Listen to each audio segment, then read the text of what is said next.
scars. My hips never stopped rocking as I traced her burns, feeling the strange ridges and smoothness of skin that had been through so much.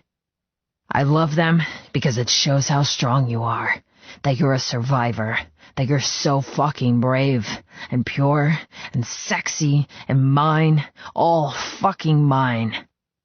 My hips quickened, my balls ready to spurt and mark. My touch went to her tattoo, my voice dropped to stone and smoke. I love your ink, I love the tale you painted. I love that your heart never forgot me, no matter that your mind tried to hide. Never. Her back bowed, forcing the colorful patterns deeper into my palm. I can never forget you. Her fingers worked harder on her clit, her breathing tattered. God, don't stop. Don't stop. I was past the point of stopping. We both were. The table creaked and the legs scraped against the wooden floor, but nothing else mattered. Dragging her upright, I cushioned her back as I brought her face to mine. I kissed her, hard. Our tongues linked, our breathing synced, and it was just us, just this. I couldn't hold off any longer. I needed to come. I needed to fill this woman. Her body arched in a shameless, silent plea. Her body turned from liquid to lava as her release detonated around me. Oh, shit! Her curse flowed onto my tongue. Waves of her inner muscles gave me nowhere to hide as my orgasm shot into existence. Shit. Shit. Don't pass out. The pain was agonizing, threatening to split open my head with pressure. I groaned as Cleo massaged the back of my neck, almost as if she understood my torture. I gave in to her magic. I let go. Exquisite agony shot up my cock and splashed inside her. My thrusts became erratic, driving into her slick pussy, plunging over and over again. Her stomach tensed, her lips devoured, her legs spasmed around me. We came together. We finished together. My orgasm bulldozed through my headaches and bruises, turning me boneless. We didn't move. Shit, I couldn't move. I would have stayed forever in her embrace, glued together with sticky pleasure and concreted with love. But my phone rang, vibrating against the back of my knee, still in my jeans pocket. Cleo laughed softly. Thank goodness whoever that is had the decency to wait and not interrupt. Reclining on the table, she smiled. I don't think I could have stomached 2 instances where you stopped midway. I winced. When will you let me live that down? She smiled. Never. The lull of serenity and pleasure made my pain fade considerably. Fisting the base of my cock, I pulled out from her and ducked to pull up my boxers and trousers. I didn't want to stop. I passed out. There's a difference. The phone rang louder, shrill and piercing. Are you going to answer that? Probably not. Scooping the peace-ruining device from my pocket, I looked at the screen. Shit. On second thought, I have to. Cleo narrowed her eyes as I patted her knee and moved away, trying awkwardly to do up my jeans with one hand. Kill speaking. Mr. Killian, we have a Mr. Cyrus Connors on the line. Do you accept the charges from Florida State? I flicked a look at Cleo.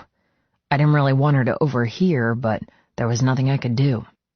Yes, I accept. The god-awful hold music assaulted my eardrum as I waited. I'd called Wall Street yesterday to tell him the new timeline of our plan. I'd been expecting his call, just not straight after having fucking sex. Kill my boy. The old world charm and perfect pronunciation of Wall Street's voice trickled down the phone. How's it going in there? Continuing to pace around the meeting room, I gave up trying to secure my pants and focused on the conversation. "You hear any more about your parole hearing?" Cleo jumped off the table and shimmied back into her jeans. "Yes, as a matter of fact. Some good news on that front. The appeal went well. I've been told a positive verdict might be forthcoming. However, I could be waiting months for their conclusions, so I won't be ordering balloons or fireworks just yet." I chuckled. "Well, you've served enough. Time to get you home." Along with vengeance, our long-term plan would also benefit Wall Street and every other man and woman who'd made a mistake and paid. The reformed criminals, the forgotten soldiers, the rebels of society, right down to the hard-working poor and middle-class citizens who had no skeletons in their pasts, only the bad luck to be born into a system that sucked them fucking dry. The way this country, this world, was run made me bloody rage. That was what his letter was about. It would be fitting if he was freed in time to help me finish. To stand before everyone and announce that there was another way than the one we'd been spoon-fed by dirty politicians. "Grasshopper informed me that you have a meeting with Mr. Sampson in a few days?" "Yes." "And you've dealt with Dagger Rose?" I rubbed at the slight scruff on my chin. "Not exactly dealt with, but soon. The fuckers ran." "I know where they ran to." My blood frosted with retribution. "Perfect. Tell me." Wall Street went silent for a moment. "Night Crusader Compound. Most of the club are holed up there, but others have split and gone alone." "What? We pay them off. The whores, the cash. How fucking dare they go back on their word?" "I know. I expect you to severely discipline them." Wall Street's voice was black. My fists clenched. Oh, they'd be severely taught, lesson after fucking lesson. Breathing hard, I flinched against the pressure in my head. Do I need to worry about the others? No.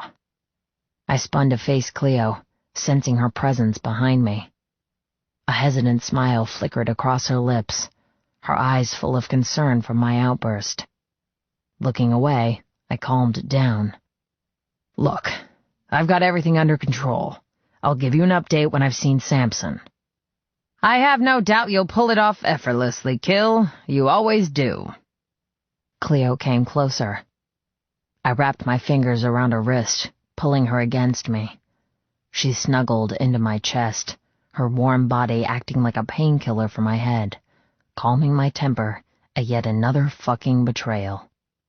"Grasshopper also told me about the concussion. Has it affected your trades?" Shit. He always knew. I could never keep anything from him. Grasshopper's information highway. Squeezing my eyes, I mumbled. "It's getting better. Every day, it's easing." Bullshit. Cleo squeezed me, her small inhale echoing with relief. "Well, keep an eye on it. That brain of yours is too precious to risk." Temper swarmed, and I clutched the phone harder. "Anything else? I have to go." I released Cleo, moving away. "Club's having a get-together tonight. We're late." Wall Street cleared his throat. "Nope. Nothing else. I'll keep you informed if I get the good news I'm hoping for, and I'll look forward to your call about Sampson." I nodded. "Will do. Oh, one other thing. Tell Cleo I look forward to meeting her again soon. You've chosen a fascinating woman, Kill." My spine shot straight. "What do you mean?" Wall Street laughed. "Nothing, my boy. Only that I want to get to know her better. After all, she's now in equal command in my club. Bring her to see me again soon." I gritted my teeth. As much as I loved Wall Street, and as much as I adored Cleo, having them as anything more than long-distance acquaintances wasn't a good idea. Sure, will do. Before he could say anything else, I hung up. Everything okay? Cleo asked, dragging the tip of her finger along the grooves of the tabletop. Yes, fine. Her eyes lingered on my phone as I strummed the keypad. A thought shadowed her face like a passing cloud before dispersing with a gust of wind. You all right? I moved forward, pinching her chin with my thumb and forefinger, forcing her to look at me. She smiled.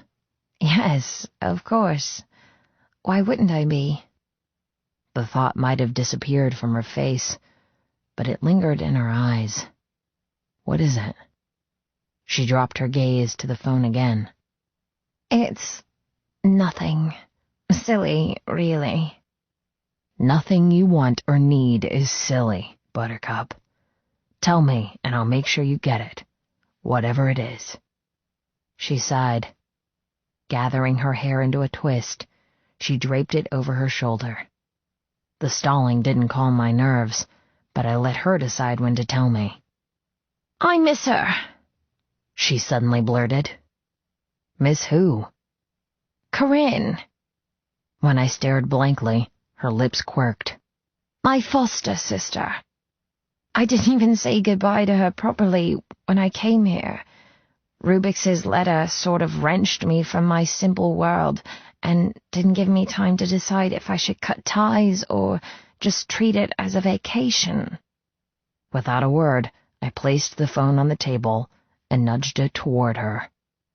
Call her. Her eyes popped wide. Really? She looked at me with such gratefulness, such love, that a fucking sledgehammer mangled my heart. Is that how she thought of me? That she was still my captive? Cut off from the people who'd taken her in and kept her safe when I couldn't? Taking her hand, I grabbed the phone and placed it into her palm. Curling her fingers over the device, I smiled. Call her. I'll be outside with the others. I kissed the tip of her nose. Take all the time you need. I'll be waiting. With one last kiss, I left. Chapter 19. Cleo. Arthur said he wasn't a romantic. I told him he was a liar. Last week, I'd found daisies stuffed into my sneakers when I went to put them on. They'd been where they always were, haphazardly kicked off and abandoned on the porch, but they'd transformed from shoes to vases. Yesterday, I'd found a little note stuck in my window frame. It was soggy and smeared from the recent rain shower, but I could still make out his neat penmanship. All it had said was, "As you wish." But being that it meant, "I love you," from my favorite movie, my heart almost burst. And tonight, he'd given me a ring. A mood ring with a Sagittarius archer guarding the stone. It was a gimmick, a child's toy, but to me, it was so much more. Cleo, diary entry, age 14. Hello? A sleepy voice crackled in my ear. The moment Corinne's feminine, flirty tone came through the phone, I wanted to laugh, cry, and spew out every single wondrous and horrendous thing that had happened since we'd last been together. So much to say, so much I couldn't say. I'd stared at the phone for minutes before deciding to call her. Arthur didn't know the gift he gave when he left. He's so good to me. Corinne? A shocked pause followed by a squeal. Sarah? The name felt wrong, like a pair of shoes I'd been trying to wear in but never could. Sarah pinched and confined, whereas Cleo was comfort and home. No, wrong name. Yes, it's me. Rustling filled the line before a short curse was uttered. Shit! What time is it there? I slapped my forehead. Of course, time zones. Crap, I'm so sorry. Did I wake you? It's only early evening here." "You did, but only 'cause I pulled an all-nighter last night with a kitty who wasn't doing so well giving birth. I crashed when I came home." Instantly, my mind filled with sterile surfaces of the veterinary clinic we both worked at, the stench of antiseptic and wicked glint of scalpels. My heart warmed to think of the timid licks from animals thanking us for saving their lives, or the terrified yips of those who didn't understand we were on their side and not to be feared. I missed that vocation.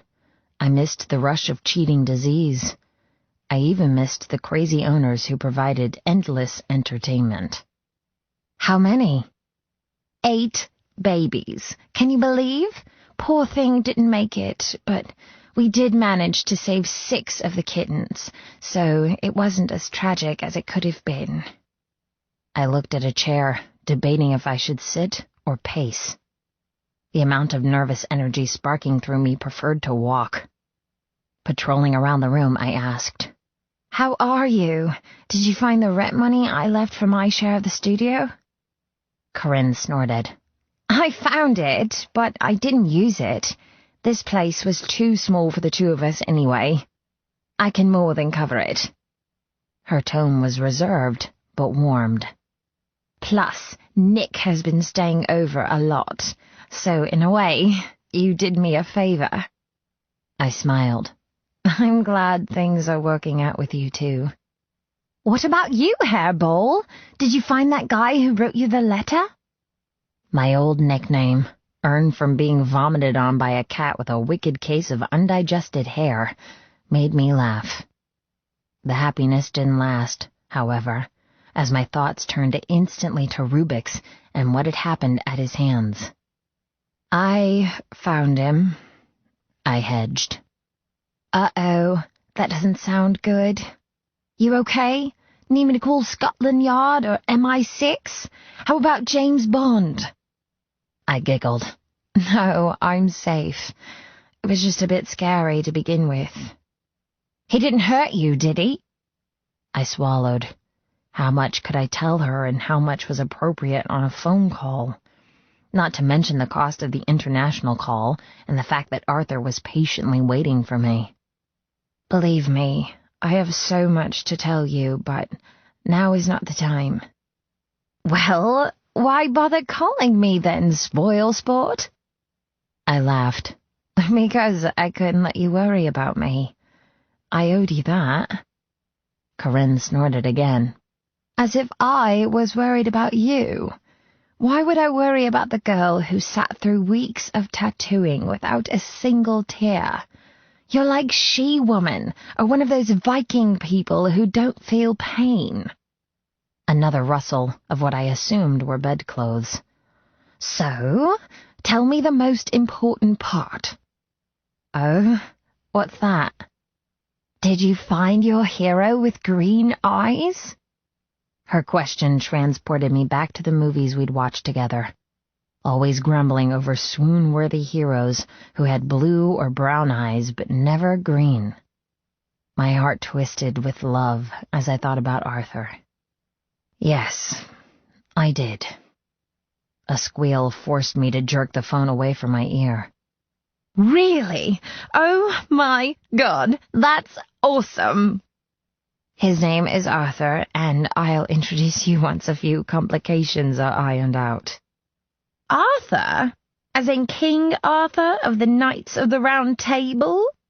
Does he have Merlin conjuring spells for him by any chance?" Corinne snickered. The picture of a wizened old man wrapped in mystique and secrecy was the exact summary of Wall Street. I rolled my eyes. "Funny enough, he does have someone kind of like that." "Whoa, now I have to meet him." For a second, I wished I were back in England, curled up on the couch and sipping dirty martinis while plotting our future and fawning over ideals of future husbands. The only thing was, every trait I ever wished for in a future lover was everything Arthur was and had been in our youth. Oh, by the way, your caseworker called last week. You forgot about the regular check-in. I slapped my forehead. Shit. I covered for you, but I don't think she bought it. I'd call them if you don't want some angry FBI dude chasing you down. Mom and Pop have been chatting with someone too. They're not happy that you upped and left. Going to have some explaining to do. Thanks. An awkward pause followed. There was so much to say and not enough time. Sighing, I said, I have so much to tell you, Corinne, but I have to go. Aw, that sucks. Just when it was getting juicy. Her tone lost its joviality, sliding into serious. Sarah, everything is okay, isn't it? A pregnant pause. Do you remember what happened to you? I mean, do you know how you got the scars? I held my breath. How could she ever understand the world I'd been born into and the circumstances that forced me out of it? She was smart, sweet, and strong, but so innocent at the same time. Yes, I did remember. I know how I was burned, and I know who did it. Are you safe? What can you tell me? Give me something. Anything. Flicking through my revelations and problems, I decided on the issue raised thanks to Dagger Rose. I inherited a large estate, but I can't claim it. Why not? Because I have to come back from the dead. A shiver ran down my spine. On paper, I'd died years ago. How did one come back from the grave? What do you mean? Corinne's voice trembled. I mean, my name isn't Sarah. It's Cleo. I've fallen back in love with the boy who stole my heart when we were young. And I'm about to help him end the man who killed my parents before trying to murder me. The silence was long and deafening. When Corinne didn't respond, I said, You still there? Corinne said, That's a lot to dump on a girl. We didn't speak for a while. Finally, Corinne whispered, So my sister's name is Cleo, and she's a ghost. Smoke and soot and sausages. The scents shot up my nose, igniting hunger and welcoming me outside. Corinne had understood when I said I truly had to go. She'd assured me she would let her parents know I was safe, and I promised I'd call again soon. I meant what I said about taking Arthur to visit them. My foster family could never replace my real parents, but they'd been so good to me, and I loved them. The door behind me swung closed as I crossed the threshold from clubhouse to backyard. I hadn't explored the expansive grassy lawn leading to a fence cutting off the Everglades. The grass was thick and lusciously green. The sun had put itself to bed, and the stars had decided to break all bedtime rules and pepper-sprayed the rich velvet of the sky. Constellations twinkled brightly, the perfect backdrop for the gathered members and the relaxing embrace of an evening of laughter, good food, and great friends. Holy shit, it's alive! Someone yelled, followed by, Didn't know we had a damn dragon! Men abandoned their beers on strewn tables or on the ground by chair legs as they raced toward billowing black smoke. 3 men with vests marking them as prospects fanned tea towels and dueled the morphing blackness with cooking tongs. Christ's sake! Mo jogged across the grass and slammed the lid down on the flaming barbecue. Coughing and wafting at the smoke cloud hovering over his head, he growled, What the fuck are you doing to our steaks? Grasshopper stomped over, snatched the tongs from the closest prospect, whose eyes ran red with soot, and shoved the other 2 aside. What kind of man can't barbecue without setting the fucking place on fire? A prospect with a large gauge in his ear shrugged. He looked completely happy to give up control. You told me to get the chow ready. I tried to tell you that I've never cooked in my life. Not my fault you didn't listen. How hard is it to work a fucking grill? Mo asked, hoisting up the cover of the barbecue and assessing the damage now the flames were out. The smoke lazily dispersed like spirits summoned back to the underworld.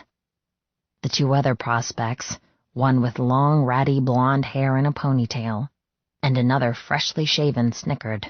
Yeah, Mo, you should know not to trust Beetle with anything.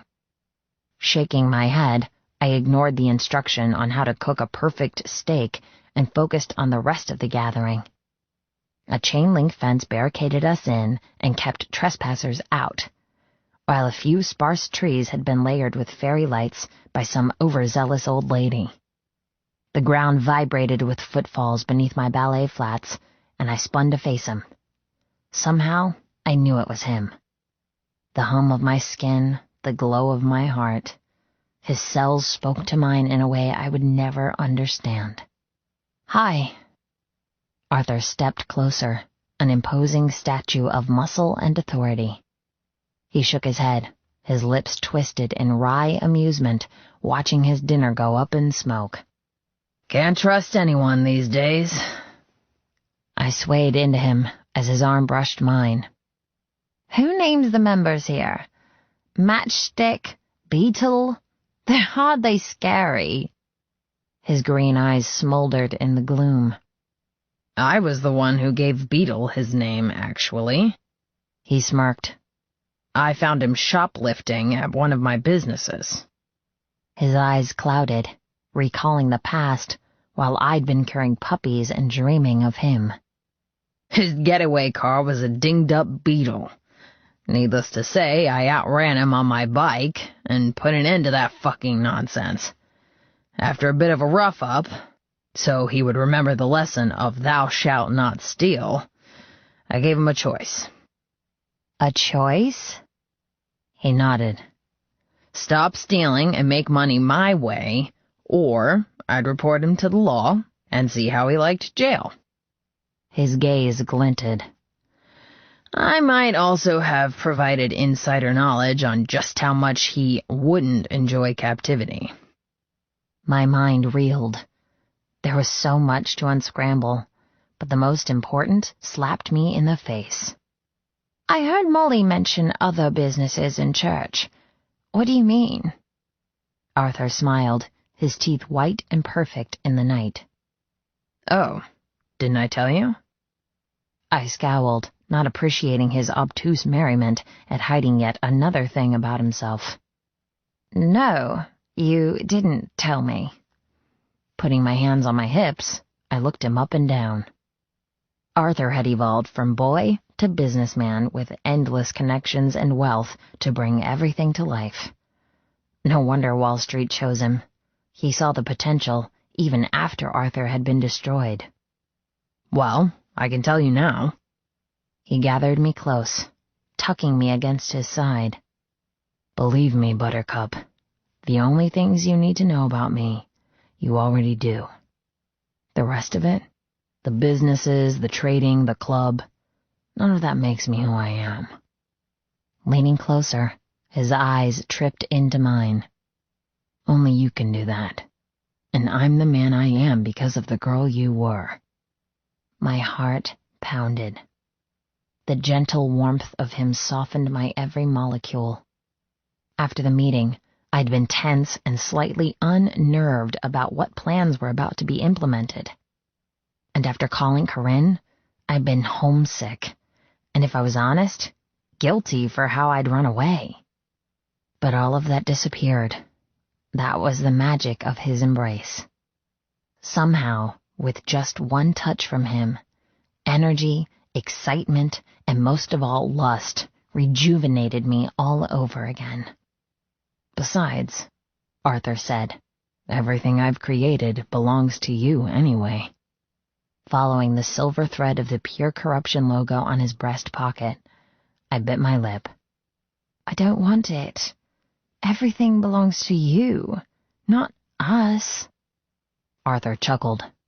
Buttercup, I earn a fortune with one click of my mouse. Tapping his temple, his smile faltered just for a second. This machine up here has meant I've been able to fulfill everything Wall Street has ever asked and create a buffer for myself so if anything changes in the future, I'll be able to survive. I cuddled into him, hating the sudden bleakness in his voice at the thought of things changing. Yet another family torn from him, another choice taken, of never having his full capacity back from the concussion. His thoughts led him somewhere dark. I needed to bring him back to the light. You're a mathematical whiz. I always knew you were destined for great things. His eyes shadowed. Try telling that to my father back then. He thought I was a fucking pussy. I tensed. I couldn't talk about Rubik's without wanting to murder this son of a bitch. Forcing him out of my mind, I rested my head on his chest. You're changing the subject so I don't find out just how wealthy you are and then cook up plans to divorce you and take half. He went still. The whoosh of air in his lungs echoed in my ear. I flinched. Did he take it the wrong way? I hadn't meant it, not at all. I would never do that to him. To divorce me means you have to marry me first. Slowly, I untangled myself from him, staring into his eyes. Not these days. De facto counts as marriage in legal purposes. His face fell. God, why did I say that? Why did I say such a stupid thing? It made it sound like I didn't want to get married, that my heart hadn't selected him since I was born. I didn't mean it like that. I glanced away. I'm nervous, I guess. Arthur's fingers pressed against my jaw, guiding my eyes to his. You're nervous because you're worried I'll think you're after my money. Or you're nervous because I might ask you right here, right now, to marry me.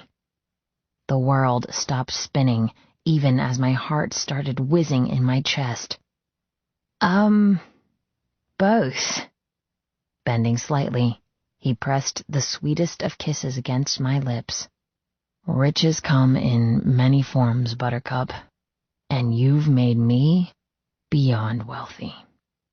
His mouth moved to my ear. And rest easy.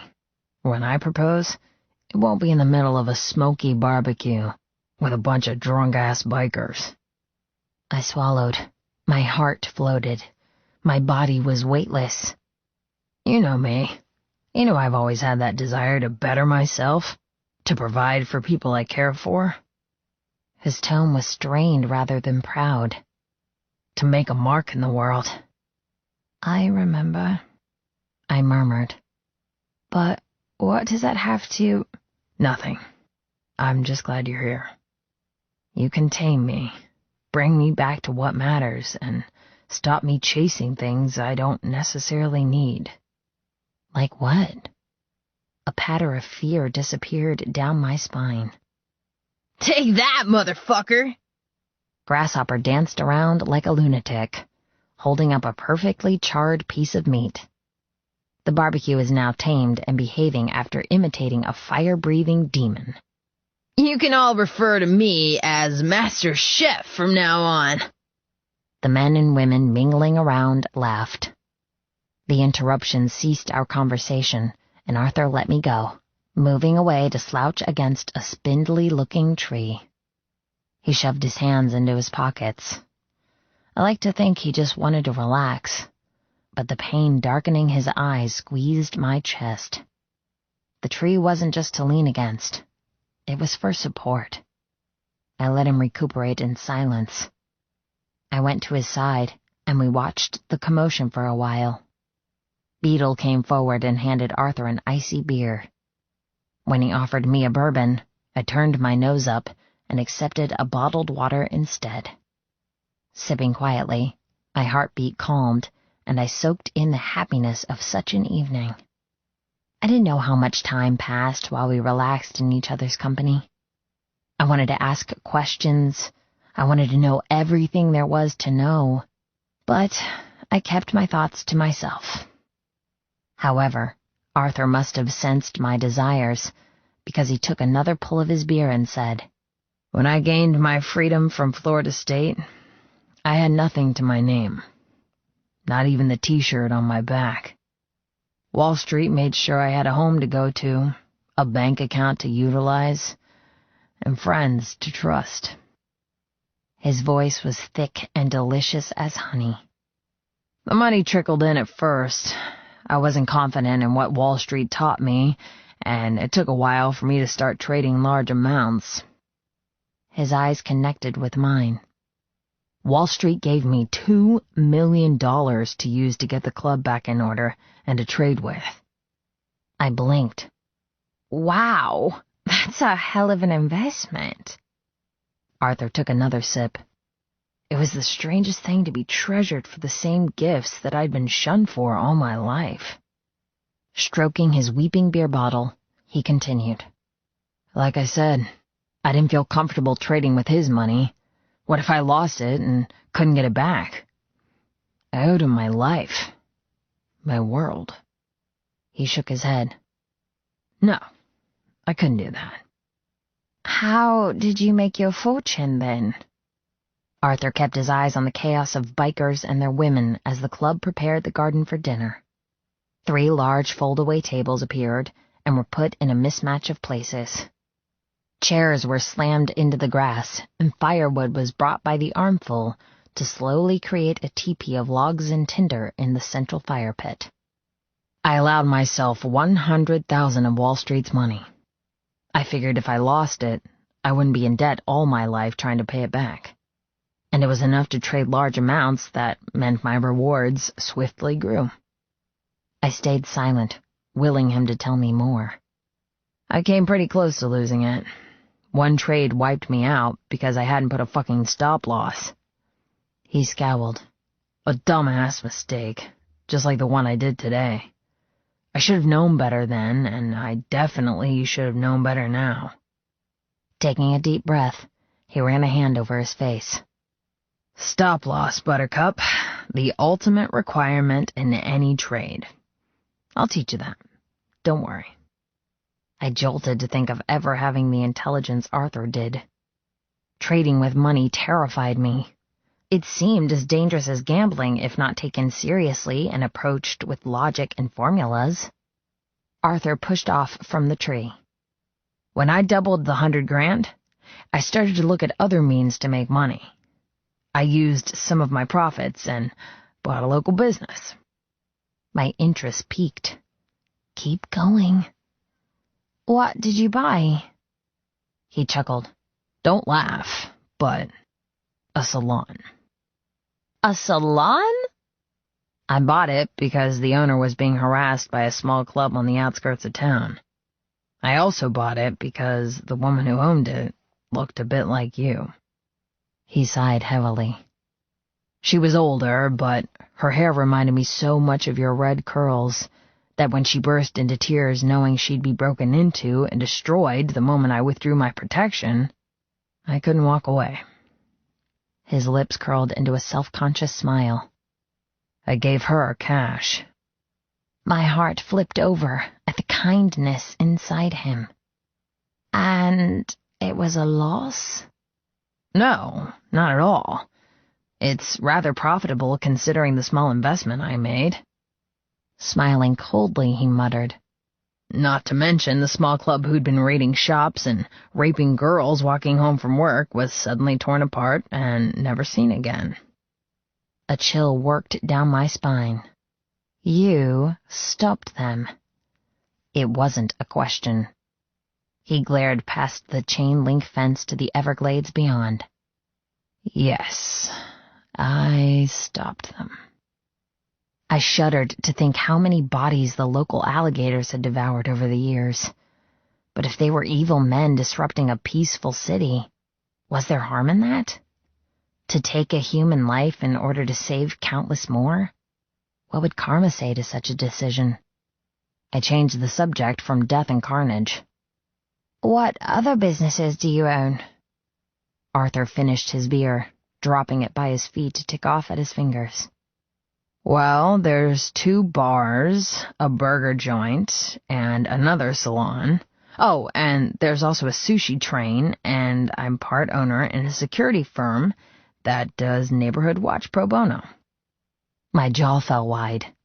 Holy crap! Was that all he did? Trade and save and invest into people he believed in? He gave so much to others, all while living a bare existence in comfort and connection. Arthur, I'm blown away. He cocked his head, his forehead furrowed with yet more pain from the headache that never left. Pointing at Grasshopper and Mo, who were now the main chefs of tonight's dinner, he grinned.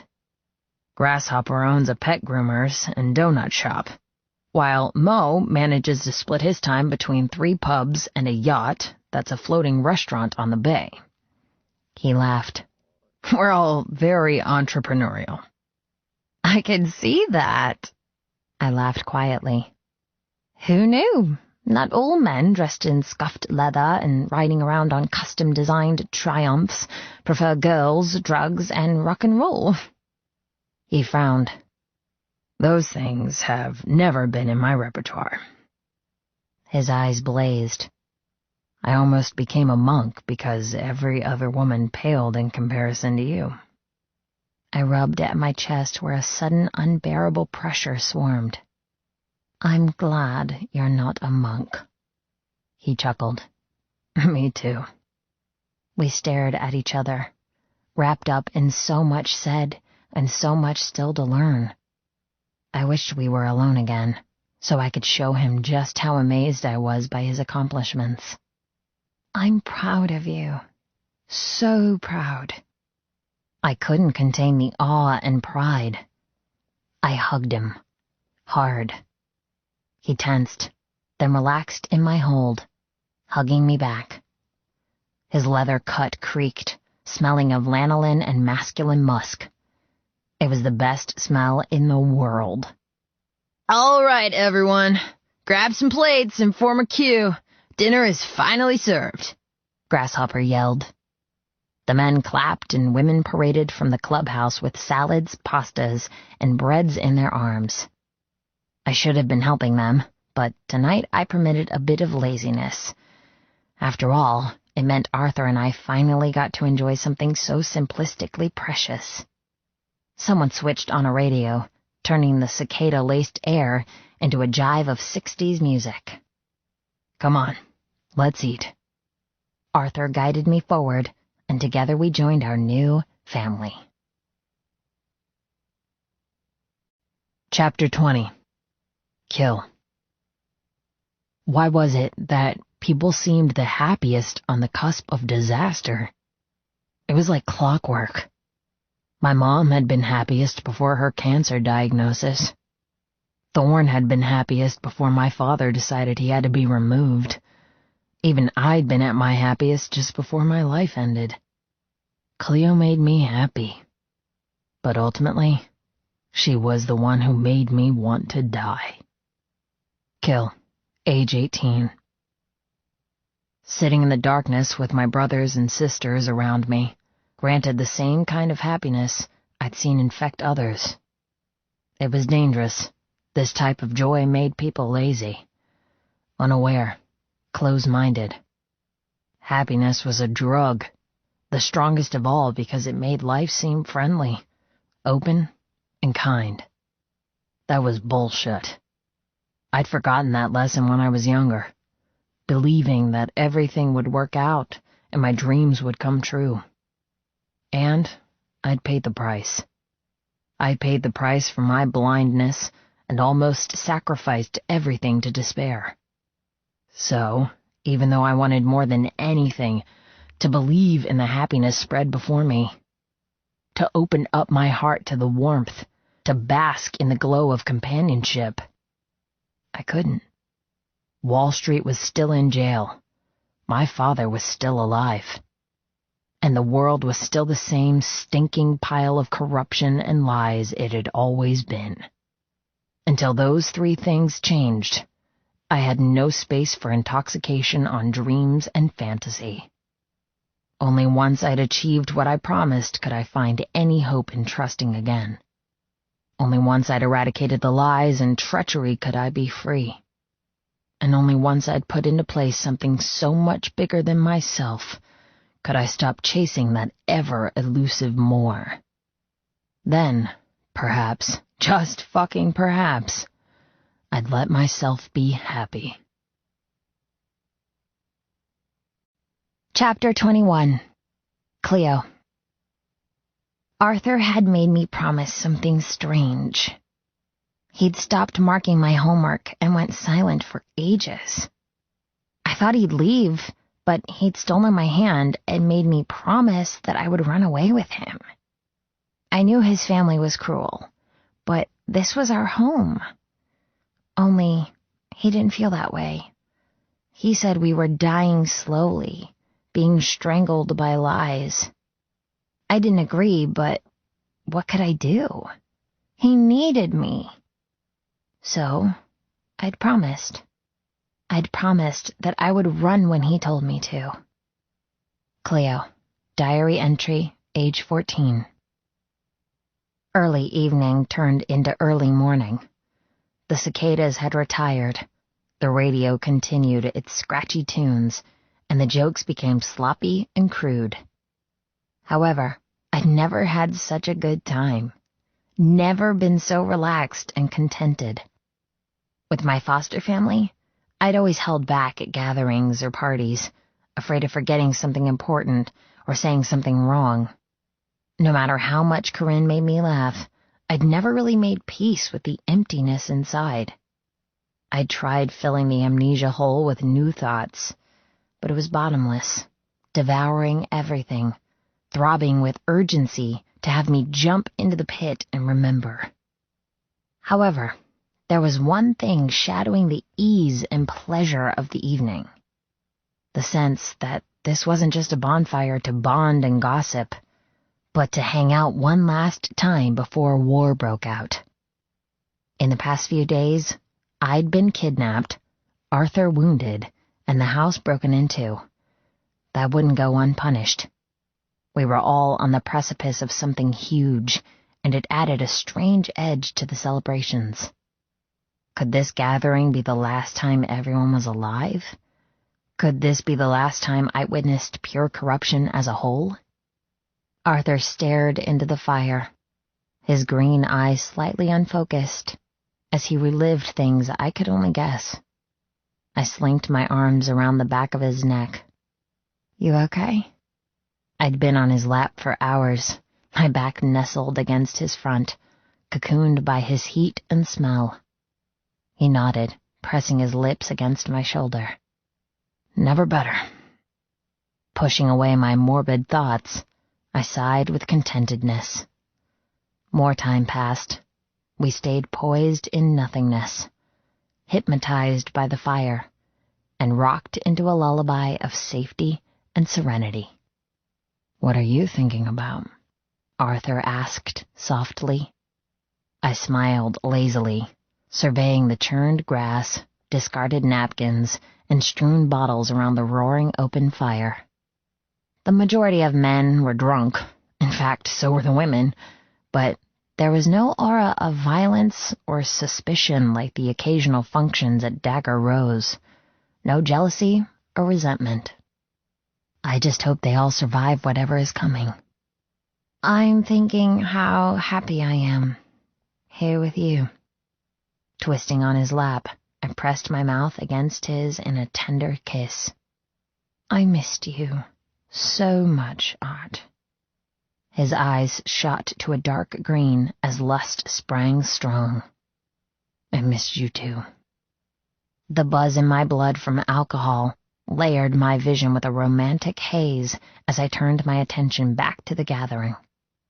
Chairs had been pulled from the tables and ringed around the large fire. Women perched on their men's knees, their arms, bare in the Florida heat, draped over them. Affection was visible, pink strands joining ruffian men with their significant others. Cuts had been removed and littered the backs of chairs while others puddled on tables. The orange glow of the fire sent stencils over their tattooed skin, marking all of us with its warmth. "They're a great group," Arthur said, lifting his beer to his lips. The sound of him swallowing sent a shiver of need through me. As delicious as it had been sitting on his lap all evening, eating morsels of barbecue from his fingers and sharing a plate of dessert, I ached with desire. Not only was I fascinated by this man, but I was also in shock, in love, and most of all, in wonderment of him. I needed to have him naked. I needed him above me, inside me, bared to me, so I could finally uncover every facet of who he was. I need him because all of this, it's fleeting. We were in the eye of the storm, whipped by unseen winds just waiting to tear our happiness away. "They have a good leader." My eyes fell on Grasshopper. He'd entertained us with bad guitar playing, awful lyrics, and terrible ghost stories once we'd all slipped into a food coma around the bonfire. Now he sat alone. Unpaired with a woman, he was one of the few single men sitting in a fumigation of smoke, sucking on a cigar and nursing a beer. His long legs were spread in front of him, the heels of his black boots indenting the dry dirt below. Despite his aloneness, he seemed happy. His gaze was warm and slightly glazed as he took in his club. "What's his story?" I asked, sighing deeper into Arthur's embrace. "Hopper?" I nodded. "Despite being related to the man who sprung you from jail." Chuckling, Arthur shuffled me higher on his lap. The warmth of licking flames slowly turned the liquor in my blood into a sedative. The strawberry daiquiris Melanie had concocted subdued noise and light, making everything dreamlike. "Jared is loyal, and hardworking." Arthur finished his beer, placing the empty on the ground. "He's been with women, but no one ever sticks." "Why not? He's good-looking, well-spoken, got a good position. Not to mention a rich family. Being Wall Street's son meant he would inherit a lot. If Wall Street had hidden away his assets before going to jail, of course." Arthur shrugged. "At the time, I thought he might have the same issue as me. Heartbroken in the past and unwilling to move on." "You don't think that anymore?" I jumped as Arthur's fingers spread over my belly possessively. "No, I don't think that anymore." I bit my lip as his fingers inched downward, teasing the delicate skin above my waistband. Without a word, he popped the button and pushed his large hand past the restriction of my jeans and into my panties. Oh, God. "Art, what are you doing?" My eyes grew heavy with need, but the awareness of being on display itched my skin. I tried to halt his hand. "Stop it. They can see." Arthur didn't seem to care, unaffected by my scrambling fingers. "I'm touching you, Buttercup, and I have no intention of stopping."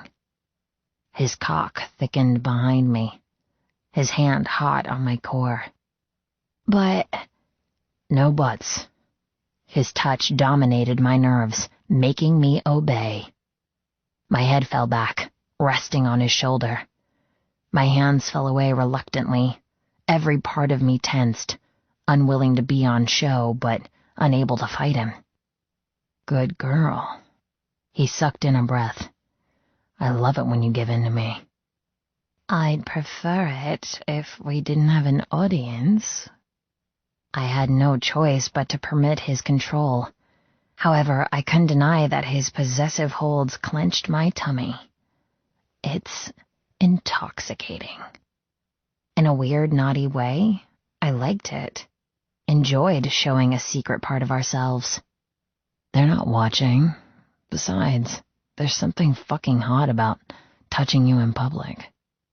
My core rippled, liquefying with desire.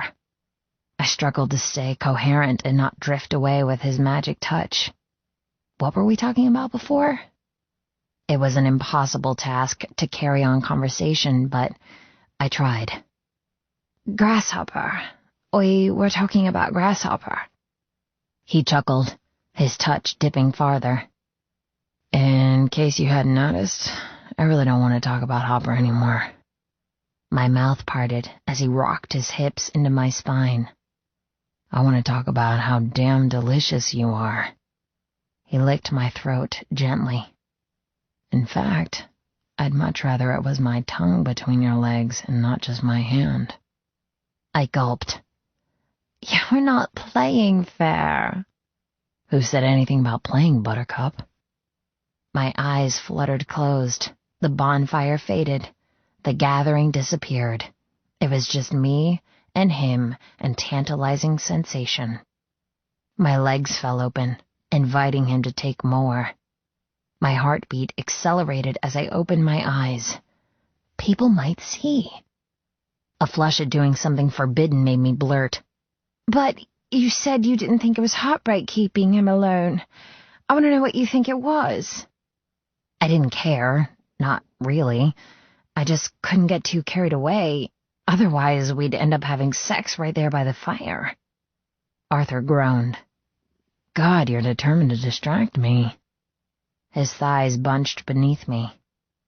Fine. I think he just hasn't found his best friend yet. That's all. I sucked in a breath as his fingers stretched lower, gracing ever so teasingly over my clit. A man needs a woman. A man needs to fuck, love, and protect. But he also needs an equal. And you don't get an equal unless you have respect. And you only get respect if you have friendship. My breathing stuttered as Arthur stroked me. That's why I was fucked when I thought I'd lost you. You died. You took more than just love away. You took away belonging, home, trust. I'd seen how good a partnership with the right person could be. No fucking way could I settle after you. My heartbeat clanged like a church bell, dispelling cobwebs and ghosts, and filling up the hole inside me forever. You really know how to melt a girl. His teeth nipped at my ear. I'd say you're melting pretty quickly, Buttercup. His fingers worked faster. You're wet, and it's turning me the fuck on. I couldn't deny I adored him touching me, but I couldn't shed the nervousness of being on display. We should stop. Why? His breath was hot on my neck. Because people might see. I peered into the gloom. Members surrounded us, but each was in their own perfect world, consumed by drink, laughter, and friendship. No one looked over, giving the illusion of privacy. I don't care. Arthur hooked his finger, dragging more pleasure from me. Let them watch. Let them see how fucking gorgeous you are. How your inked skin flushes, and how your scars glitter when you pant. He buried his nose in my hair. God, I want to be inside you. I moaned. Somehow, he stole all my inhibitions. You're far too good at loving me. I groaned, giving myself completely into his power, neither caring people might watch, nor worrying about inappropriate behavior. Arthur growled. I'm only good because I've fantasized about touching you for 8 long years. Every night, I dreamed how I'd push my fingers inside you and make you come. Every morning, I imagined dropping to my knees and making you writhe on my tongue. His voice turned deep and raspy. And now that I can't help touching you every second of every damn day. My hips arched toward his fingers. I hope you never stop. The more time I spent in his arms, the more whole I felt. I was no longer hungry for knowledge or harassed by endless questions. I could live in the moment, right here, right now, and not constantly compare it to the past or fret over the future. I'm home. Arthur's finger feathered harder over my clit. You said you could never settle after me. I tilted my head, seeking his mouth. I know exactly what you mean. Pressing a kiss on his 5 o'clock shadow, I tried so hard not to rock against his hand. We were young, but we knew. The day you helped me back home from falling off my bike, I knew. He laughed. The sound quaked through me. His finger decorated my swelling flesh with tiny circles. I clenched with sparkling waves as Arthur became both seducer and pyrotechnic. Whenever he touched me, I turned from human to orgasmic fireworks. His voice was rough and strained. What we have is so goddamn special, so strong and consuming. But it's also not unique. We aren't the only ones who found our significant other. His hand moved faster inside my panties, the tip of his finger entering me. I cried out, scissoring my legs against bliss. Wait! He panted. I don't want to wait. Fuck, I never want to wait again now you're back in my life. His hand widened my legs, giving me no room to disagree. We should move. We should find a dark corner. Put us out of our misery. I agree. I'm so damn hard. My heart flew drunkenly. I was entirely caught in his web, wrapped up in lust and fire and seduction. His voice caught, his thoughts turning dark and dismal. But to move, I have to let you go, and I never want to do that. You're mine forever. I know that. You know that. Shit, we knew that when we were kids. But we aren't the first or the last to find this. I frowned, trying to keep up. What do you mean? I rolled my hips, despite my shyness enticing his finger to slide deeper. Oh, God. I mean, everyone has someone designed for them, but very few people recognize it before it's too late. I nuzzled into his delicious body. It was never too late for us. We were never apart. Not really. My nipples pebbled as he ran the tips of his left hand down my exposed arm. Having him touch me so sensually, surrounded by murmurs, stagnant, humid air, and serenaded by the hum of insects, I'd never been more alive. My skin prickled with heat. I wanted to wriggle out of my jeans and welcome Arthur into my body right here in front of the fire. You're right. We were never apart. Arthur nibbled my ear. I think it's time for us to leave, don't you? His finger dived inside me. I couldn't help it. I moaned. Yes, I think leaving would be a very good idea. Kissing my cheek, his finger withdrew, drawing my wetness over my skin until his hand slinked from my jeans. Screw goodbyes. We're sneaking out of here. Sitting upright on his lap, I ran shaky hands through my hair. Okay. All I could think about was licking, joining, and coming. My eyes rose, locking onto grasshoppers. Tapping ash from his cigar, he tilted his head, a smirk on his lips. The glow of the fire danced over his glossy mohawk, and his expression said he'd watched what Arthur had just done. I blushed, looking away. Oh, crap. Oh, crap what? Arthur asked. His eyes shot to where I'd been staring, and a cocky smile spread his lips. I get it. Horny bugger watched. Well, he knows he can call any woman on his speed dial and get laid tonight if he wishes. I narrowed my eyes, risking another look at Hopper. His baby blue gaze spoke of a man who had a lot to give, and the intelligence in which to protect what he had. Perhaps he should get calling instead of leering. Grasshopper raised his glass in a toast, a chuckle shaking his chest. Pervert. Then again, it was us who'd put on the show. Blushing, I placed my bare feet on the grass. I'd kicked off my shoes a few hours ago and had no idea where they were. I pushed off from Arthur's lap. Arthur cleared his throat, his hand trapping my hips.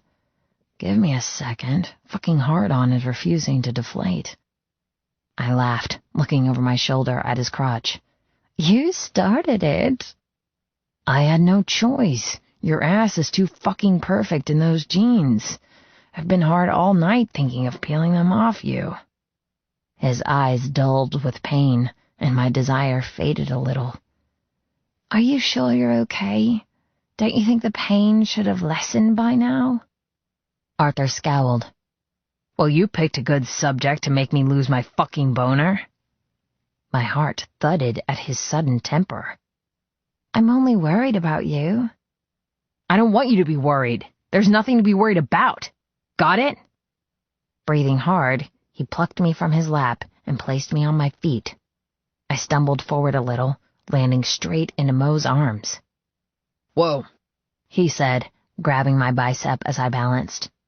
One hand was wrapped around the neck of a bottle of Jack Daniels, and he'd shed his cut so his black t-shirt showed off strong muscles. Thanks. I pulled away, aware of Arthur climbing to his feet behind me. Mo was another singleton at tonight's shenanigans. He'd been drinking all night, but he didn't look intoxicated. Actually, he looks sniper-ready and focused. He smirked, running a hand through his shaggy blonde hair. You guys can't leave yet. Why the fuck not? Arthur growled, swaying a little beside me. His arm draped over my shoulders, not out of possession, but support. My heart went wild.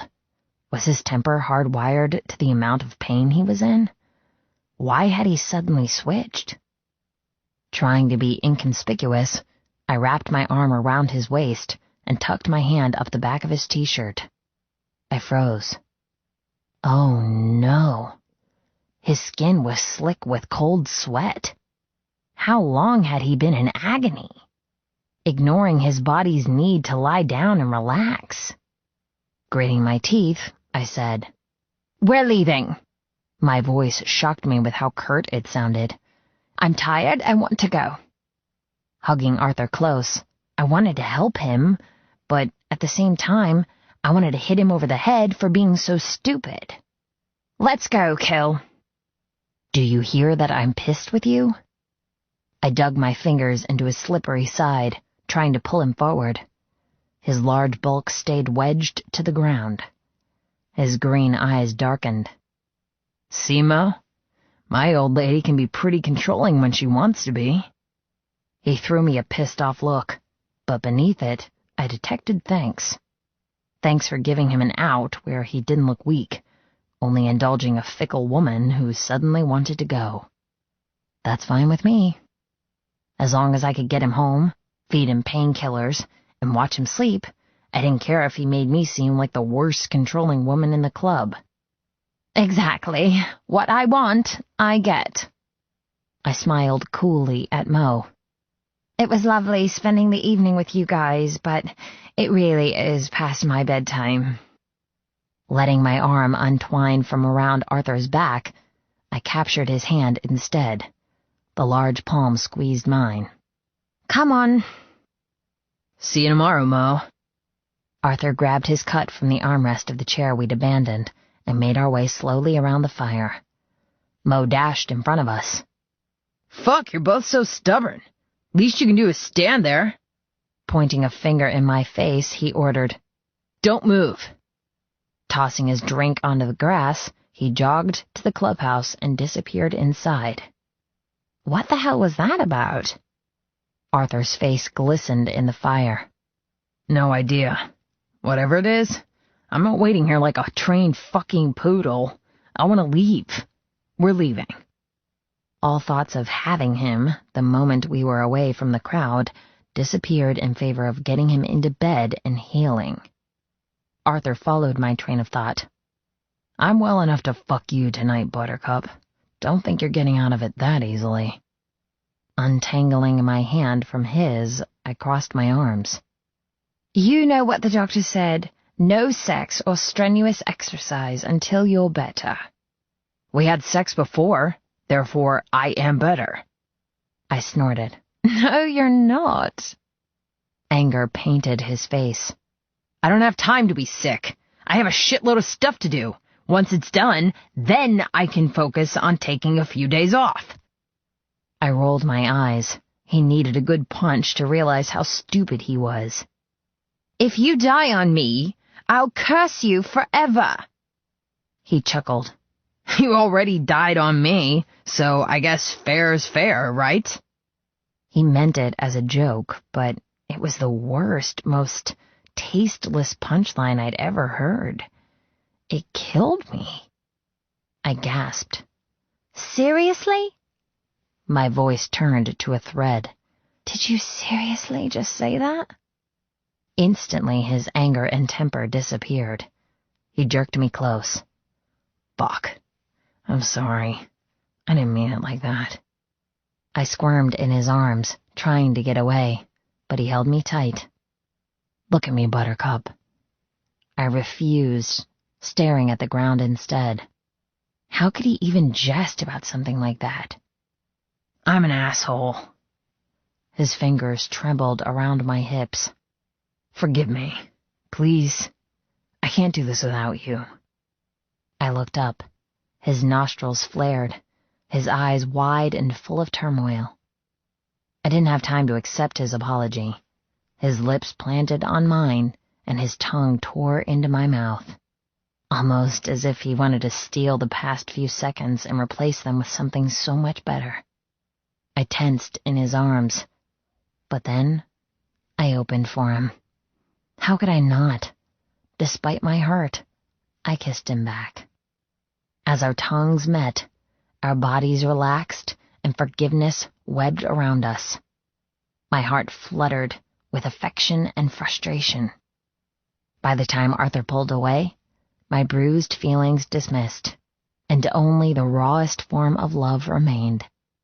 Arthur's eyes darted over my head, a frown furrowing his forehead. Where the fuck did everyone go? I looked around. That's strange. The garden, where multiple couples had been making out, whispering and staring entranced into the fire, was empty. The evening was late, but no one had made moves to leave before now. Movement by the door caught my eye. There! I pointed to the clubhouse as Grasshopper appeared, a large grin splitting his face, something hidden behind his back. What the hell are they up to? Arthur tilted his head, never taking his eyes off the procession of bikers and their women as they emptied out from the clubhouse, coming to ring around us. Whatever you're up to, quit it, Arthur growled. Grasshopper and Mo joined us in the center of the ring, created by pure corruption. My muscles vibrated. I couldn't understand what was going on. Was this a mutiny? A double cross? You only think that because you've lived through an uprising. Not all clubs go against authority, especially the club Arthur has created. Crossing his arms, Arthur stood to his full height. I'm not into seances or whatever shit this is. His voice bordered on aggression and amusement. Calm your fucking tits, Kill. Let us do this. Mo grinned. The club traded their fussy, foggy drunkenness and sobered with secrecy. Everyone beamed, conspiring as one entity to deliver earth-shattering news. Mo clasped his hands together as if preparing for a sermon. Seeing as tonight is the last night we have until all of this is done, a war waged on both bikers and politicians alike, we thought it was a good opportunity. Hopper, Mo moved to the side, giving Grasshopper lots of room to swing his hidden treasure from behind his back and present it. The parcel rested heavily in his raised hands. My eyes widened as I looked at Melanie. She winked. I think I know what this is. Grasshopper closed the last few steps and shoved the item into Arthur's chest. It's all you need to make an honest woman out of her. I covered my mouth with my hands. A dagger rose. I'd been too young to appreciate the bonds of love and the tether of a family group, even though I loved Arthur with all my heart. But this was more than just love for one person. This was a welcome, an initiation, an acceptance into a world I knew and forgot for so long. I belonged here. I was no longer a stranger. Fuck. Arthur glanced at me, understanding, slowly smoking his eyes. He looked at Mo and Grasshopper, then the rest of Pure Corruption. His hands shook a little as he tore open the package. Forgetting the circle of gawking people, I drifted closer to Arthur, never taking my eyes off his strong fingers as he tore at the sellotape and scrunched up the paper. Tossing the wrapping in the direction of the fire, he revealed a tan leather jacket. My heart stopped beating. Grasshopper laughed. Couldn't have a dagger hanging out with us. No offense. Arthur cleared his throat as he shook out the jacket, dangling it in his arms. The back faced me, and I gasped at the perfection. Reaching out, I traced the emblem for Pure Corruption with its skull and abacus. Peering closer, I noticed the filigree circle encompassing the logo, threading with Sagittarius and Libra star signs. And above it all were the words, Property of Kill. I trembled. I never expected to be accepted the way I had been. Never expected to find such a place after being adrift for so long. Resting my hands on his, I sensed the pressure of his headache, the joy of his excitement, and the sharp tang of his lust. If we were alone, I would have grabbed him and kissed away the lingering worry in his gaze. I would have shown him just how much I was already his, regardless if I had a ring, jacket, or marriage license. None of that mattered, as long as I got to sleep beside him at night and rise with him in the morning. We were equals. We were each other's. Cleo. Arthur cleared his throat, his voice scratchy and coarse. The group surrounding us gathered tighter. I stood stiffly in front of Arthur. My heart was a runaway rabbit. My body a vibrating engine. I wanted it over with so I could sink into the new leather and find home. Arthur's body heat battled with mine. Pressing a swift kiss on my mouth, he murmured, "Turn around." Drinking in his green eyes, I struggled to obey. Pirouetting, I faced Pure Corruption. A rustle, a footstep, then a heavy, welcoming weight fell across my shoulders. You are no longer a dagger rose, but a pure. From this day forth, you belong to this family. You will honor our rules, you will protect our members, and you will forever be welcome within our walls. Arthur wrapped his arms around me, kissing my hairline. His large hand imprisoned my breast, dragging my attention to the glitter of silver. See? It's real, Buttercup. Written in thread. You're mine. Forever. I sucked in a breath as I looked down at the front pocket. It's official now, Arthur whispered. The club has spoken. Tears swelled as I read 4 embroidered words. Cleo, President's Old Lady. Chapter 22. Kill. Everything of value had always been taken from me. If I showed the slightest affection toward anything, My brother would steal it or my father would ruin it. That was what they'd tried to do when they'd seen the Libra eraser from Cleo. I could have yelled and demanded they give it back, but I'd learned to ignore them. I'd adopted that habit with Cleo. Whenever my family was too close, I pretended I didn't care. I hid the fact that I loved her and hurt her instead. I did it to keep her safe. Kill, age 16. It was getting worse. The pain. The fucking excruciating pain. The drugs the doctor had prescribed weren't doing shit, and it took every inch of strength and energy to hide the extent of agony I was in. I fooled most people, but not Cleo. I'd never been able to fool her. I took a huge gulp of air as we entered my home. The bike ride over here had been a blessing and a curse. The wind had helped blow away some of the hot pressure in my skull, but the concentration to lean into corners, brake for traffic lights, and keep an eye on the speedometer taxed me.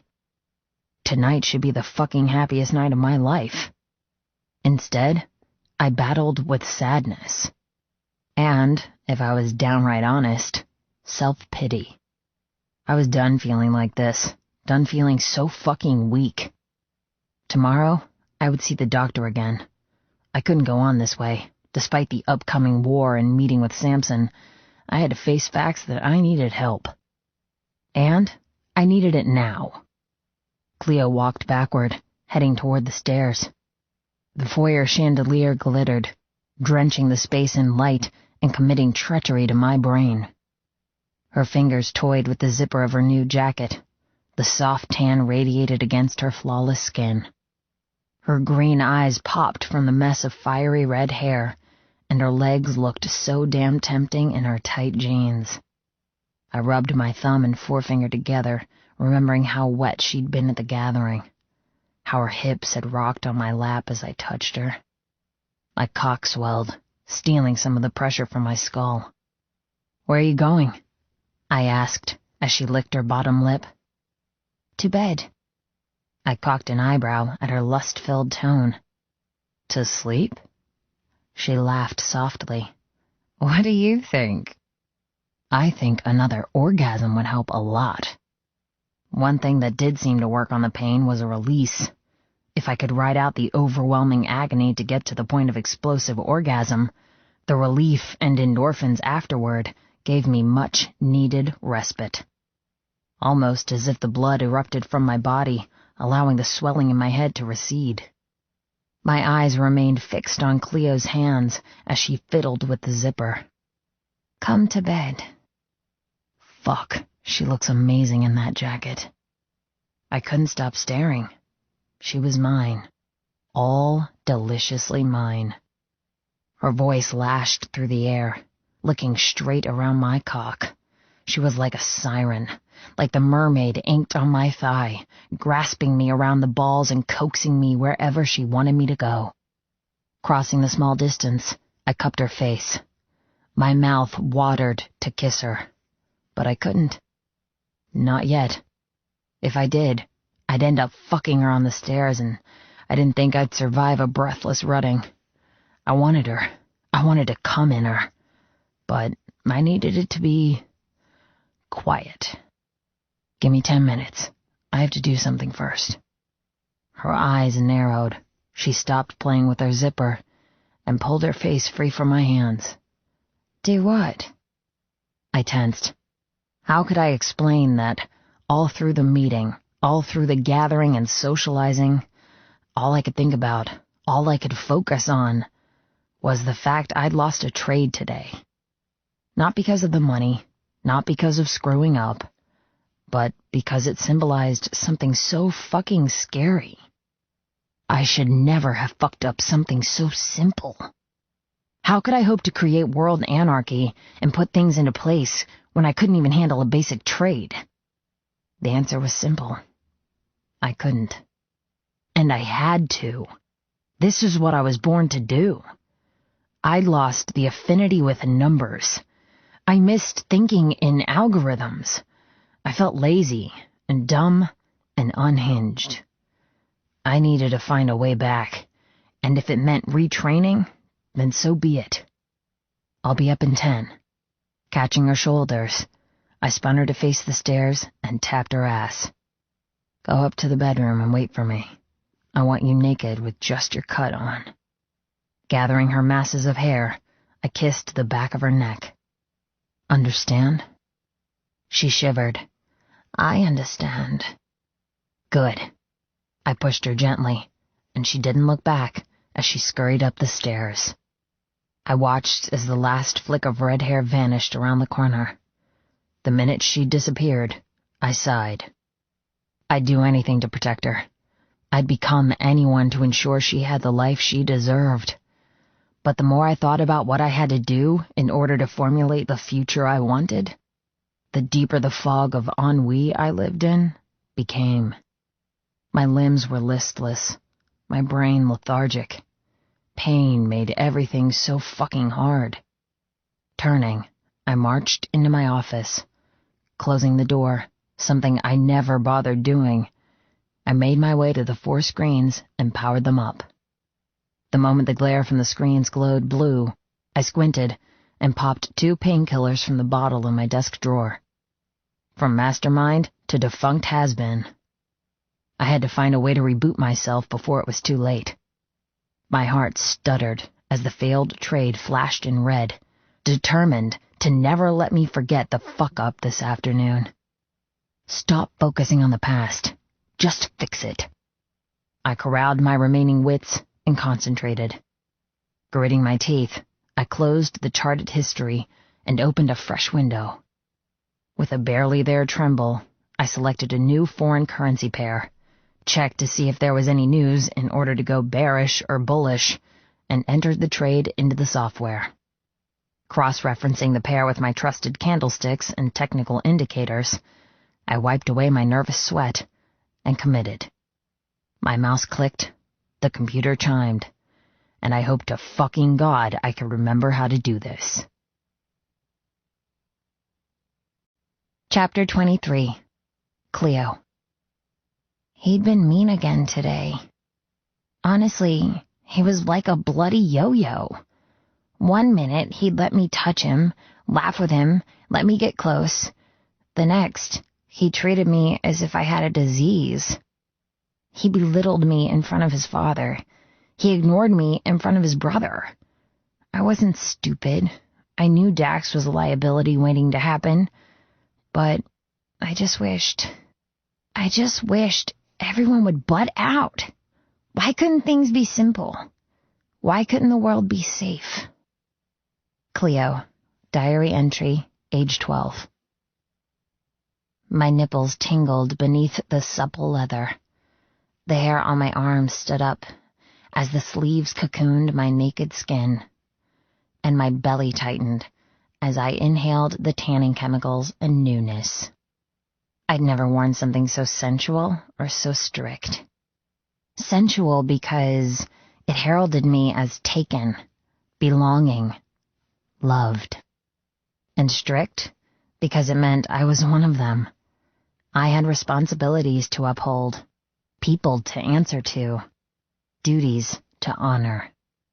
Lucky for me, Arthur had always held that hierarchy in my life. Yes, we were equals, but I was happy for him to protect and cherish me because I did the same in subtler ways. He was brawn and brash brutality, while I was the soft drizzle after a harsh summer's day. Stroking the patch over my breast, my heart squeezed. I'd done exactly as Arthur told me. After scurrying up the stairs like an eager church mouse, I'd had a quick shower. Afterward, I'd moisturized, pampered, and padded naked across the room. I'd made sure the bedside lights were on romantic glow rather than interrogation brightness, and curled up in the middle of the bed wearing nothing but my new jacket. And there I'd waited, growing wet with anticipation and breathless with desire. Every rustle I made, the new jacket sent another wave of need through my blood. The silver thread glittered, reminding me time and time again who I loved. The small jacket fit me perfectly. riding on the back of Arthur's bike from the gathering, had filled me with a mix of joy and justice. Any motorist who saw us growling past knew I wasn't one of them. I wasn't from a normal 9-to-5 society. I was a member of something bigger. A sister, wife, and friend to people who understood the meaning of togetherness. The skull and abacus logo teased fear into some people, believing we were lawlessness and terror. What they didn't see was an extended family, and I'd just been handed the keys to their home. I sighed, staring at the ceiling. How much longer will he be? My ears strained for any noise of his boots on the stairs. My instincts fanned out for any prickle that he might be close. I was tempted to go down to find him. It had been 40 minutes, not the 10 that he promised. But something inside me hesitated. I didn't want to interfere. Losing the trade this afternoon did something to him I couldn't understand. And unfortunately, this was one time I couldn't help. He had to fix it. He had to come to terms with whatever injury shadowed him. All I could do was be there for him when he healed. The house breathed around me, hugging me with its white painted walls. So many memories already existed in this place. The trials of convincing Arthur I was the girl from his past. The fear of being sold. The blankness of amnesia. The echoes of everything that had passed hovered in the air, twisting and twining, waiting for new memories to play with. And tonight, I plan on making new memories. I planned on doing something for Arthur that had never been done before. The bedroom door suddenly swung wide. Arthur appeared. His boots were off, his feet bare, as he moved silently over the carpet. His eyes feasted on my nakedness, and I deliberately wriggled, letting the front of my jacket gape, hinting at nipples and flesh. I missed you. His lips quirked as his eyes blackened. I can see that. Unashamedly, I spread my legs a little. I missed you a lot, in fact. The color of my tattooed leg looked almost garish against the white of his bedspread. I was a splash of color on a simple cloud. He didn't reply, only stared. Taking his time, he drank in my scars and ink, once again making me feel as if I was the most unique woman in the world. You were gone a while. My skin warmed beneath his gaze. Are you okay? I flinched as the question crashed between us. I didn't want to keep hounding him, but I couldn't stop my worry. I'd long since given up trying to forecast the future, guessing what would occur tomorrow, next week, or next year. Life had taught me that things could go disastrously wrong within moments, but I also wasn't prepared for chaos to win. There had to be structure, and Arthur's head injury was ruining that structure. He'll beat it.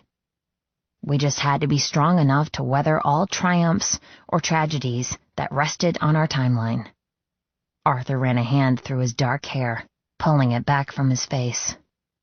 I'm better. He smiled gently. I made back the money I lost this morning. So yeah, I'm okay. His voice was achingly soft. If I didn't know him, I would believe his words. But I did know him, and his tone said he was still afraid. Sitting upright, I scooted on my knees. Is there anything I can do? His eyes blazed with love. You're doing it, just by being you. His hands went to his belt. I couldn't ask for more. His gaze latched onto my inner thighs as his fingers pulled the buckle aside, then unhooked the button of his fly. I stopped breathing. An electric storm brewed around us, tingling my scalp. Drifting from my knees to all fours, I prowled to the bottom of the bed, and stopped before him. Beckoning him closer with my finger, Arthur obeyed, coming to stand within touching distance. We didn't speak as I reached out and stilled his hand. His skin scorched mine. He sucked in a breath, turning to stone. Cleo. Shaking my head, I pushed aside his grip. His large chest rose as his arms dropped woodenly by his sides. Silence wrapped around us like a blanket as I sat higher on my knees and ran my hands over the planes of his chest. The warm cotton of his t-shirt guided me under his cut, muscles bunching beneath my fingertips. We match? My heart skipped. We wore the same emblem, a perfect mirror image. I was marked forever with his protection and commitment. Never looking away from him, I bit my lip and pushed the heavy leather off his shoulders. The dense material slipped down his arms, catching on his large hands. His lips parted as I tugged his hand forward, carefully freeing him so the cut fell to the floor. We flinched at the soft slap of leather on carpet, the noise seeming to reach out and stroke us with hungry greed.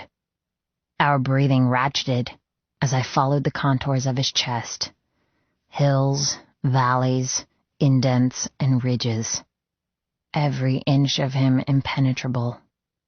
My mouth watered, intoxicated on his perfection. His 5 o'clock shadow, the long length of his hair, the way his eyes glimmered with acuity. I never wanted anyone else for as long as I lived. Working my way downward, I sketched his stomach, loving the way he gasped and shivered. He held his breath as my fingertips found his zipper. Ever so slowly, I tugged it south, never looking away from his eyes. His trousers flared open, a welcome invitation. Sliding my hands around his narrow hips, I pushed the heavy denim down his legs. His hands fisted by his side. The urgency and need in his eyes crackled the air. But he didn't reach for me, didn't try to touch me. Somehow, we wordlessly agreed that I was in charge, that I was in control of our tempo. I wanted to take from him. I wanted to give him something he'd never had before. A secretive smile tugged my lips as I captured the hard length of his erection through his boxer briefs. My breasts swelled, my nipples pebbling even harder. My knees wobbled as I ran my thumb over his crown, drawing a low groan from his chest. The sharp V's of his stomach tightened as he gave himself into my power. God, Cleo. His eyes snapped closed as I continued to press against the highly sensitive tip. Growing bold, I squeezed his girth. I wasn't gentle. I was demanding. My heart liquefied at the gift of touching him. I want you, Art, so much. You have me. His voice was gravel. Don't move. His eyes connected with mine, a slight question forming in their depths. But then, he nodded. He sighed, relinquishing total control. The weight on his shoulders disintegrated, his worries fading by letting me rule. I was a goddess. I was a witch. The thrill at having his utmost trust feathered through my soul. He didn't twitch or smile as I tugged his boxer briefs from hips to knees. His nostrils flared as I left the tight material around his legs, imprisoning him where he stood, cutting his tattooed mermaid in half. My heart beat faster at his perfect length and thickness. I couldn't ask for a better lover. Even when I was 14, I'd wanted him. Wanted to know what existed in his trousers. Wanted to touch him. Lick him. He wouldn't let me then, but he will now. Rising up on my knees again, I grabbed the hem of his t-shirt and raised it over his head. With half a smile, which was so damn sexy it hurt my heart, he ducked and raised his arms. With a sharp tug, the t-shirt flew over his head. I dropped it to the abandoned clothing on the floor. They were like leaves from a giant tree, shedding for another season. The moment Arthur was naked, a delicious sparkle effervesced through me. He was chocolate and Christmas all at once. He's mine. Having him so exposed, while I wore his jacket claiming me as his property, made me feel powerful, invincible. I wasn't owned. I owned him. I loved the aphrodisiac, the knowledge he would let me do anything. His hand captured my cheek, his thumb rubbing over my skin. My fingers tightened around his cock, tugging him closer to the bed. He groaned, his eyes fluttering to half-mast. "Christ, you undo me, Buttercup." His hand fell away, and I licked my lips at the thought of bringing this warrior, this incredible biker, to his knees. My new jacket creaked as I shuffled closer, never letting go of his erection. I grew wet. I grew eager. Stroking him, I ran my thumb once again along the tip. The muscles in his neck stood out as he hissed between his teeth.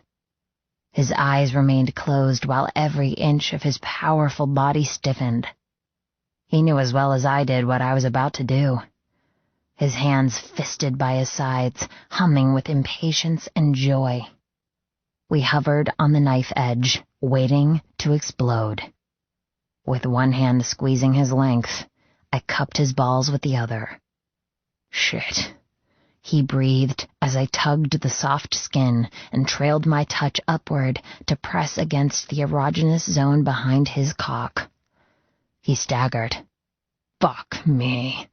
What are you doing to me, Cleo?" "Giving you pleasure." I wanted to draw the moment out, but my legs trembled and my mouth ached to fit around him.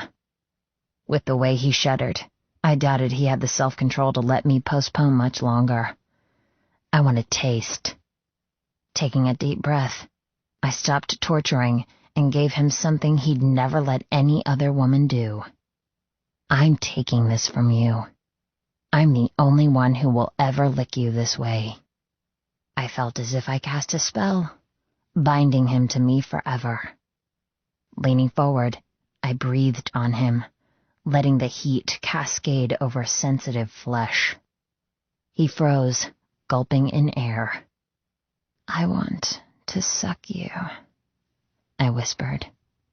"Fuck," he groaned. Tugging his balls, I positioned my head above him, and with the flat of my tongue, licked him for the very first time. My heart banged against my ribs. "Oh, shit." His hands shot upward to fist in my hair. He was sweet, musky, hot, so hot. His thighs trembled. He dug his toes into the carpet. His scent instantly wrapped around my soul and squeezed. I licked him again, relishing in the way he quaked and shivered. "Fuck!"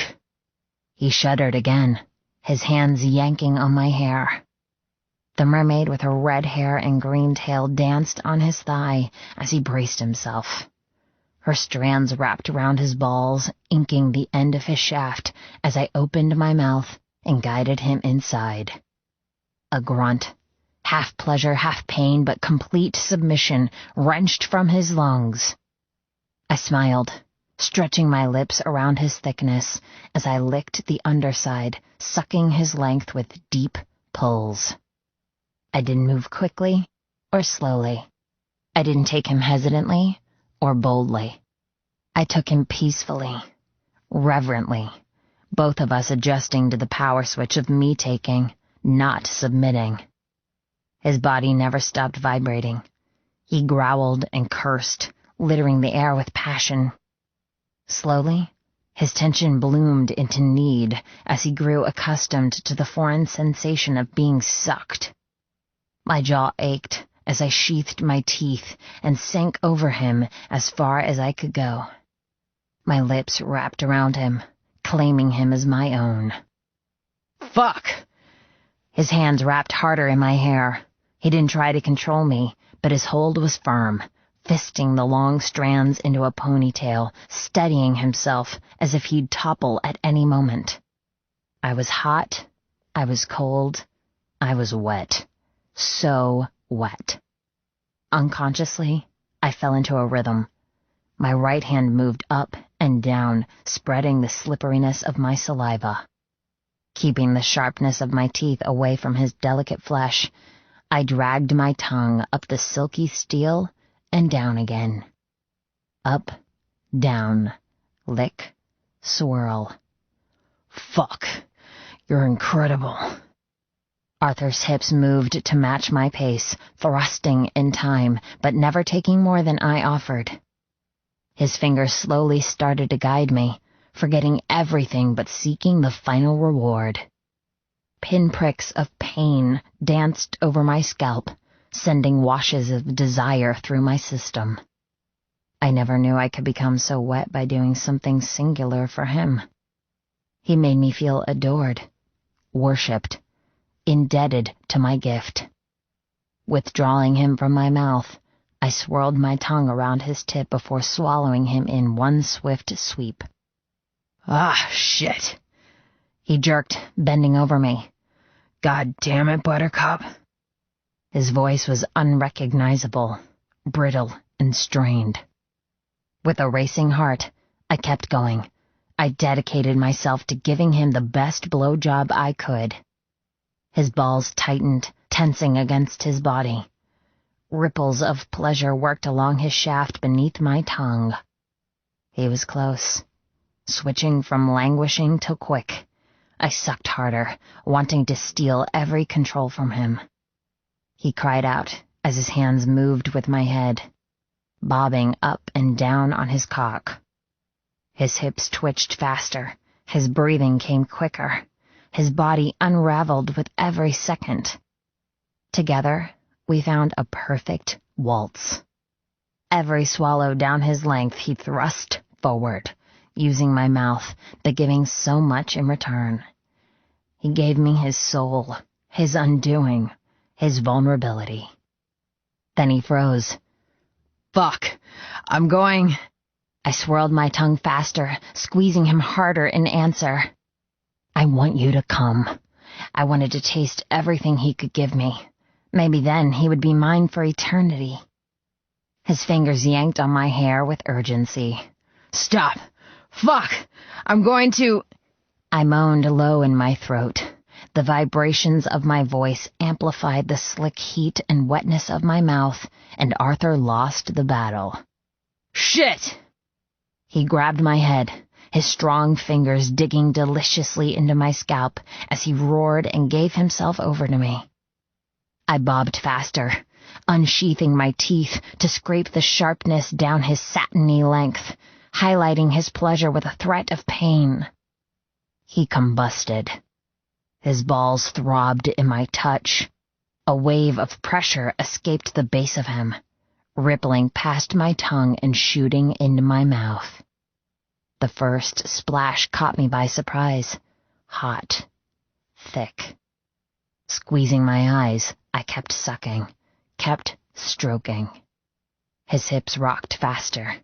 I moaned again as another salty spray coated the back of my throat. Another wave. I kept licking, kept taking until he shuddered in my hold. His body crumbled, losing its strength and giving in to gravity. With an endless sigh, he ran his fingers from my hair to my chin, prying me upward and forcing me to let go of his cock.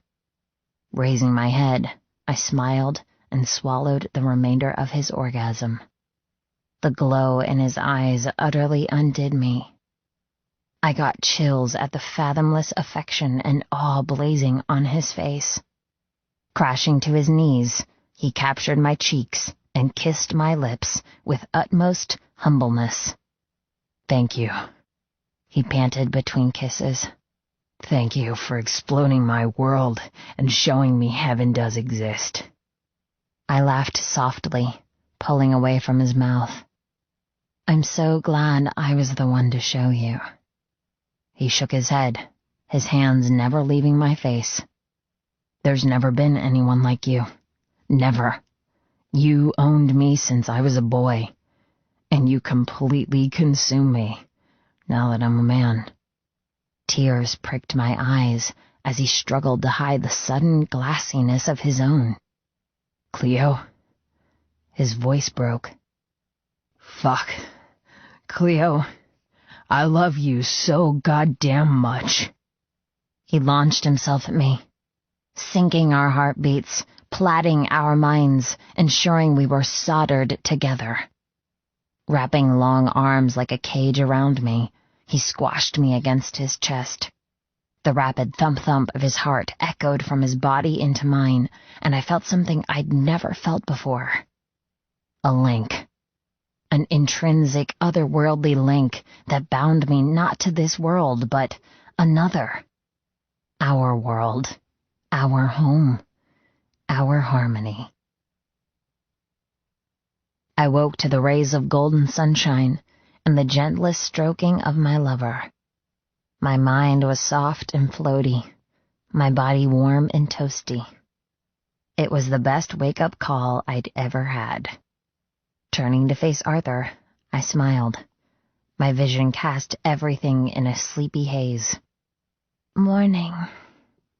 His smile lit up my world.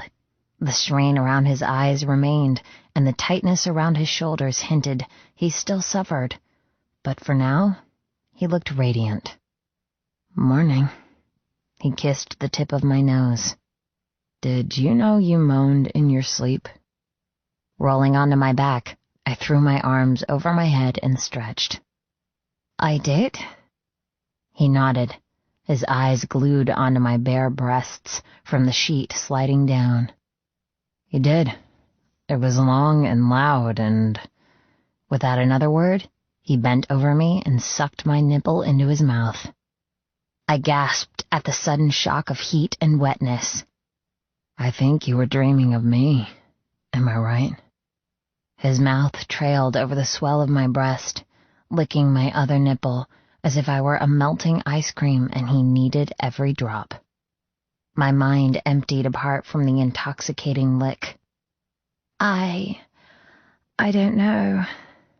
Slinking my fingers into his hair, I murmured. I might need some coaxing to remember.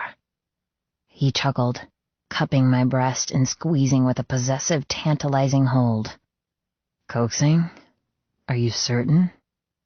I arched into his touch, luxuriating in the way my body warmed. Very certain.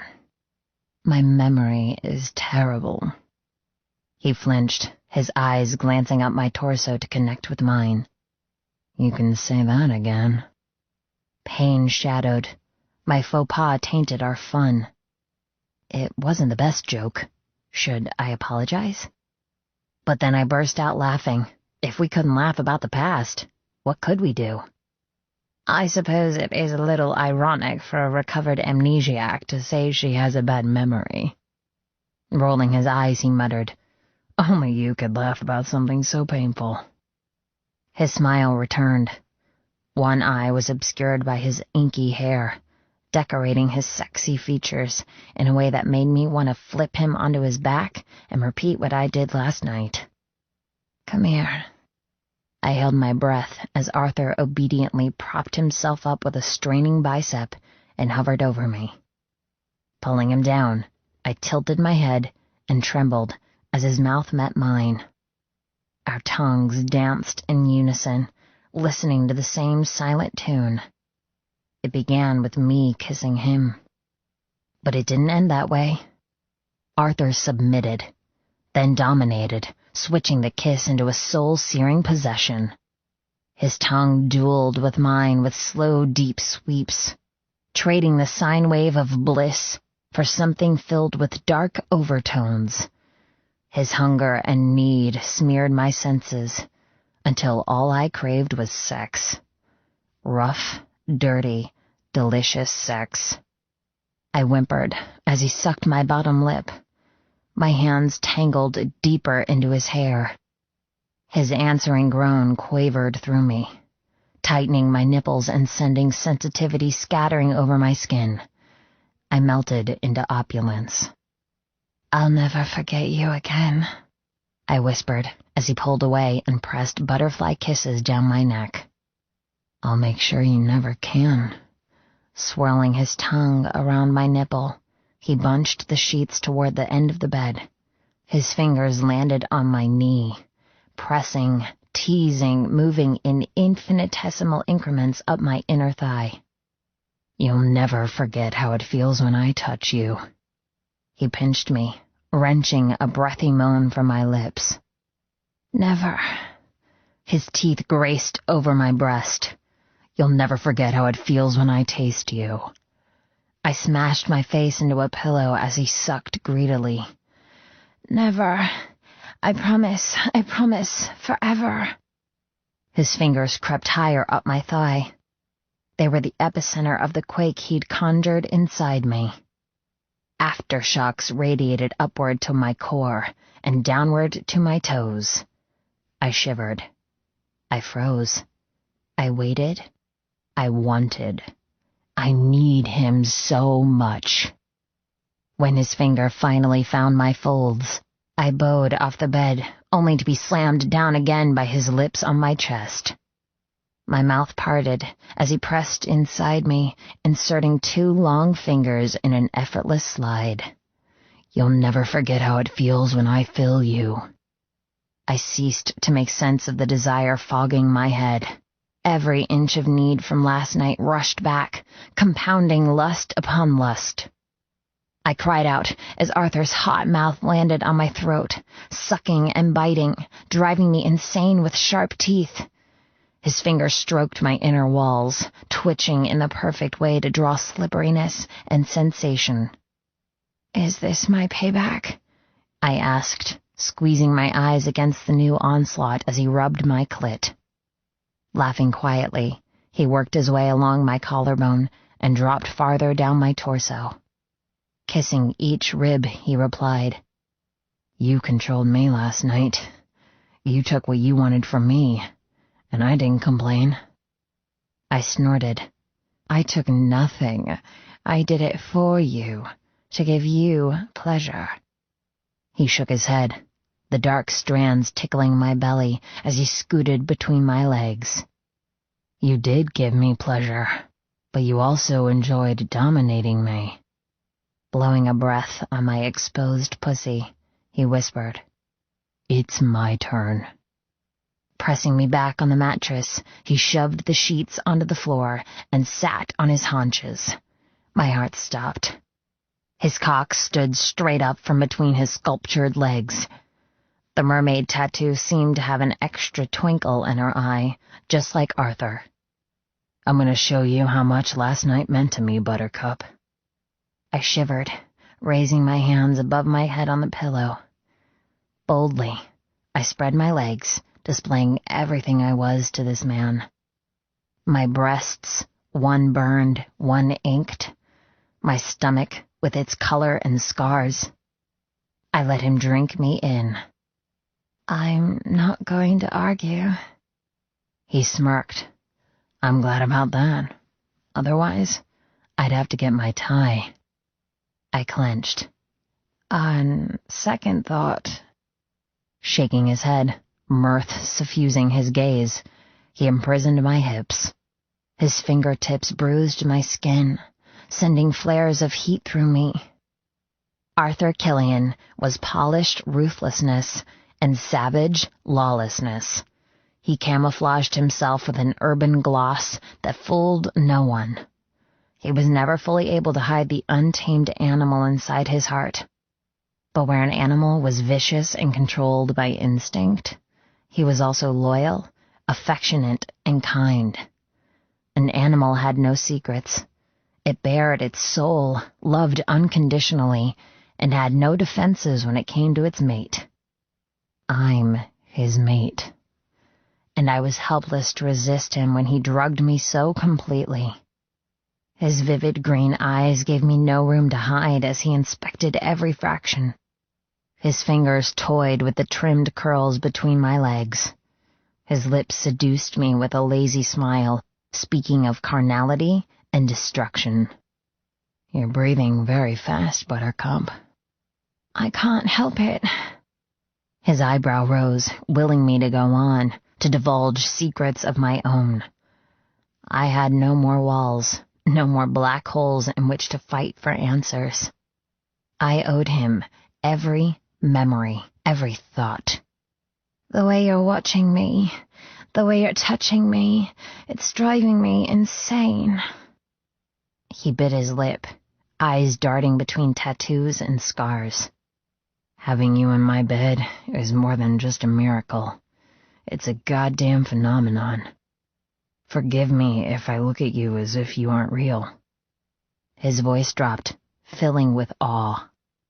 "It's because I keep thinking none of this is real, that the headaches are a sign of my insanity, that I've left reality behind and found salvation in hallucinations."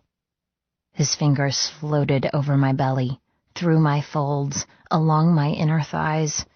Everywhere he touched me, I erupted and smoldered. His pain fisted my heart. He was too much, too deep, too pure, too perfect. "Could a hallucination give you what I did last night? Could a ghost lick you until you came?" His smile was crooked and cheerless. "You don't know how many nights I woke to a dream so similar to what you gave me. You don't know how many times I woke cursing and raging because I didn't want to leave a world where I had you, only to lose you day after day." My chest splintered. My rib cage became firewood for the incinerating flames inside my heart. "Arthur." I loved him too much. The way he spoke terrified me, that I wouldn't be able to keep him now that I'd found him again. Would we always be shadowed by the past? My shaky sigh webbed around us. "Let it go. You have to let it go." The pain, the torture, the driving need for revenge. He needed a fresh start, away from here. He needed to let the future take us forward, rather than let the past drag us back. Raising his hand, he squeezed the bridge of his nose. "I'm sorry. I have no idea how this turned from pleasure to—" Wedging myself upright on my elbows, I whispered, "I know why. It's because you didn't believe in us." His eyes flashed open.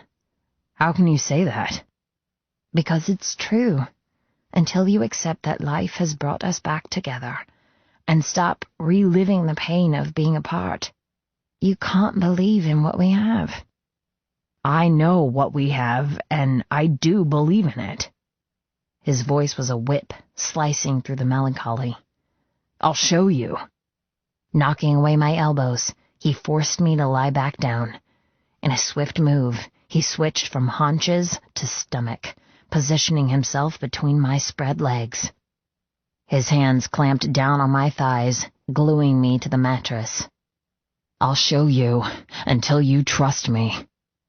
His dark hair framed his extraordinary face as he looked up the length of my torso. "I'll prove to you that I'm yours no matter what." "I know you are." My heart skipped a beat at the determination on his face and the dark shadows beneath his eyes. He was stunning, masculine but caring, possessive but loving, the complete, perfect package. I grabbed handfuls of linen as his head bent. His breath fanned hot and steamy on my pussy. His lips hovered, trapping me in the acute moment of anticipation. My pulse turned into a geyser, wanting to burst. "Please." I braced for the slippery incredibleness of his tongue. Another breath, the billowing heat condensing on my skin. Another. I couldn't stand it any longer. "Please," I cried. "Be my fucking pleasure." He licked me. I shot upright, hurling straight toward heaven. "Oh, God." His hands captured my thighs, holding them down and spread. His tongue dashed over my clit, lapping quick and sharp. Then he flattened the strong muscle and swept it from bud to entrance. I spiraled. The pleasure. It was too much. My mind swam as he nibbled and speared inside me with no warning. "Oh, hell, Arthur," he growled, thrusting his tongue again. "God damn it, believe me." "I believe you. I believe you." His 5 o'clock shadow rasped my sensitive inner thighs. "No, you don't. Not yet." He tasted me thoroughly, moving back to suck on my clit. It was too good. I'll explode. I do believe you." My legs tightened until every muscle cramped. "Please, I can't stand it. Stop." But he didn't stop. Again and again he dipped inside me, dragging his tongue to lap and lathe. I lost myself to him, bobbing away on the tide of bliss he created. He was Poseidon, and I was an unlucky ship, about to be wrecked on the shores of a detonating orgasm. My pussy tightened, reaching for the promised shoreline, wanting nothing more than to decimate into tiny shards. "Yes." "Not yet," Arthur growled. "You're not allowed until I say so." My eyes flashed open, half in rage, half in obedience. "I can't stop it." "Yes, you can." Letting me go, he crept up my body. His lips were swollen and damp, my wetness glistening on his chin. I waited for him to smother me with his body, but instead he urged me to roll onto my side. "You're not to come until I'm inside you." Every inch of me was alive, crawling and begging for a release. Lying down beside me, he lassoed a strong arm around my belly and yanked me into the hard muscles of his body. My back to his front, my softness against his hardness. I flinched as he ground his throbbing erection against my lower back. "I'm gonna fuck you now, Buttercup. I'll prove to you that I can love you while using you, that I can trust you while riding you, that I can believe in you." I moaned as his hand ran over my hip, grabbing my thigh and wrenching it back to entwine with his. "Take me," I mumbled, my body undulated, my core empty. With my legs open, he maneuvered his hips and fisted his cock, guiding it to my entrance.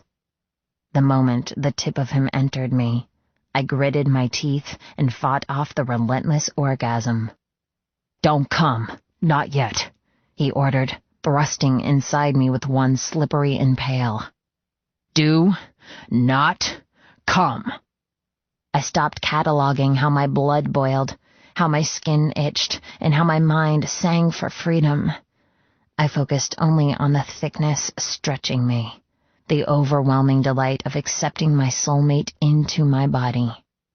He was what I craved. His tongue had been a perfect entree. But this was the main course and dessert, all in one. Keeping me pinned against him, he rocked into me, rolling me from my side onto my stomach. My arms splayed out. I moaned, biting a pillow as he rode me. His thrusts were slow, then quick, gathering speed faster and faster. "God, you feel amazing," he grunted. One hand clamped on my hip, keeping me imprisoned beneath him, while the other wrapped around my nape. The primitive way he held me undid the floodgates, and I cried out louder and louder with every thrust. I couldn't move. I could only take what he gave. Every stroke sent me higher into the spindling promise. His teeth razored my ear. His breath scalded my skin. "Come! I need you to come!" He thrust hard. "Now, Cleo!" His voice was no longer controlled. His divine rock gave me no room to argue. I was trapped, He was above me, around me, inside me. He was me. I was him. My orgasm would be his. We would share our release in some cosmically charged way. His hand drifted down my front and pinched my clit. I said, I need you to come. I moaned as his fingers rubbed in perfect circles, blending in empathy with his rapid pace. Oh, God, yes, don't stop. My body gave up trying to make sense of where to rock or flow. I stopped trying to hold off and gave myself over to the inevitable combustion. I screamed as an intense orgasm sliced through my body. My core clenched with devastating pressure. The ship I'd become destroyed itself over and over again, splintering against the battering of his storm. It was staggering. It was paralyzing. I turned into a puddle of delirium. Arthur groaned. God damn it! His rhythm lost its perfection, and he slipped from making love to fucking me ruthlessly. My orgasm only strengthened and continued. I crashed harder, knowing that even as he used me, he worshipped me. His violence and craving blazed with truth. Fuck, yes! His release erupted deep inside me, his pleasure resounding in my ears. On and on he spilled inside, and I took every drop. I was no longer a ship floating on his tide, but drowned and consumed in his wake. By the time we opened our eyes, we were both sticky with sweat and overheating in the patch of sunlight streaming through the window.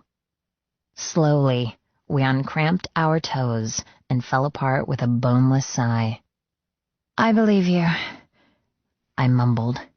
10,000 times I believe you. He chuckled, tucking me into his side. His warmth spooned me, and I'd never been so safe or contented. Finally, he nuzzled behind my ear. Things are going to be wonderful. You'll see. Once I've taken vengeance and things are dealt with, it will all be over. A shadow fell over my heart that no amount of sunshine or love could diminish. Would it, though? Would we find a happy balance? Would his headaches fade and leave him unharmed? My eyes fell on the silver thread of property of kill on my jacket tossed on the floor. It glittered in the sunlight. I stroked his forearm still wrapped around my chest. I hope so, Art. I truly do. This is our fresh start, Buttercup. You'll see. My mind darted back to the night I'd arrived. The battle, the trafficking. Our reunion hadn't been ideal, but we'd made it work. We would make whatever the future delivered work too. I'm so in love with you, Art. He sucked in a breath, pressing a kiss on my temple. The same for me, Cleo. I've always loved you, and I always will. Chapter 24. Kill. What was I supposed to do? I'd finally come of age to be inducted into the club. I'd sworn my oath, wore my cut, and promised to obey Thorne Price as my president. A party had been thrown in my honor. Yet later, once the men had passed out from drunkenness, my father had reminded me of one important clause. The club came first. The club was my life. But I was the loophole because my father was blood and demanded ultimate fealty, even over my president. Kill, age 16. Are they here? Grasshopper looked up as I strode into the clubhouse. I'd had a hell of a time getting Cleo to stay behind, but I'd finally been able to reassure her enough that I needed to complete some business and would be boring as fuck. I'd lied to keep her behind. Having her in my life was personified ecstasy, but I couldn't have her knowing everything. Even though you promised you would tell her. Scowling, I shoved those thoughts away. She'd begged to come with me, but tough luck. I knew she wanted to keep an eye on me with my headaches, but this was part of my life where I didn't want her. Revenge. It was a lonely obsession, and should remain a lonely obsession. She didn't understand, couldn't contemplate the overwhelming drive to make my father pay. She seemed content to let fate or karma deal with him, even after everything he'd done. She didn't believe in retribution or taking payment for past sins. But I do. Wholeheartedly and luckily, so did Wall Street and pure corruption. Yep, all the men you requested. 10 in total. Cocking his head toward the door leading to the meeting room, Grasshopper added, We've got your back on this, Kill. Everything's in place. Nodding, I ran a hand through my hair.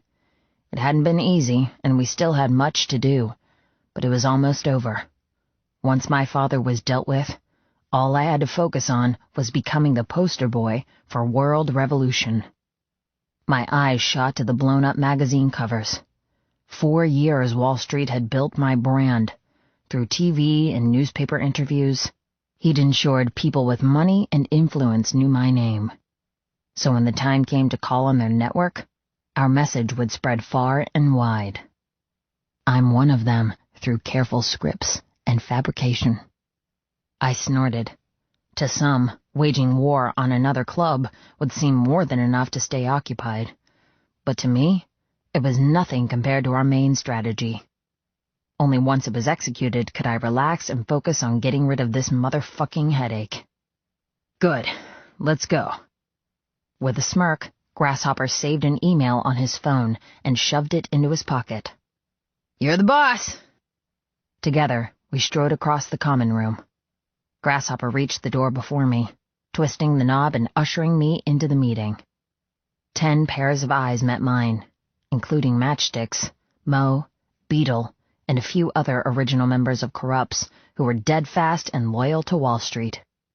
These men I trusted, and these were the ones who'd been carrying out my plans over the past few years, building up our reserves, planting doubt in our enemies, and arranging a worldwide takeover. We weren't after small control anymore. We were after global. Mo stood up, and I circled the table and took my seat. The gavel fit perfectly in my hand as Grasshopper took his place. All ready to begin, Kill. They've been debriefed on the upcoming meeting with Samson, and the majority know of what is expected of them tonight. Rolling my wrist, enjoying the weight of the tiny hammer giving me so much authority, I smiled. Perfect. Looking toward the men, I rapped the table and narrowed my eyes. Let's start. Grasshopper was the first to steal the floor. I'll go first. The men grinned, already knowing the order in which they'd go. It never deviated. We were all equals, but in church, we followed a hierarchy. I've been in touch with our chapters in San Francisco, Los Angeles, New Mexico, and Arkansas. They're all aware of what's in the pipelines and ready to bowl into fucking town at the slightest request. Did you ask them to come? Mo asked. Grasshopper shook his head. I figure with our reinforcements from Green Clovers up north, we should be sweet. They've proved themselves in the past, and won't fuck up an opportunity to shed their Irish authority and come into the pure fold. This wasn't news to me. Lucky himself had been in touch with me over the years. He'd been hankering for a challenge to prove himself worthy of wearing our patch. Word had got out that being a pure meant wealth. Being a pure meant safety, brotherhood, and living a long fucking life, rather than turf wars, discipline, and a one-way ticket to Hades. Men were sick of being controlled by a drunken mob still living in Ireland. They wanted home roots. They wanted a faction large enough to spread out and grow. It was a win-win. Mo, how's it going with what I requested? I looked to the messy blonde biker who wore his battle scars like fucking jewelry. In the garish overhanging light, tiny silver scars glittered on his face, neck, and hands. They played peekaboo, almost invisible until illumination shone in just the right way. It made him a scary motherfucker. I've got 3 back so far. That leaves 1 more, seeing as that blonde bitch was killed back at Dagger Rose. My eyes widened. Shit. I didn't expect you to be so quick about it. He smirked. I'm a fast worker, Prez. The 3 are still in our custody. What? Here at the compound? Mo shook his head. Nope. Got 2 in drug rehab, and 1 is safe in a halfway house out of town. Thought I'd take the initiative, 'cause that's what you'd have done. Once again, Mo proved I had no reason to micromanage. I leaned my elbows on the table and clasped my hands. With all the carnage I planned, it was nice to have done a good tiding for once. The women who had been trafficked with Cleo when she first arrived had been reclaimed and rejuvenated, and heading back to health and normalcy. It was a damn sight better than being whores for men who didn't fucking deserve them. The girls had been gifted to other presidents in turn for their loyalty. It had been Wall Street's idea, pussy and money, a fail-safe for fealty. But I hated that Cleo had seen me stoop so fucking low. I didn't trade skin. I didn't deal drugs. I didn't sell guns. I wasn't out to hurt anyone. I was out to reform the wrong and uphold justice. I couldn't be such a goddamn hypocrite by selling women for my own purpose. Good to hear. Let me know when they're detoxed. Need to know if we can do anything else. Mo raised an eyebrow. Do more for them? Shit, Kill. You've given them a life they didn't even have in the beginning. They were the ones who caught their idiotic asses with bikers and spread their whorish legs. I know. They joined this game, but I sent them deeper. It's on my fucking head. Topic closed. I turned to the next speaker and cleared my throat. Next agenda. Matchsticks. Did you hear from the Black Diamonds in England? Matchstick sat higher in his chair, his large belly squashed against the table ledge. Yep. Jethro Hawk said he'd provide use of his diamond shipping routes for anything we need transferred, and also mentioned a face-to-face meeting with you next time you're in the UK. I cracked my knuckles. The English tycoon who outweighed my bank balance by almost double, which was no mean feat, had been of great assistance over the past few years. I'd met him at his diamond processing plant, and been so fucking jealous of the son of a bitch for what he had. Not because of the wealth or glittering rocks all around him, but the woman standing by his side. There'd been so much fucking tension between them, but all I could think about was Cleo. Cleo rotting in a grave. Cleo burning alive in her family's home. I'd wanted to wring his neck for being so lucky, but I never got the chance because we ended up forming a grudging respect. Along with respect, I also found a kinship I never expected. He had a strict father, a family that expected far too much of him. I recognized the trap he lived in, and our similar family issues strengthened a bond I knew I could trust. To be honest, my circumstances were a damn sight better than his. At least I had the freedom to kill my father and brother. Jethro? I doubted he'd ever be free. That'll work. Pass on my thanks. Fingers crossed we won't have to call on him, but it's good to have everything in place. Looking around the table, I racked my brain to see if I'd scratched everything off the list. Wasn't there something else to discuss? My fucking headache still wouldn't leave me alone. It had eased a little, thank God, mainly thanks to the 2 releases I'd had inside Cleo. My lips twitched, remembering her head bobbing between my legs. She'd been so fucking pretty. I grew hard just thinking about her. Beetle announced, "By the way, our snitch has been busy." Everyone's attention shot to the youngest member, waiting for him to continue. Playing with the gauge in his ear, Beetle said, "The snitch in Night Crusaders. He said Dagger Rose is overstaying their welcome, making plans to move due to a fight they had last night with the Crusader Prez. A few men got hurt. They've been told to fuck off before the end of the week." Shit! Grasshopper slammed his palms on the table. But that's in 2 fucking days! Beetle shrugged. I know. We need to move fast on those assholes. Already told the boys. They've stockpiled more guns and prepped the bikes. His eyes fell on me. I'm on it, Prez. My heart raced. 2 days. The timing didn't really matter. In fact, I'd planned on ambushing them this week regardless. We couldn't afford to let them fuck off. Not now. But 2 days. Could we be ready? Is Alligator with them? The fuckwit who hurt Cleo? The men shifted in their chairs. The bonfire last night had firmly rooted Buttercup into our family. The men wouldn't be fighting just because I said so, but because she was theirs now.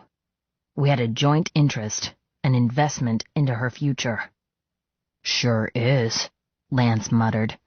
The biker was a weathered man with faded tattoos of his beloved Yorkshire Terriers on his forearms. He was an enigma, but was fucking brutal in war. Been spotted with Rubik's.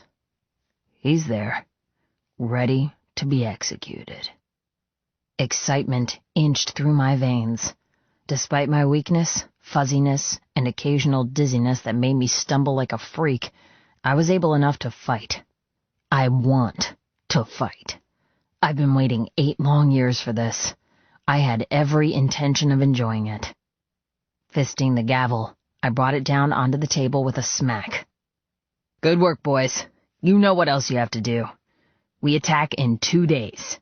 Gather ammo, clear the roads of local police, stockpile everything else we might need. Standing, I growled. In 2 days, we wipe Dagger Rose from existence and put this fucking treason behind us. 30 minutes later, I straddled my Triumph and slotted the key into the ignition. Twisting my wrist, the silent machine evolved into a rumbling beast. Sunshine sliced slivers off my eyeballs and made my brain bleed. I wanted to get home. I wanted shade. I wanted Cleo. But as I turned the handlebars for home, I paused. I had one last thing to do, and I didn't want to do it where Cleo could listen in. Pulling my phone from my back pocket, I dialed the number I knew by heart and waited for it to connect. Florida State. Please dial the extension you require or hold for assistance. Our visiting hours are between 11 a.m. and 2 p.m., Monday through Friday, and require a prior arranged booking. Pulling the phone from my ear, I pressed the 5-digit extension to be put through to the penitentiary wing I'd been housed in and suffered the familiar fisting around my gut as I waited for it to stop ringing. Florida State, a female voice answered. How can I direct your call? Prisoner number FS890976. Wall Street, please. My tone was curt. One moment. The line switched to god-awful music, and I stroked the matte black of my gas tank while I waited. It was never a quick turnaround calling Wall Street. The line crackled, cutting off the music. You have 10 minutes. I waited for the additional click as the operator connected me to a line in Wall Street's cell block. Kill my boy. You got my message then. I still hadn't figured out how he managed to send text messages in his predicament, but he did, on a regular basis. Yep, received and noted. It's going down in 2 days. Top rule when speaking on prison lines, no details, ever. Good, good. I thought as much. At least I'll have something to celebrate when I get out of here. My hand tightened. You heard back? Sure did. When he didn't elaborate, I pressed. And? He laughed, sounding 20 years younger and fucking sprightly. I'm done, Kill. Served my time. Paid my price. I'm gonna be a free man again. Fucking hell. I stared ahead, reliving those days when I first came out. The fear of open spaces, the constant questions of, can I go there? Who do I need to check with to make sure I'm allowed? What's my curfew? Even breaking the habit of going to bed and getting up, set by the warden's hateful alarm clocks, took time. Shit, Wall Street? That's fantastic. They're letting me go early due to good behavior and proof of conforming to the necessary requirements of a rehabilitated criminal. I knew for a fact that was the truth. He hadn't had to bribe anyone. He was an exemplary prisoner. I had no doubt the warden would have kept him forever if possible, just for the respect and peace he wielded. J Block would never be as calm the day he left. I was fucking sure of it. Do you have a date? Not yet. The sentencing was just confirmed yesterday. Paperwork and all that jazz is always a holdup. But I'll let you know when to pick me up. My heart raced to think of him coming home. This man had done so much for me, made me who I was, built me up when I was down and all that fucking sob story bullshit. I made a mental note to throw him the best damn party he'd ever seen. I'll be there, Cyrus. You can count on it. Chapter 25. Cleo. I'd gone to a high school dance last night. I'd attended with a boy I didn't like. Arthur had refused to take me. My mom said he wouldn't have been allowed anyway. He was too old for me. But what did they know? He wasn't too old. How many times did I need to tell them that he was the boy I'd end up marrying? I knew what I was, and I was happy with that. And I'd be ecstatic when Arthur finally understood that our future wasn't with others, but together. His family, my family, they didn't count. He was my family. Cleo, diary entry, age 13. 2 worlds, 2 identities. When Arthur disappeared to deal with club business, I'd fretted. When he said he'd be back before dinner but never showed, I'd panicked. And when a mysterious package arrived with instructions, I'd freaked. I never expected this. I never expected Arthur to be such a master juggler with so many moving parts flying unseen above my head, or to be left so far behind. Sure, he'd always been a planner, crossing T's and dotting I's, but to this extent, I would never have guessed. My heart fell thinking how much had changed since we'd matured into adults and formed our own existences. I just have to trust that he'll tell me when he's ready. My eyes focused as I shoved aside my thoughts and concentrated on the now. The gloom welcomed me, and I turned to face the man who held my heart. "Arthur, where on earth have you brought me?" He grinned, wrapped in shadow in the expensive limousine's interior. His teeth were white, his face rugged and handsome. "You wanted to know. I'm showing you."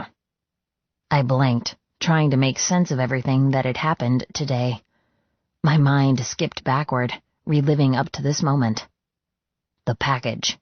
It all started with the package that had arrived a few hours after Arthur had left. "Yours, I believe." A pure corruption brother stood on the stoop, holding out a large box. Dressed in his uniform of jeans and cut, he looked the part of a biker, but seemed too baby-faced to be dangerous. However, his nickname Switchblade said he wasn't exactly as cherub-like as his features suggested. "Delivery man just left. I signed on your behalf." Thanks." Taking the package, I closed the door and scurried up the stairs to open it. What on earth was going on? Where the hell was Arthur? As I sat on the bed and stroked the black silk ribbon wrapped around the large white box, I suddenly felt as if Arthur were beside me, an apparition waiting for me to open the mysterious parcel. Slowly, I undid the bow and cracked open the lid. Inside was a simple note. For you, for tonight. My heart skipped, trying to keep up. I'd made a mistake believing I knew everything there was to know about Arthur. I knew the boy, but not the man. And I'd forgotten one very important thing. Arthur was a planner, an arranger. He never stopped orchestrating or plotting. I can't believe I forgot that. And this was a prime example how his body might be in my arms, his heart might be nestled snugly beside mine, but his mind, that was off busily constructing world domination. I had no clue what would happen tonight. But that wasn't new. Being with Arthur was always a surprise, from daisies in my shoes to impromptu picnics on the clubhouse roof. Everything was always a shock, but a nice shock nevertheless. Inside the box, sleeping in decadent purple crepe paper, was the most incredible dress I'd ever seen. I'd never been a dress-wearing girl. I favored jeans and t-shirts. A no-nonsense wardrobe when dealing with puking puppies and scratching kittens, but this? Wow. I didn't feel worthy pulling such resplendent material from its bed of crepe. Holding the strapless gown toward the window, I fell in love with the intricate turquoise beads on the lacy bodice, flowing down the front to form a jagged lightning bolt teasing with the black tulle of a full-bodied skirt. Along with the dress, there was a strapless bra and matching G-string in black and turquoise. Where on earth did he get this from? With serendipitous timing, the phone rang, and with infinite carefulness, I tucked the dress away and ran to answer. Did it arrive? I beamed as Arthur's voice pulled into my ear. Yes, it's stunning. Good. I called a local boutique. They assured me it would fit you after I gave them jumbled descriptions on your height and weight. I giggled. Well, I think they're mind readers because it's perfect. Silence fell. I asked, Where exactly are we going? A masculine chuckle sent my heart skipping. No questions. We have to work tonight, and I need you looking astonishing so I can gobsmack the men in the room. I plopped onto the bed, fingering the crepe. So you're pimping me out? Have you no shame? None when it comes to you. Is it bad that I find you fucking incredible and want to show you off? I want other men to stare at you and know that you'll never be theirs because you're mine. I sucked in a breath. I have to run another errand. I'll be home later. In the meantime, have a bath, do your hair, do whatever you women folk require to get ready for a party. I'll see you later. Before I could say goodbye, he hung up. Cleo? Cleo, for God's sake, are you listening to me? I jumped, skipping from the past and back to the present. Bringing Arthur into focus, my eyes trailed from his chiseled jaw to the exquisite sight of him wearing a dark gray suit, complete with the tie he'd used to blindfold me. My core melted at ensnaring someone so beautiful, both inside and out. Sorry, you were saying? He laughed softly. I was saying what to expect tonight, but seeing as I was boring you, let's just go in, shall we? I swallowed hard. Go in where? With glowing green eyes, he shifted in his seat. Not my fault you weren't paying attention. I pouted. It's entirely your fault that you're far too distracting and delicious. All I want to do is tear off that tie and put it to other uses. His knuckles turned white, clutching his thighs. Don't. He sent me a warning look that sent electricity scattering to every cell. I'm struggling to keep my cock in order without you saying things like that. Sliding over the glossy leather of the back seat, I fluttered my eyelashes. At least, people can't tell what I'm feeling. His breath turned shallow. And what are you feeling? Boldly, I captured his wrist and brought his hand from his thigh to mine. The rustle of my skirts sounded excruciatingly loud on my oversensitive nerves. Put your hand up my dress and find out. He let out a strangled noise. Yanking his hand back, he growled, You're playing with fire, Buttercup. The word fire sent his eyes darting to my scars, prominent and unashamedly on display. There was no mistaking that I wasn't just a girl in a pretty dress. I was a woman who'd lived a story and wasn't afraid to tell it. I liked to play with dangerous things. He groaned, staring at the limo ceiling as if begging for deliverance. You don't know what you're doing to me. I whipped out my hand, ready to wrap around his cock. I'll find out. In a flash, he trapped my fingers, holding me millimeters away from touching him. You're gonna pay for what you're doing. I shivered. How much will you make me pay? He smiled like a scoundrel, a rogue who was exactly in control even when he looked wildly out of it. Dragging me forward by my hand, he murmured in my ear. Your payment will consist of whatever I deem worthy. He pressed a kiss on my powdered cheek. Until then, you can live in anticipation of what I'll make you do. In a second, he was gone, springing from the car as an unseen chauffeur opened the back door. I blinked. It had been eerie being driven to an unknown destination by an unknown driver. The limo had magically appeared the moment Arthur returned home, already immaculately dressed and smelling divinely like woodsy smoke and seaside. There was a few seconds' delay as the driver came around to my side. With a flourish, he opened the door and revealed the most immaculate villa in all of the Florida Keys.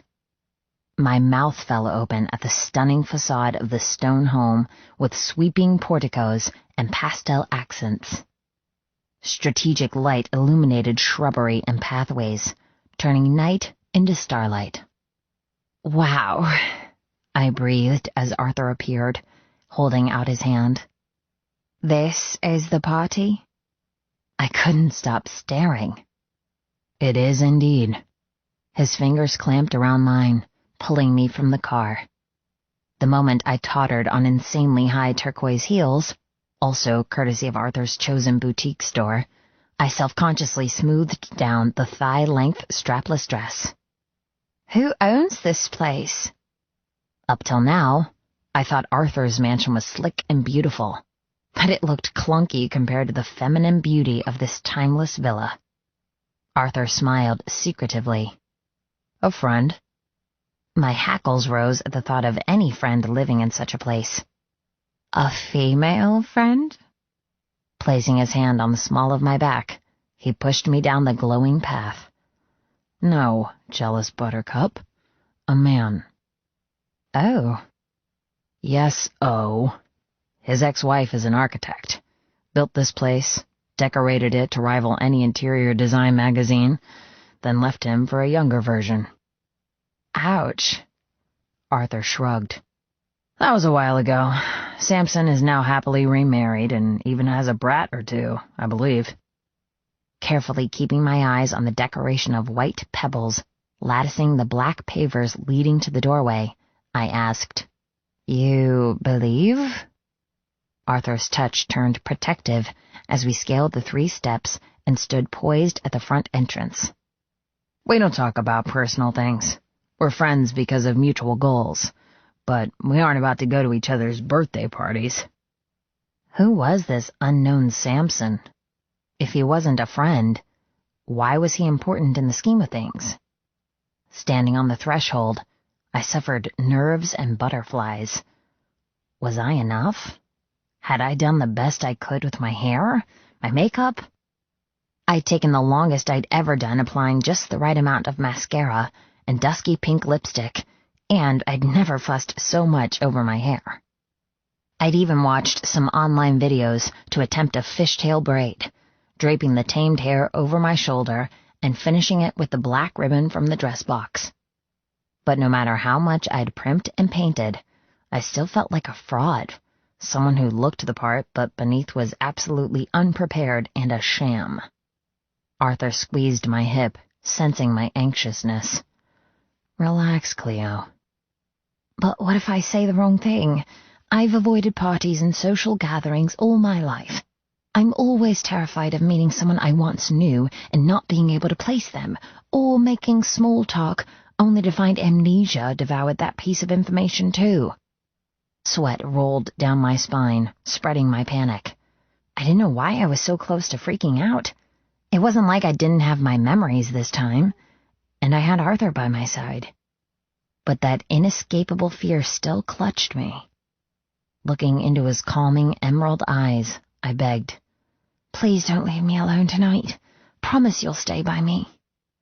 With a gentle smile, he dragged me into his embrace, cocooning me in his arms.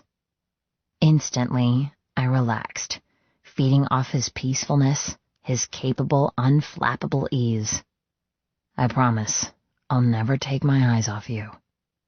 I exhaled in relief. "Thank you." Arthur's jaw-length hair was swept off his face in a slick ponytail. From the front, he looked like a distinguished businessman in a tailored charcoal suit and tie. But from the side, with his rugged jaw, roguish hair, and bulging arms threatening the seams of the suit, the truth was visible. He was dangerous. He was a man not to be messed with.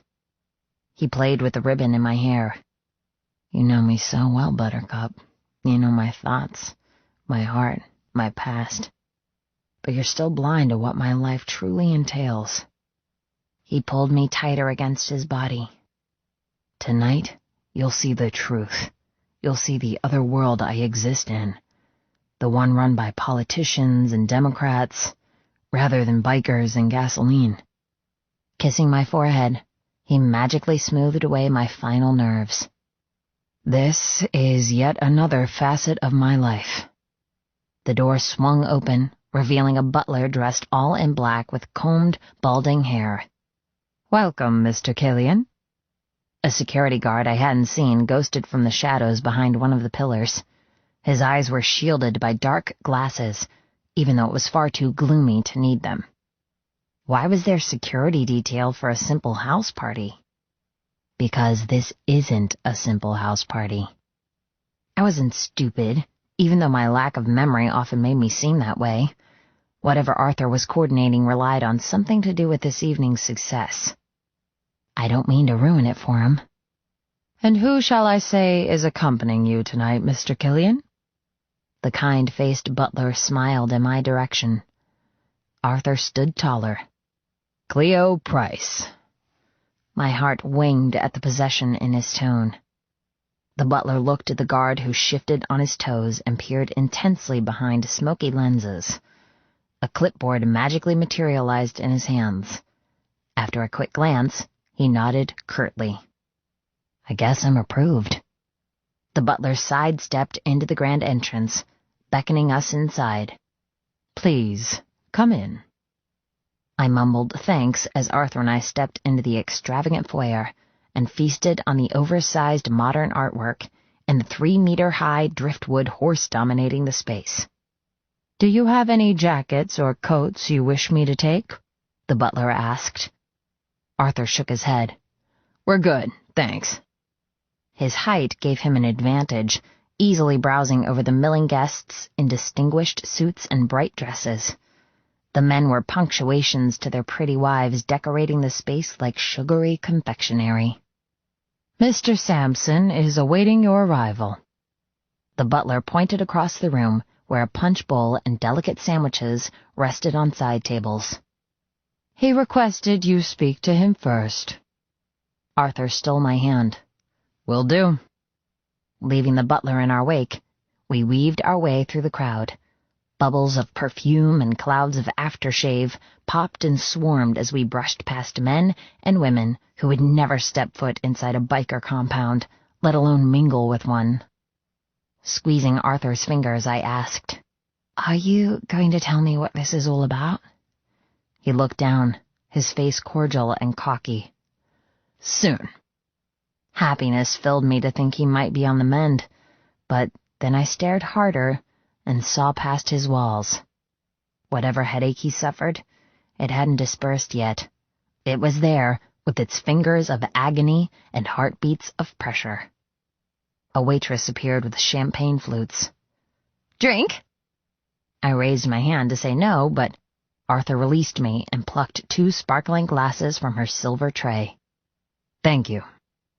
She nodded, cast an appreciative glance at Arthur, then glided away to provide liquor to other parched individuals.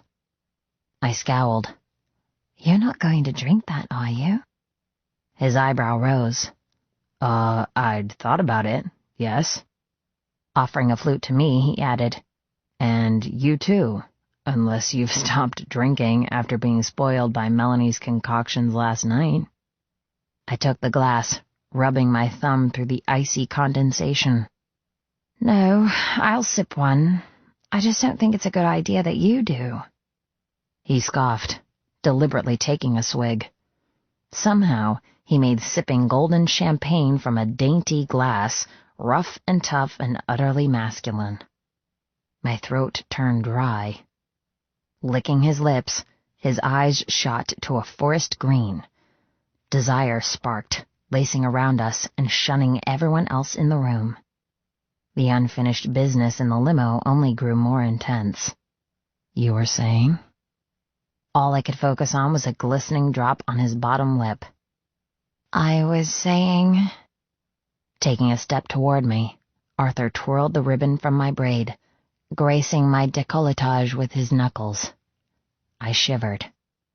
You were saying I shouldn't drink. If your concern is because of my head, I told you, stop worrying about me. I'm fine. I twirled the stem of my flute. I'm worried that you aren't taking this seriously. Alcohol can't be good for your condition. His shoulders braced. I drank last night, and it didn't bother you. That was different. How was it different? My knees wobbled beneath his scrutiny. We were surrounded by people who care about you. Plus, you only had 2 beers all evening. I watched you. He scowled. Can't get anything by you, can I? Nope. I swallowed hard. You're still in pain. I can tell. His jaw clenched, but he forced himself to relax. It's nothing, Buttercup. Kissing me swiftly, he whispered, forget about what happened. Forget about what's about to happen, and let's just enjoy tonight. Okay? I nodded, but I didn't agree. How could I forget about what had happened when his father had started this mess? How could I forget when it was all I thought about? For the first time, I let my thoughts slip through my iron control. My worry wasn't just about his concussion, or his pig-headed belief he could extract revenge without being hurt. It wasn't even about him living a life still shackled so heavily to the past. It's because I'm worried he'll die. That he'll arrange a war and perish because of it. I threw a mouthful of chilled wine down my throat. I hated worrying. I hated not knowing. I'd lived far too long not knowing, and I wouldn't do it any longer. Arthur was mine. Therefore he was my responsibility, and I would be damned if I let him get hurt again. We could just leave, I whispered, twirling the stem of my glass. Arthur froze. You want to go home? Home. Where was home? Dagger Rose was gone. Pure corruption was still too new. We can start a new home. Looking into his eyes, I begged him to understand. We could go somewhere. Just us. We're together again. We always said we were each other's home. Urgency filled me. I grabbed his wrist, sloshing his champagne. We could just go. Move overseas. Start again. Like I did.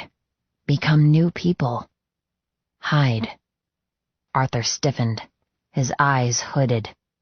You want me to just walk away? After all this time? When I'm so fucking close? His voice never rose above a whisper, but the steely tone whipped my heart. Why would that be so terrible? You're beyond wealthy. You have no reason to stay. No reason. Arthur ran an agitated hand through his hair, disturbing his ponytail so he looked even more untamed and unpredictable. I have so many fucking reasons. How on earth had this happened? All we seemed to do these days was go from closeness to clashing. Then again, I had just asked him if he'd drop everything and run away with me, in the middle of a war and who knew what else. Not exactly fair. Whoops. I only did it because I'm petrified. Forget I said anything. I laid my hand on his sleeve. It was selfish of me. I know you have responsibilities here. You can't be mad at me for loving you so much that I want to keep you safe. To never share you. The fib rolled off my tongue, and I let the truth sink into darkness. I loved him, that was real, but I was also worried that he would go too far. That his thirst for vengeance overshadowed everything, even me. He sucked in a breath, his eyes never leaving mine. He knew I offered an olive branch, but at the same time, he was wary that I wasn't entirely happy. Sighing, he nodded. Buttercup, you have my ultimate word. When this week is over and everything has gone to plan, we'll go away. Just the two of us. We'll go wherever you want. England to visit your foster family, or some tropical hideaway in the middle of nowhere. Whatever you need, I'll do. Bringing me close, he breathed. Okay? I swooned into him, pressing my cheek against his thigh. Okay. Just please let this week go smoothly. Please don't get hurt. The tension between us disappeared as quickly as it had arrived. Arthur let me go, taking another sip of his drink. His throat tensed as he swallowed, and once again, desire thickened my blood. His chest rippled as he moved, every inch of his tailored suit hugging his incredible physique.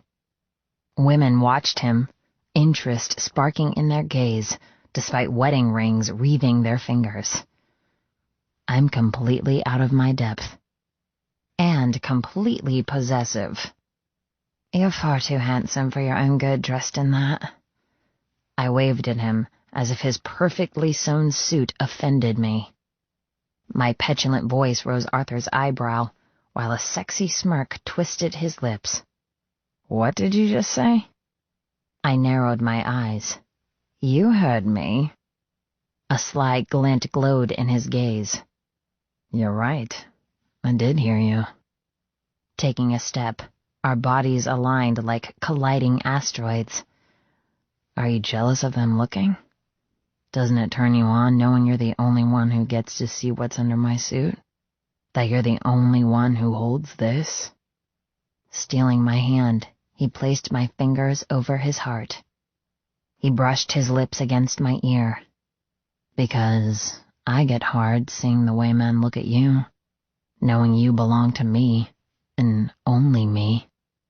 His breath sent goosebumps splattering down my arms. Chuckling, he let me go, and I took a reinforcing sip of chilled bubbles. Let's just say I prefer you in mud-stained jeans and weathered leather. Why?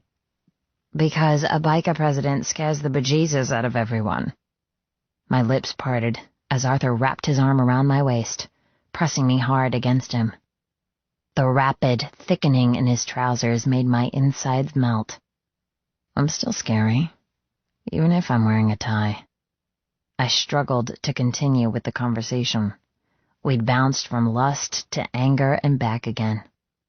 And now all I wanted to do was drag him away from this hoity-toity crowd and prove to myself that despite his plans and headaches and stubbornness, he was still the boy from my past. Nothing was complicated as long as we remembered that. I whispered, Not to me. His eyes burned deep emerald holes into my soul. No, not to you. He kissed me quickly. The minute I've spoken with Senator Sampson, I'm having you. Having me? As in sex? What, here? I squeaked. He inhaled deeply, dragging my spurts of perfume, orchids, and summer sunshine into his lungs. Here. Laughing softly, he looked around the room, as if seeking a dark corner in which to carry out his threat. I'm going to sink inside you, somewhere inside this house, and prove to you that it doesn't matter what I'm wearing or what situation we find ourselves in, I'm still yours." His eyes shadowed. "For some reason, I think you need reminding of that." My heart expanded with love. Letting me go, his hand disappeared into his trouser pocket. Opening his fingers, he said, "See?" My muscles locked. The worn Libra eraser rested like a talisman in his palm. I couldn't take my eyes off it. "Do you take it everywhere?" Tucking it away safely, Arthur nodded. "Every day. It started off as something I hated because it reminded me too painfully of you. But every time I went to throw it out, I couldn't. I couldn't remove you from my life." He shrugged. "It became a good luck charm, and I grew superstitious that if I didn't have it with me, my luck would run out, and I'd end up even more alone." Right there, what he just said, that was why I was petrified of the future, of what he planned to do. That after all this time apart, we would end up more alone than before, all because he couldn't move on. Closing my hand over his, I pushed aside my worries. With a rueful smirk, he linked his fingers with mine. "Come, I think it's time I introduced you to Samson." Chapter 26. Kill. Wall Street had taught me something invaluable, a lesson I'd never thought to consider. Cleo was dead, and I was all alone. I drowned in guilt, festered in heartache. I was weak. But in Wall Street's eyes, I wasn't weak. I was perfect. Because without pain, I couldn't be strong enough to do what he truly needed me to do. He'd said I was the Armageddon that he'd been waiting for, and it was up to me to use my pain to deliver others happiness. Kill, age 18. Sometimes ignorance was easier than knowledge. I'd been that way once upon a time. I'd been a child, believing in fairness and truth. I'd been a teenager, believing in togetherness and love. And I'd been a man, stripped of all hope by lies. I'd witnessed what fellow humans would do for power. I'd grown up. But despite what had happened, Cleo didn't see the world the way I did. She still believed in fairness, truth, and love. She was still gullible at heart, and I envied her. I envied her acceptance of a world steeped in deception. I wished I could relax, just stop chasing this need to fix and tweak and change. But I knew too much. I'd dug too deep and seen things I couldn't unsee. I had to do this. I had no choice.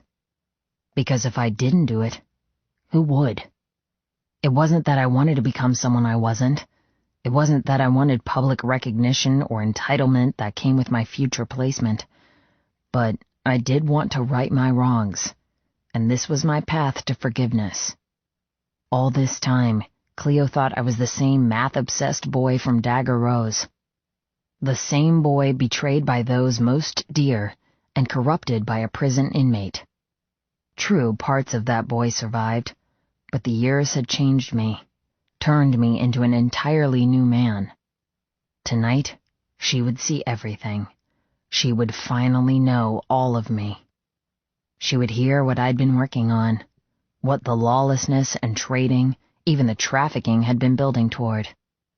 I wasn't just a man with a vendetta. If I was, I would have killed my father years ago. I was a man with a mission to eradicate this world of filth, to stop corruption, to end those who lie and cheat and steal. I wasn't a vigilante. I wasn't a crusader. But I was a United States citizen and had a responsibility to deliver the truth. Unfortunately, my eyes had been opened. I saw through bullshit and incorrect leadership, all thanks to my father's treatment of his president and peers. He made me see. And he made me understand that he was nothing compared to the men in power. Lies were the backbones of our country. Men passed bills with no votes. They discarded doctrines and shredded rules that had the potential to stop their reign. My father was nothing in my overall scheme. I was after more than just him, more than just clubs who broke the faith of their brothers. I was after the fucking top dogs, the men who ruined so many people's lives with no thought and decimated entire generations with a single signature. That was my true purpose. And when Cleo found out that I could never walk away from what I'd promised, then she would have to choose. Choose to accept me and tolerate my obsession for equality, or steal the only happiness I've ever had and leave. Chapter 27. Cleo. I don't remember. It used to be such a flippant phrase, but now it was as if I scraped out my soul and handed it bleeding and screaming to whoever asked. Who was I? What had happened? Who'd done this to me? I hated those 3 little words. I don't remember. I hated my brain for holding me hostage. But most of all, I hated being so empty. Memories were my enemies, judging me to solitary loneliness. Cleo, diary entry, age 16. Arthur guided me across the large lounge. The house was pristinely decorated. Everything, from doors to trim, was lacquered in high-gloss white. Lights glittered with crystals, and threads of a symphony orchestra dripped from ceiling speakers, sewing with the voices of expensively dressed guests. Who are these people? I ducked around the train of a silver gown and smiled at a bushy-mustached gentleman. People who run this country, Arthur said, never breaking his stride. Government officials? My eyes focused, searching strangers with deeper clarity. I didn't recognize anyone. I couldn't align the 2 worlds correctly in my head. Here we were, brushing shoulders with liberals and Democrats, yet back at home, we were the law. We penned rules and carried out justice. We were our own government. But here, Arthur straddled 2 existences effortlessly. Why? Last night we'd been around a campfire eating pork ribs, dancing in leather, and being entertained by awful ghost stories and cheap booze. Now I tottered on exquisite stilettos, mingled with fashionistas, and became invisible at an exclusive cocktail party. It doesn't make sense. It was an eternity as we navigated the room and advanced on a small group of men by a bay window. The glint of a chandelier bounced off Arthur's wrist, revealing cufflinks designed with the tiny skulls and abacus of the Pure Corruption logo. Every step I fretted about what I would say and what was expected of me. I don't remember. Those 3 hated words from my past sat heavily on my tongue, just waiting for the questions to begin. My gut clenched. Cold sweat drenched, and I struggled to remind myself that I did remember, that I had nothing to fear, nothing to forget. The crowds parted, letting us cut through the masses of sequins and silk while they milled around like fattened carp. Bookshelves held treasured vacation artifacts, and the walls were adorned with family portraits of the man we were heading toward, the senator and his pretty wife with dark brown hair and 2 young boys who looked identical to their father. I swallowed as the senator looked up. He paused mid-handshake with another gentleman and bent in to say something. A moment later, he excused himself and crossed the small distance to intercept us. Without a word, he walked past, narrowing his eyes at Arthur. Nodding at the unspoken instruction in the senator's gaze, Arthur turned inconspicuously and followed. We chased Mr. Sampson from the congested party, down a short corridor, and into an office painted in maroons and dark grays. The ceiling had been decorated black, so it pressed like a toiling storm. Or a lid, perhaps, a cap on all secrets and gossip shared. The moment Arthur and I stepped inside, the senator locked the door, then made his way to the mirrored bar and topped up his goblet with amber liquor. Eyeing my half-drunk champagne, he stole Arthur's empty flute, replaced it with a tumbler filled with what I assumed was whiskey or cognac, then clinked his glass to ours and smiled. "Welcome to my home once again, Kill." His hazel eyes landed on mine. "And you must be Cleo. I've heard a lot about you." I froze, my glass half raised to my lips. "Very nice to meet you, Senator. Forgive me, but I've heard nothing about you." But I'm beginning to suspect I've been stupidly naive where Arthur is concerned. Who was I kidding? Arthur was too complicated to remain fixated on revenge for so long. He would have grown bored. He would have set his targets higher. But just how high? Samson laughed, revealing a gold cap on his lower incisor. "That sounds about right." Cocking his head at Arthur, he grinned. "Secretive fellow, isn't he?" I glanced at Arthur, who sipped his drink. "If I'm so secretive, how do you know so much about Cleo, then?" Samson toasted Arthur again, ice tinkling in his tumbler. "Got me again. Too smart for your own good." I guessed the senator was in his late 50s, trim body, stocky legs, haircut reminiscent of a soldier, hair flecked with gray. Frowning, I asked, "Pardon my slowness, but if Arthur didn't tell you about me, then who did?" Beaming a pearly white smile, the senator laughed. "From Wall Street, of course. He keeps me up to date on all the latest chinwagging." He tilted his thumb in Arthur's direction. "Wall Street told me Kill had found something he'd lost long ago.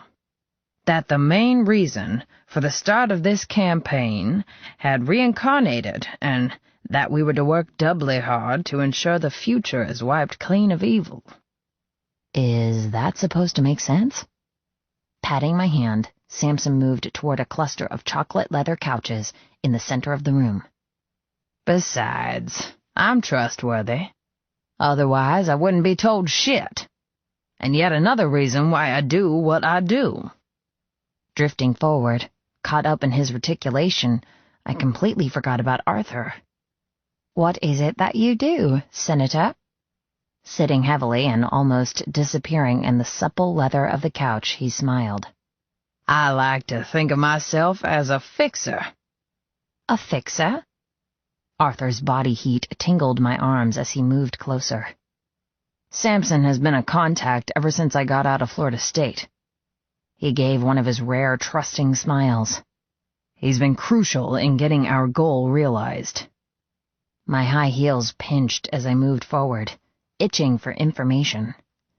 "And what is the goal?" Why do I feel as if this has all been there, in the background, only I've been too blinded to see it? Samson placed his tumbler on a glass side table. "The one that's about to be put into execution due to the recent events, that's what." He waved at the extra chairs. "By all means, have a seat." I turned to the locked door. "What about your party?" Samson snorted. "Screw 'em. Only here for the free booze and to kiss my ass. They can do that without me in the room." Arthur placed his hand on my lower back and guided me forward. "Sit, Cleo." The atmosphere in the room thickened with mystery. These men were schemers, meeting in their private rooms, concocting plans as if they were princes rather than a politician and biker. What the hell is going on? Obeying Arthur, I sat stiffly, biting my lip as the scratchy tulle of my skirt puffed around me in a loud rustle. Arthur glanced over, settling into his own chair.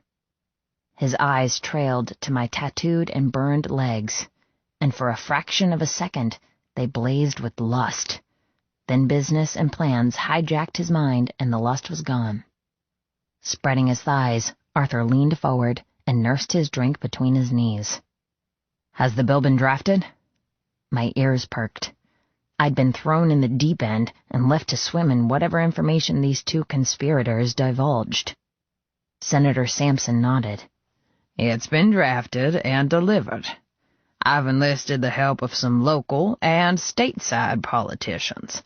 I see no reason why we won't be able to launch our attack full force. And the campaign? The advertising is all planned like we discussed? I kept quiet, nursing my warming bubbles. Sampson grabbed his drink, finished it, and discarded the empty glass. The 1-minute television advertisement is in place and ready to air. The radio, newspaper, and online targeting are also done. However, if you wish it to run frequently with a lot of impact to ensure people's attention, then we need more funds. Arthur didn't hesitate. Done. Email me the figure and I'll pay it. I told you before, money is no object. My mouth hung open. Only a few years ago, this man had been a boy swatting me for incorrect decimal placement on my math homework. Now he was in league with millionaires and men who ran our beloved country? I've been left behind. My heart panged to think I might not be enough anymore, that soon Arthur would find me a novelty rather than precious treasure. What exactly could I contribute to this strange new world? What exactly is this strange new world? Sampson ran a finger over his mouth, deep in thought. In that case, I believe we'll be staring at a nation in political unrest by the end of the year. Arthur shook his head. I don't want unrest. I want reform. Sampson shrugged. You can't have reform without unsettling them first. We need to make them think. Use their brains for once. Show them alternatives. Promise better solutions. Only then can they be open to new suggestions. Arthur grunted in agreement, his mind taken hostage with whatever complications and issues he might foresee. Once we launch and offer transparent data on what we propose, then it's up to the public. We can only do so much before it's all up to them. Throwing me a glance, Sampson pursed his lips. The law can't be changed overnight. No, but it does need to be changed, Arthur grumbled. And fast. I'm sick of living with the level of corruption. It's fucking insulting to think we don't see the level of cover-ups and bullshit they spread. I swallowed, dying to ask questions but unwilling to interrupt. Am I even privy to ask? Technically, I was in the private meeting at Arthur's request. Surely I could ask, otherwise what was I doing here? Opening my mouth, I tried to formulate an intelligent question, but what could I say? What were the television campaigns on? What transparent data would they reveal? However, just like so many times in the past, Arthur sensed my curiosity and twisted to face me. The simple act of turning his body to mine welcomed me into the conversation. Cleo, I need you to understand what is about to happen. I need you to be on board because this rests on you too. I gripped my nearly dry glass. I would like to understand. What rests on me? I want to know. Sampson steepled his fingers, looking from Arthur to me. What you're about to hear is top secret. I don't need to ask if you can be trusted. Pointing at Arthur, he smiled fondly. He's proved himself time and time again, so I know you will as well. But until this begins, you can't say a word. Understand? I nodded. It wasn't a hard promise to make. My mind was a vault, even a master at hiding my own secrets from myself. Keeping them from others wouldn't be hard at all. I give you my word. Perfect. His face was open and eager. The feathering lines around his eyes spoke of stress, but also laughter and happiness. He looked stern, but kind. The same type of look in Wall Street's eyes and Arthur's. Wall Street and Sampson had taken a biker rapscallion and turned him into a precise weapon. I just hoped it was for good and not for wrong. Samson settled into the comforting leather of his chair. I'll just start from the biggest point and answer any questions you might have. Okay. Cocking his head at Arthur, he smiled. Kill here approached me a few years ago with a proposal to reinvent the United States government. What? I blurted, my head whipping to face Arthur. What the hell does that mean? Arthur snorted, throwing back the rest of his drink and disposing the empty glass onto the coffee table. That's not quite how it happened. Samson laughed. Fine. You want the complete story? I'll tell you. About 3 years ago, Kill broke into my house with 2 of his biker buddies, scared the living shit out of me and my wife. My eyes narrowed. He did what? Logistics, Arthur said, linking his fingers. I did it for a reason. Samson stole me away with his tail. Instead of holding us at gunpoint and demanding money or favors or anything else you'd expect from a damn biker at 3 in the morning, he dumped copious amounts of paperwork at the end of my bed and made himself comfortable in a chair. He said something along the lines of, "Excuse the intrusion. It's not my intention to scare you, only for you to take me seriously. Something drastic has to be done, and someone has to have the fucking balls to do it." Arthur interrupted. His eyes danced with mirth. Poor guy almost had a fucking heart attack, especially when faced with a night of paperwork in the form of every cover-up, scandal, and wrongdoing committed by the government since 1995. I could have gone further back, brought more evidence to light, but what would be the point? There was more than enough information to prove insane levels of corruption and put together a viable case for a revolution. My eyes widened. The intrigue in this single room consumed me. But how can you hope to take on the largest power in the world? Arthur sat back, his long legs spread before him. Easy. We informed the people who gave them the power in the first place. Clearing his throat, his passion rose until the air vibrated with injustice. This was what Arthur believed in. This was what he'd been working on. Not just revenge or thirsting for death of those who wronged him. This. He'd become a vigilante, trying to bring down a crooked government, the same government that had sent him to jail for a crime he didn't truly commit, all the while letting the real sinners walk free. He'd been a victim, just as much as me. I get it now. It all suddenly made a lot more sense. I trembled in my chair. It's incredible. You're taking on something huge. Somebody has to, Samson said. Why not us? Why not people who made the government what it is? Don't they hold some responsibility? Yes, but most don't want to change, and the others are happy with the way things are. It needs an outsider to begin something new. It needs someone like us, Arthur said. Someone like you? My brain scrambled. Why? Instead of answering my question, Arthur asked one of his own.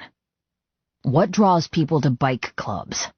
Why do men willingly turn their backs on the law and embrace illegal acts, knowing it could get them hurt, thrown in jail, or worse, killed?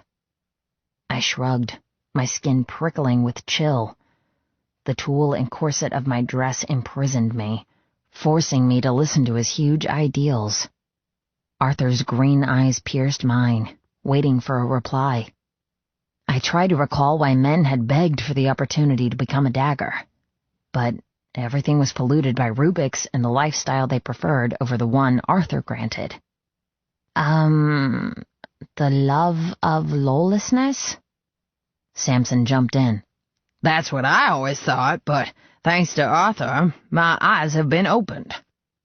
Arthur said, I have my own issues with the government. The judicial system leaves a lot to be desired.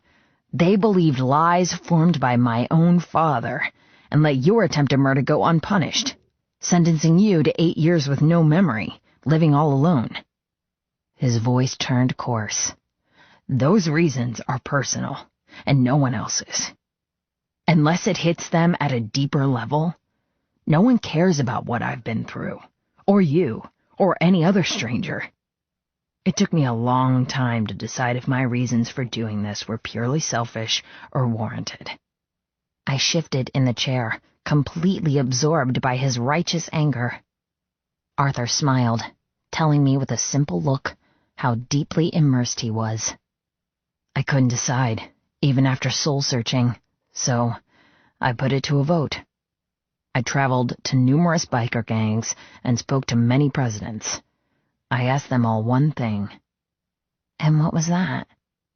I placed my unwanted drink on the side table and clasped my chilled fingers in the bushel of tulle. Arthur smiled grimly. Why do they do it? Why turn their backs on society? And their answer? Arthur looked to Samson. You want to do the honors? Samson ran a hand over his short hair. The unanimous answer was because they were sick of being stolen from by a system disguised as the law. They were sick of having their rights tampered with. Their wives' rights, their future children's rights. They were sick of a future where obedience was punished and lies were granted rewards. That's why they sought a different kind of life. Arthur nodded. Sure, there are men who crave the forbidden, the danger, and the downright seedy aspect of living outside the law. Those men will never fit in with society, no matter how it conformed. Rape will never be okay. Robbery will never be okay. But the majority of men I spoke to are hard workers, ex-Army, ex-Navy, and men who have given their lives to a corporation only to be royally fucked in return. Families live harmonious existences in the club with laws that protect each other and their assets rather than penalize them. Sure, a few are still archaic with the way authority is run, but ultimately, they treat most members fairly and choose to live off the grid to protect their loved ones, not to boycott society. I nodded, my mind swimming. That sounds like the reasons why my father started Dagger Rose. He wanted a sanctuary for hard-working, loyal people who were sick of being lied to by the men and women who were supposed to protect their livelihood and futures. Exactly. Arthur slapped his hand on his knee. Once I took over the corrupts and made them pure corruption, our main goal was to be honest and courteous, but be ruthless to protect what we'd created. Samson stole the conversation. That's all we're trying to do. We're trying to show the country what they can have in a society that is out to help them again, not focused on stealing their rights or taking away their future. I'm not saying the entire protocol is shady, but there are a few men in power that shouldn't be there. They have to be stopped, and sooner rather than later, before they pick another war or introduce yet another privacy-invading requirement that strips all our rights away. My heart raced. You're talking about taking on the largest organization in the world. Not taking it on, Samson said. Improving it. Arthur took my hand, stroking my knuckles with a calloused thumb. We aren't out to bring anarchy to the country, Buttercup. We're out to show the truth. Chapter 28. Kill. What qualified another to dictate what I could and couldn't be? What right did anyone have over another? My father had given me life, but did that give him the right to beat me if I didn't obey? My brother shared my blood, but did that give him the right to taunt and manipulate me? I didn't need an answer. I already had one. Nobody had the right to make another do what they didn't want to, especially when it was wrong. Kill, age 14. It was done. My ultimate plan was out in the open, and Cleo knew everything. My steadfast concentration over almost a decade was aired, admitted, and alive. Trading hadn't been for wealth or prestige. It was to finance the largest operation in reform we'd ever seen. Pure Corruption's overhaul wasn't for Wall Street's enjoyment. It wasn't so small-minded to be about the members or our way of life. It was to show that men voted into power had the responsibility to govern and direct without constant manipulation or supervision. That was what the government forgot. It was so out of touch with its people, so blinded by kickbacks and bought by men through campaigns and under-the-table dealings that they'd become the enemy rather than the savior. All of this had a purpose. My revenge was multifaceted. Yes, I wanted my father's blood, but I also wanted payback. This is what kept me going in those pitch-black moments of missing Cleo and wishing for death so I could join her. This was what gave me energy to keep fighting, keep believing. Not to kill my father, not to extract revenge, but to make the world better, so no one else had to suffer the betrayal I had. Say something, I finally murmured. Cleo sat frozen, the blue beads on her dress twinkling every time she breathed. It's a lot to take in. Samson got up and poured himself another drink. I was the same when Kill first explained it to me. But if you let it mellow, you'll see we're doing it for the right reasons. Cleo swallowed, her hand opening and closing beneath mine. I honestly don't know what to say. It's huge. I can't get my head around it. I wanted to gather her close and chase away her dumbfounded fear. I understand. I'm not asking you to follow everything we're saying, or even appreciate why it's up to us to do this. But I am asking for your support. Please accept this part of me. Don't run. I hadn't let myself acknowledge just how fucked I'd be if she said no. Cleo's green eyes latched onto mine, blazing with honesty. You never have to doubt that. You have it. Forever. Forever. A huge weight dissolved. I squeezed her hand. Thank you. But why tell me now? I smiled. A lot has come into alignment. I'd always promised Wall Street that I would take my time in the limelight when my father was dealt with. And how could I tell her that the man who helped organize this, who gave me the confidence and skills to pull this off, would be released soon? He was the linchpin in all of this. He would become the spokesperson, and it was up to me to have his throne ready for when he was freed. And? Cleo prompted. Scooting to the edge of the chair, my leg bounced with nervous energy. Talking about this sort of stuff never failed to energize and stress me out in equal measure. I knew the mammoth task we'd set. I also knew the lies and bad press that would come to light. Nothing about my life would be spared. And in turn, nothing about Cleo's life either. She was a part of this, even if she didn't want to be. Wall Street has been pardoned. He's just waiting on the final discharge papers and he'll be a free man again. Cleo's eyes narrowed. And he thinks the world will follow him because he's a white-collar criminal who got done for what exactly? Tax evasion? I shook my head. No, of course people wouldn't listen. He's not exactly an upstanding member of society, but in many ways, he's exactly what's needed. He's willing to donate the fortune he kept hidden from the government to aid those who need it most. Cleo scowled. So you're saying he's going to be a modern-day Robin Hood, taking from the grubby paws of leaders and giving back to the penniless public? A grin broke my face. It's a rather flattering analogy, but it sort of works. Samson perched on the arm of the chair he'd vacated. It's a lot more complicated than that. To pull off something of this scale, we need unlimited resources. Pointing at me, he smiled. That's where the genius comes in. A sharp lance in my skull reminded me that if I didn't fix my brain soon, all our plans might be in the fucking gutter. My ease and ingrained knowledge was still lost to me. The trades I'd placed yesterday clunky compared to before. And we need members on each side of the fence to be in accordance with one another.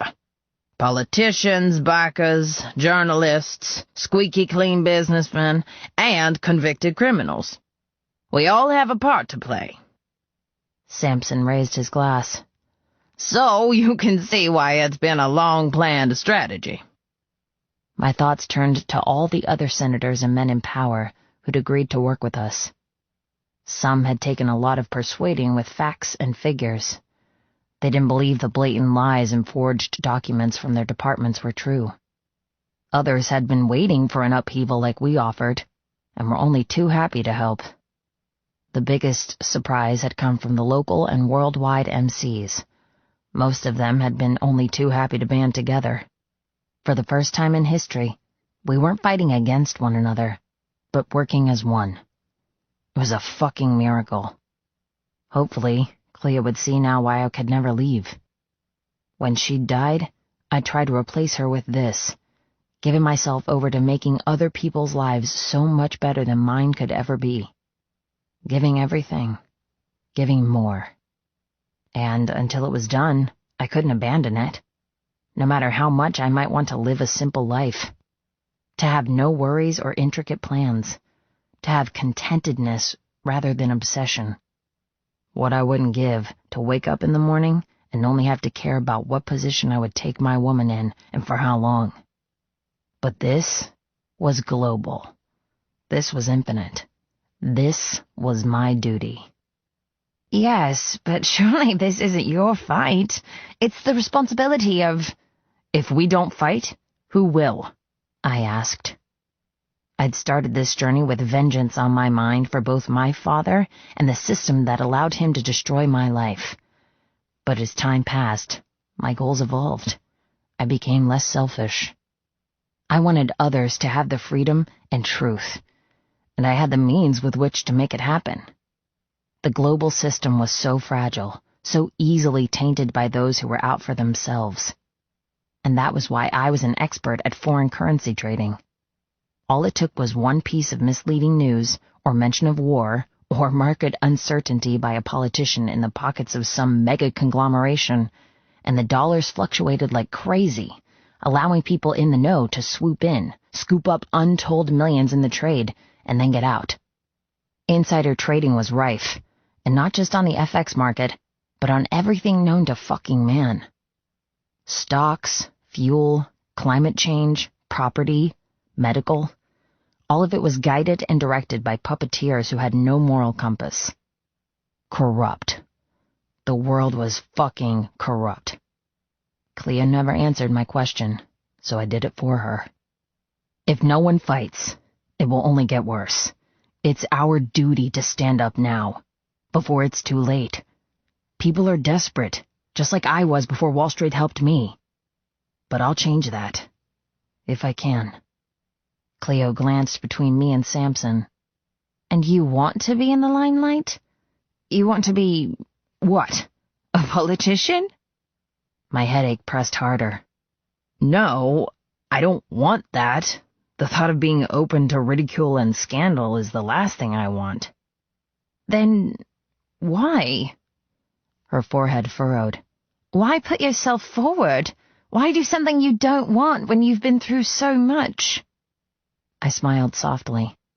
I started this when I had nothing to lose. I pledged my life to helping others, hoping to find value for mine since I no longer had you. She gasped. I've been planning this for years, Buttercup. Regardless that I now have everything I ever wanted, I can't turn my back on something that got me through those darkest days. I can't give up on helping others find happiness and equality. Lowering my voice, I asked, "Do you understand?" Her green eyes shimmered. The love shining there was infinite, decimating my heart all over again. I understand. Her shoulders squared. I'm with you every step. What can I do to help? My soul lifted with thanks. I wanted to kiss her so fucking bad. Nothing, yet. I just wanted you to know what the future holds. Wall Street will be out soon, and then it will be all over the news. Samson cleared his throat, dispelling brutal honesty and changing the subject to less heavier subjects. You're okay if I let Duncan and Spears know to begin? I nodded. Go ahead. Smoothing his trousers, Samson stood. He winced as his legs creaked. Well, in that case, I'm heading back to my party. Don't think we need to confirm anything else, but if so, I'll send you an encrypted email. I stood and shook hands with the senator who Wall Street had told me to contact. My lessons hadn't ended when I'd been released from jail. They'd only just begun. I came out of Florida State despising the judicial system and everything to do with bureaucrats, but through Samson and Wall Street, I'd immersed myself in men and women who wanted change too. They just didn't know how to do it. Stay and mingle. Get a few more of these leeches onto your side. Samson laughed and bent over to kiss Cleo on her cheek. Lovely to meet you, Ms. Price. Cleo stood, looking as graceful as a fucking ballerina in her heels. Thank you, Senator. I can't tell you what a relief it is to finally have some answers. Samson's eyes softened. No problem at all. And please call me Joe. I think we're all on a first-name basis.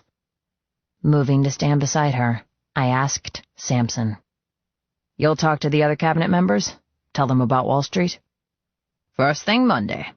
I'll go through what we've discussed and get the campaign started. The first advertisement will go live at primetime viewing, and then we'll be in for the long haul. Unlocking the door, he looked back again.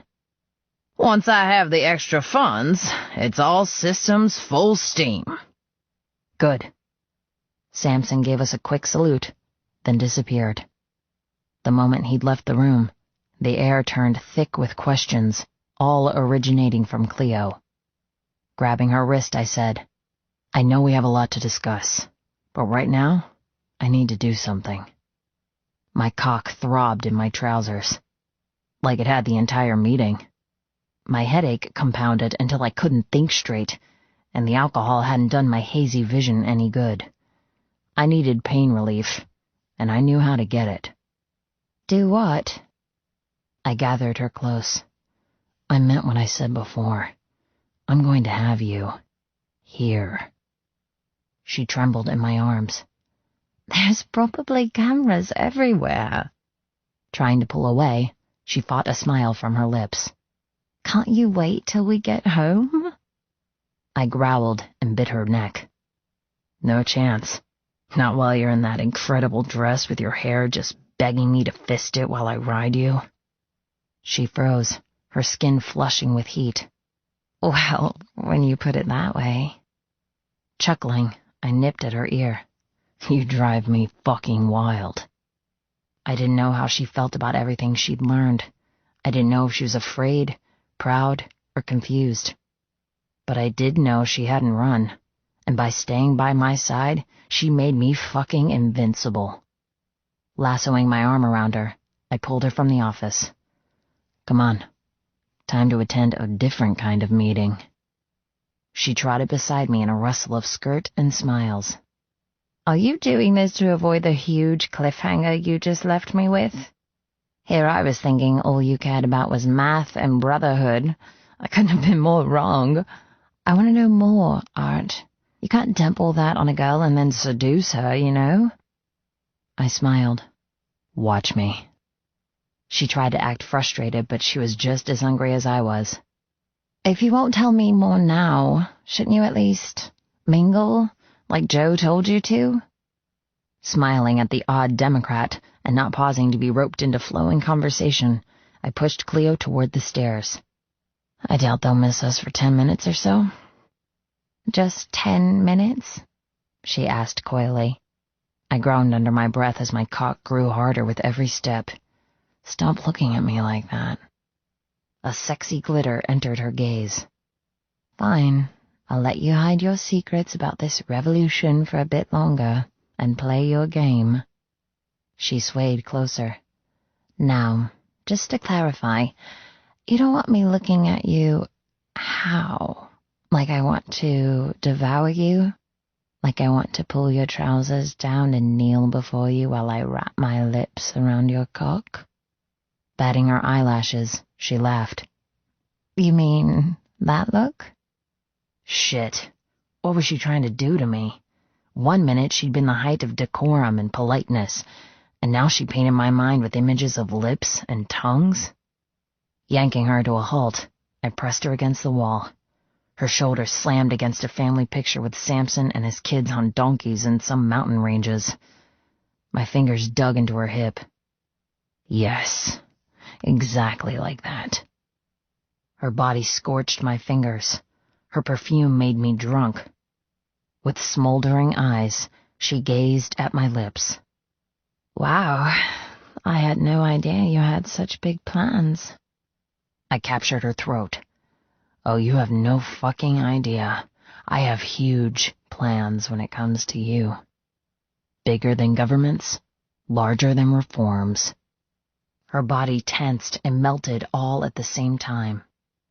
Oh, really? Yes, really. Nipping at her bottom lip, I pushed away and captured her hand again.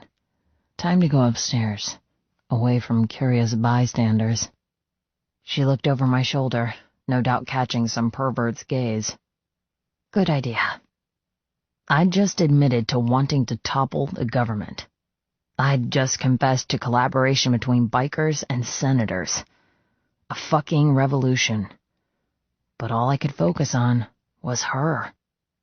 Everything else paled in comparison. It was work. Something I'd been plotting forever. Cleo, on the other hand, was still so new. I had to reconnect, to make sure I hadn't scared her with my crazy ideals. Weaving the final distance toward the staircase, I let her go ahead of me. She climbed the shallow steps in her delicate, dangerous heels. Every sway of her ass drove more blood to throb in my cock. I could barely walk with needing her. Halfway up the winding staircase, I spanked her through the puffiness of her dress. You're going too slow, Buttercup. Her hips wriggled, taunting me. I'm going as fast as I can in these shoes. Not fast enough. Spanking her again, I grunted. Get up there before I lose my self-control in front of these fucking people. So bossy, she breathed. Just wait till we get behind a locked door. The climb took forever, and I didn't let her stop when we finally crested the second floor. Wedging my hand against her lower back, we traversed the landing and entered a guest bedroom farther down the hall. It was a room I'd used once or twice when Samson and I would plot well into the night. My eyes would burn from reading for so many hours, and I'd end up crashing here, having nothing to return home to but emptiness. Cleo drifted inside, taking in the white rugs thrown over the dark brown carpet, and the king-sized bed with hanging Morocco bedside lights from yet another one of Samson's travels. For a man who worked as many hours as he did a lot of globe-trotting. I locked the door, and my cock hardened. Every inch of my body reacted to the close proximity of the woman I needed.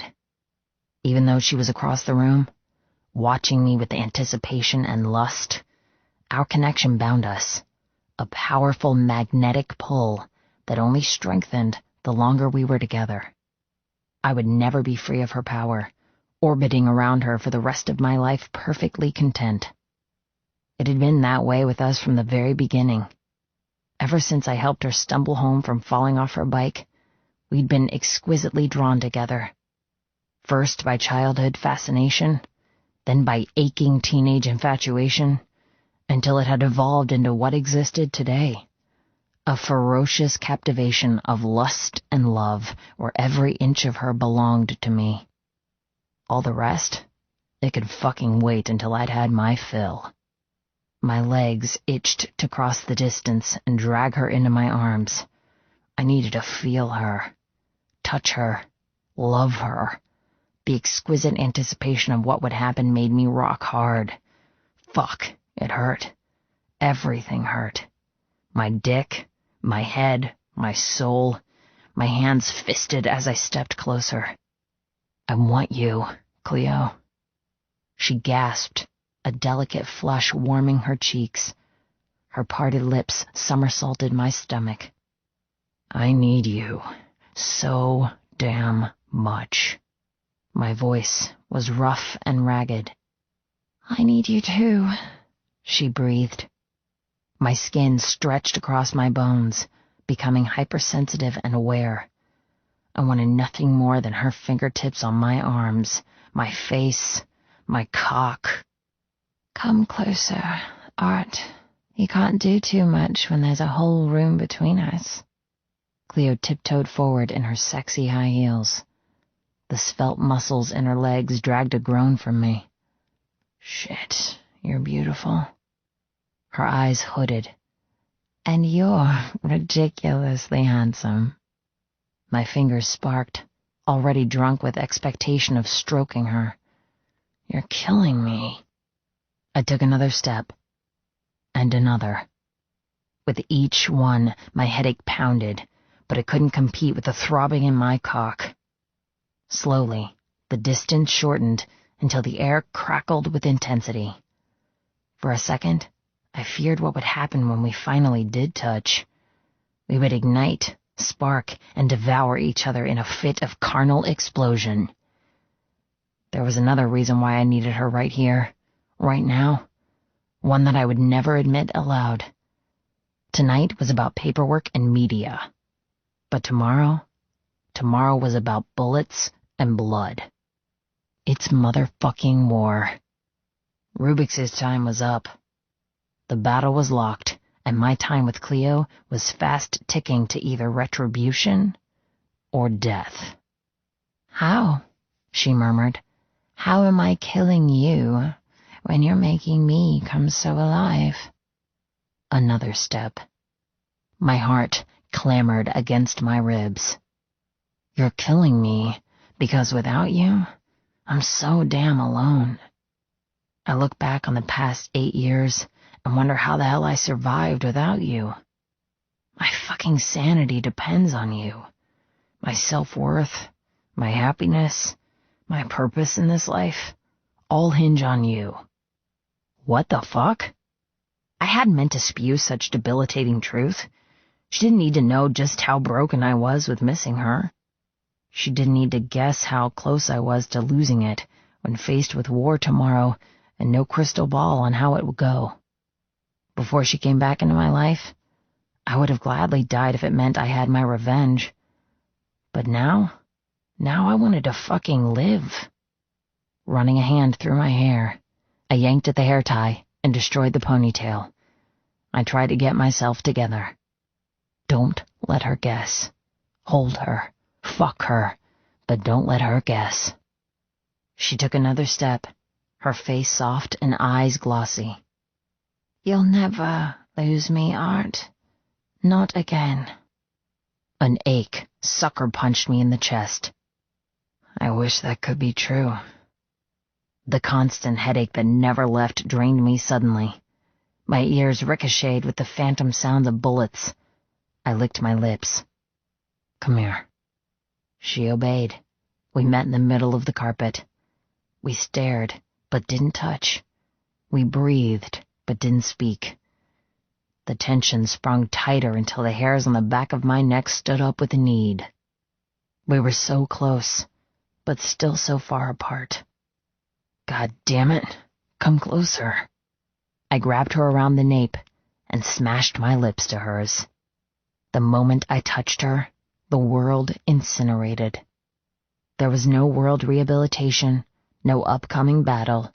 It was just us for eternity. Her lips opened, welcoming me into her mouth as I walked her backward to the couch at the end of the bed. I didn't go for the mattress. What I needed wasn't long, drawn-out nakedness. I needed to be inside her now. Instantly. That very fucking second. She was taller in her heels, her hands able to capture my cheeks without straining. Her warm touch sent my heart scattering, and I groaned as her tongue massaged mine. We didn't stop kissing, even as the back of her knees hit the couch and almost sent her sprawling from my hold. Spinning her around, I pressed her stomach against the high-rolled arms of the settee and rocked my dick against her. Feel how much I need you? Trailing my fingers down her back, I traced the zipper, dropping to the stiff skirts below. I want you to submit to me. Let me take you this way. Her head hung forward, her fingers digging into the purple fabric of the furniture as I swooped up beneath her dress and grabbed the thin lace around her hips. Tugging her underwear down, I fumbled with my trousers and belt. It took me 2 seconds to unbutton, unzip, and yank out my cock. I gritted my teeth as I touched myself, so damn ready for a release. My eyes bruised with the overwhelming headache, growing worse with every second. My heartbeat refused to tame, thundering faster and faster. Cleo moaned as I tossed up the bottom of her dress, wedging my naked cock against her overheated thighs. Her back arched. Yes, take me. Will you submit? I drove against her again. Pre-cum shot up my dick, smearing on her perfect ass. Will you give me this memory in case it's the last one I have? God, yes, I'll submit. I'll do whatever you want me to. You're incredible. I fisted my length, sliding deep inside her. No foreplay, no warning. The slickness of her desire let me enter smoothly with no restriction. Her body melted with welcome. Shit, you feel so good. She folded deeper into the couch, giving in to me. Her hips rocked, forcing herself harder onto my length. God damn it, Cleo. My fingernails pinched her hips, holding her still. You do that, and I'll embarrass myself in seconds. She laughed quietly. Embarrass away. I don't think I can handle too much of this. Her forehead bunched with pleasure. It feels too good. We were both still dressed in our cocktail finery, joined only where it mattered. Looking down at Cleo's plaited hair and exquisite dress, watching her body press harder against the couch with my every thrust, I fell deeper in love. I loved her as a child, a teen, and a man. And now I loved her as if she was a dirty siren that didn't mind shedding her seraph wings and letting me take her dirty and wrong. Massaging her lower back, I ordered darkly, Spread your legs, Buttercup. I'm gonna fuck you hard. Cleo whimpered, obeying instantly. Her legs widened, her feet still encased in the delicious high heels. The moment she moved, I didn't hesitate. With a powerful thrust, I drove deep inside her, stretching, claiming. She cried out, bowing her head and biting a cushion. Sparks shattered behind my eyelids as I thrust harder, faster, deeper. Sweat glistened on her shoulders, but I never stopped. Moaning with delight, Cleo clawed at the sofa cushions, her nails indenting the thick fabric. More! Kill! More! Something switched inside me. I didn't know if it was her calling me kill or the deep passion in her tone, but I couldn't disobey. My cock grew thicker, and I drove inside her so deep. I would mark her forever. I would imprint myself into her soul so even death could never part us. My stomach kissed her ass while she bent like a wilting flower over the armrest of the couch. Folding over her, I planted a hand on the cushion by her cheek and captured the nape of her neck with my teeth. Ah! She cried, arching in my hold, giving me better access to her throat. We were no longer humans as I licked and bit with primitive claiming.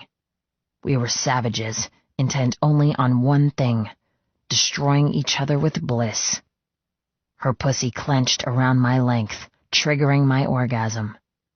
I love fucking you, I growled as pleasure spiraled through my system, shooting from my balls and through my cock.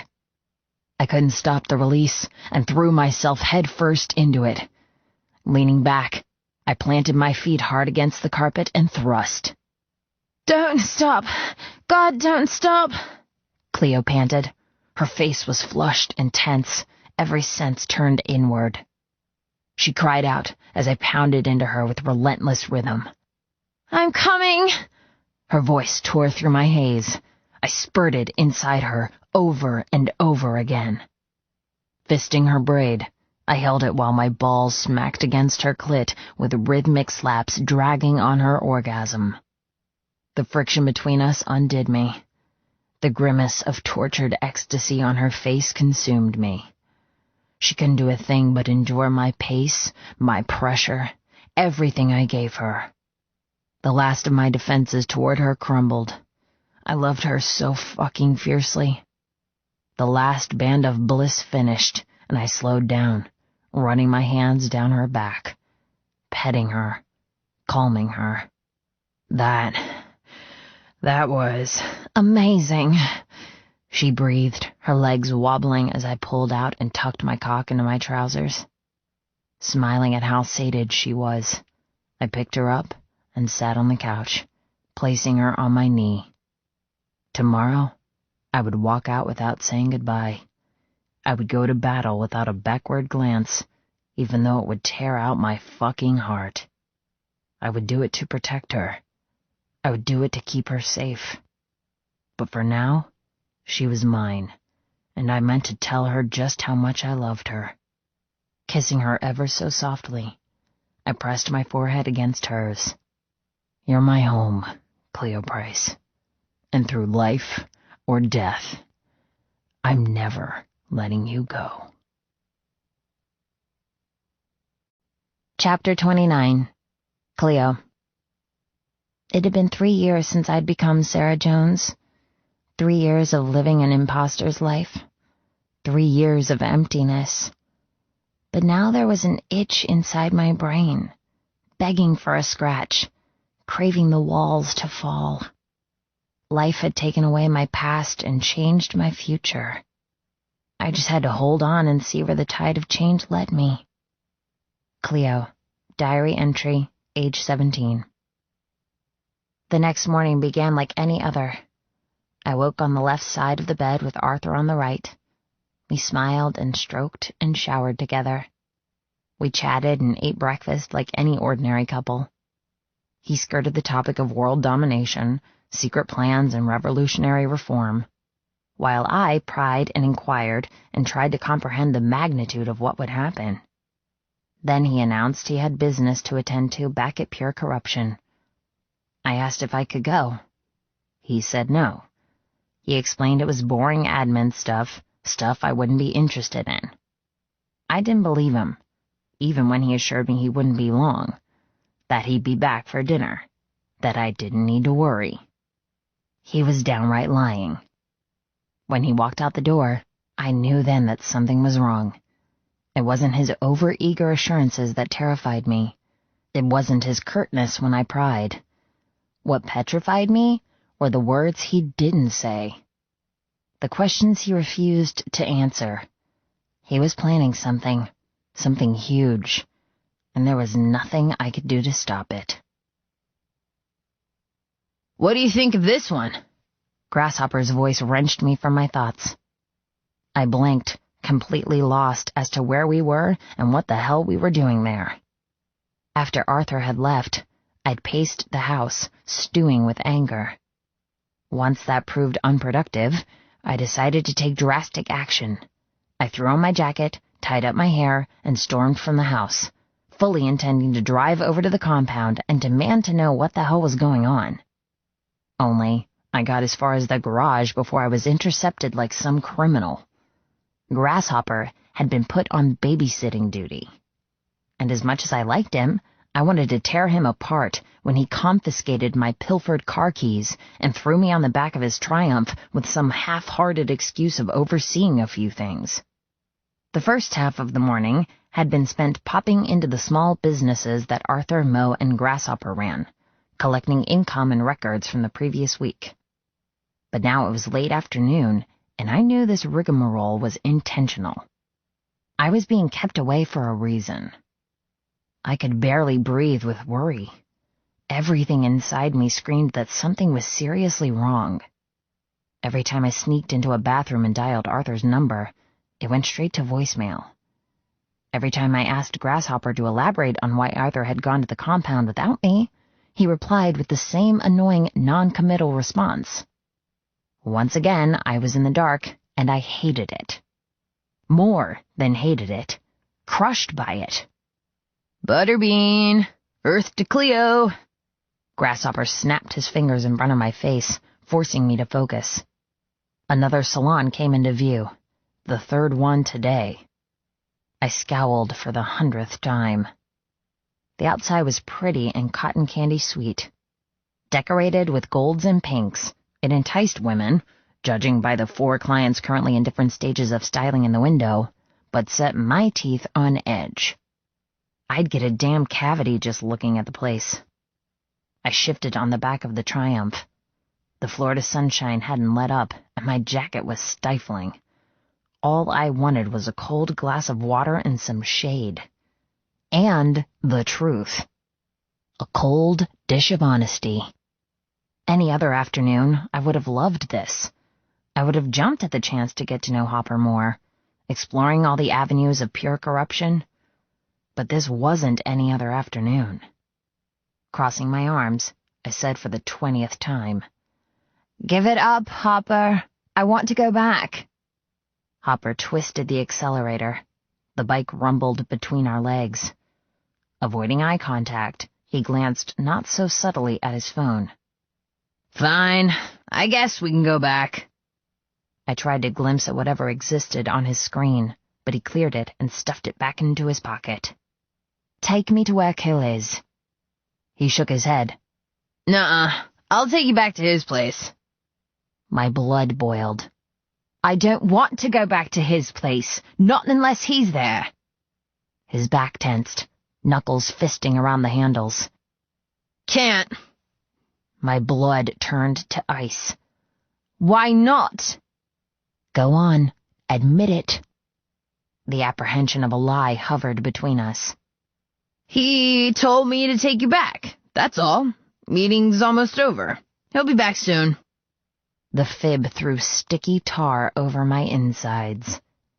It was so obvious. Through his deception, he'd shown me the truth. I know. Hanging my head, I squeezed my eyes. You just lied to me. His leather jacket creaked as he turned to face the road, giving me his back. I didn't fucking lie. Sighing, he admitted. I'm sorry. My heart sank into the oily mess inside me.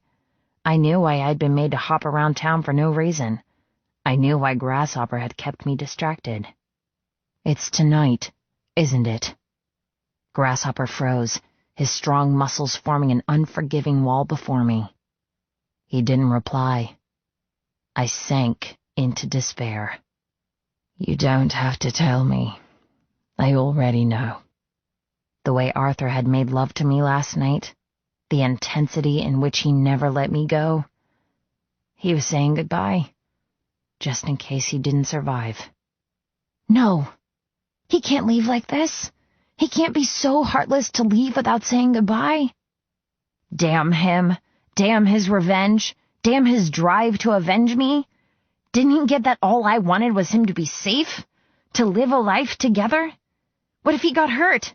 Everything we'd been through would be pointless. Tonight wasn't about business meetings or interviews. He was no longer a man in a suit, but a biker in a cut. Last night had been the beginning of something, but today was the end of someone.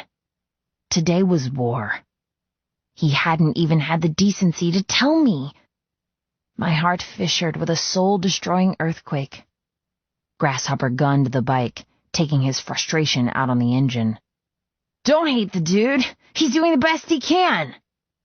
No, he's doing what he's always done, not letting me share his problems. Suddenly, it was all too much. I didn't want to be around anyone. I didn't want to be there.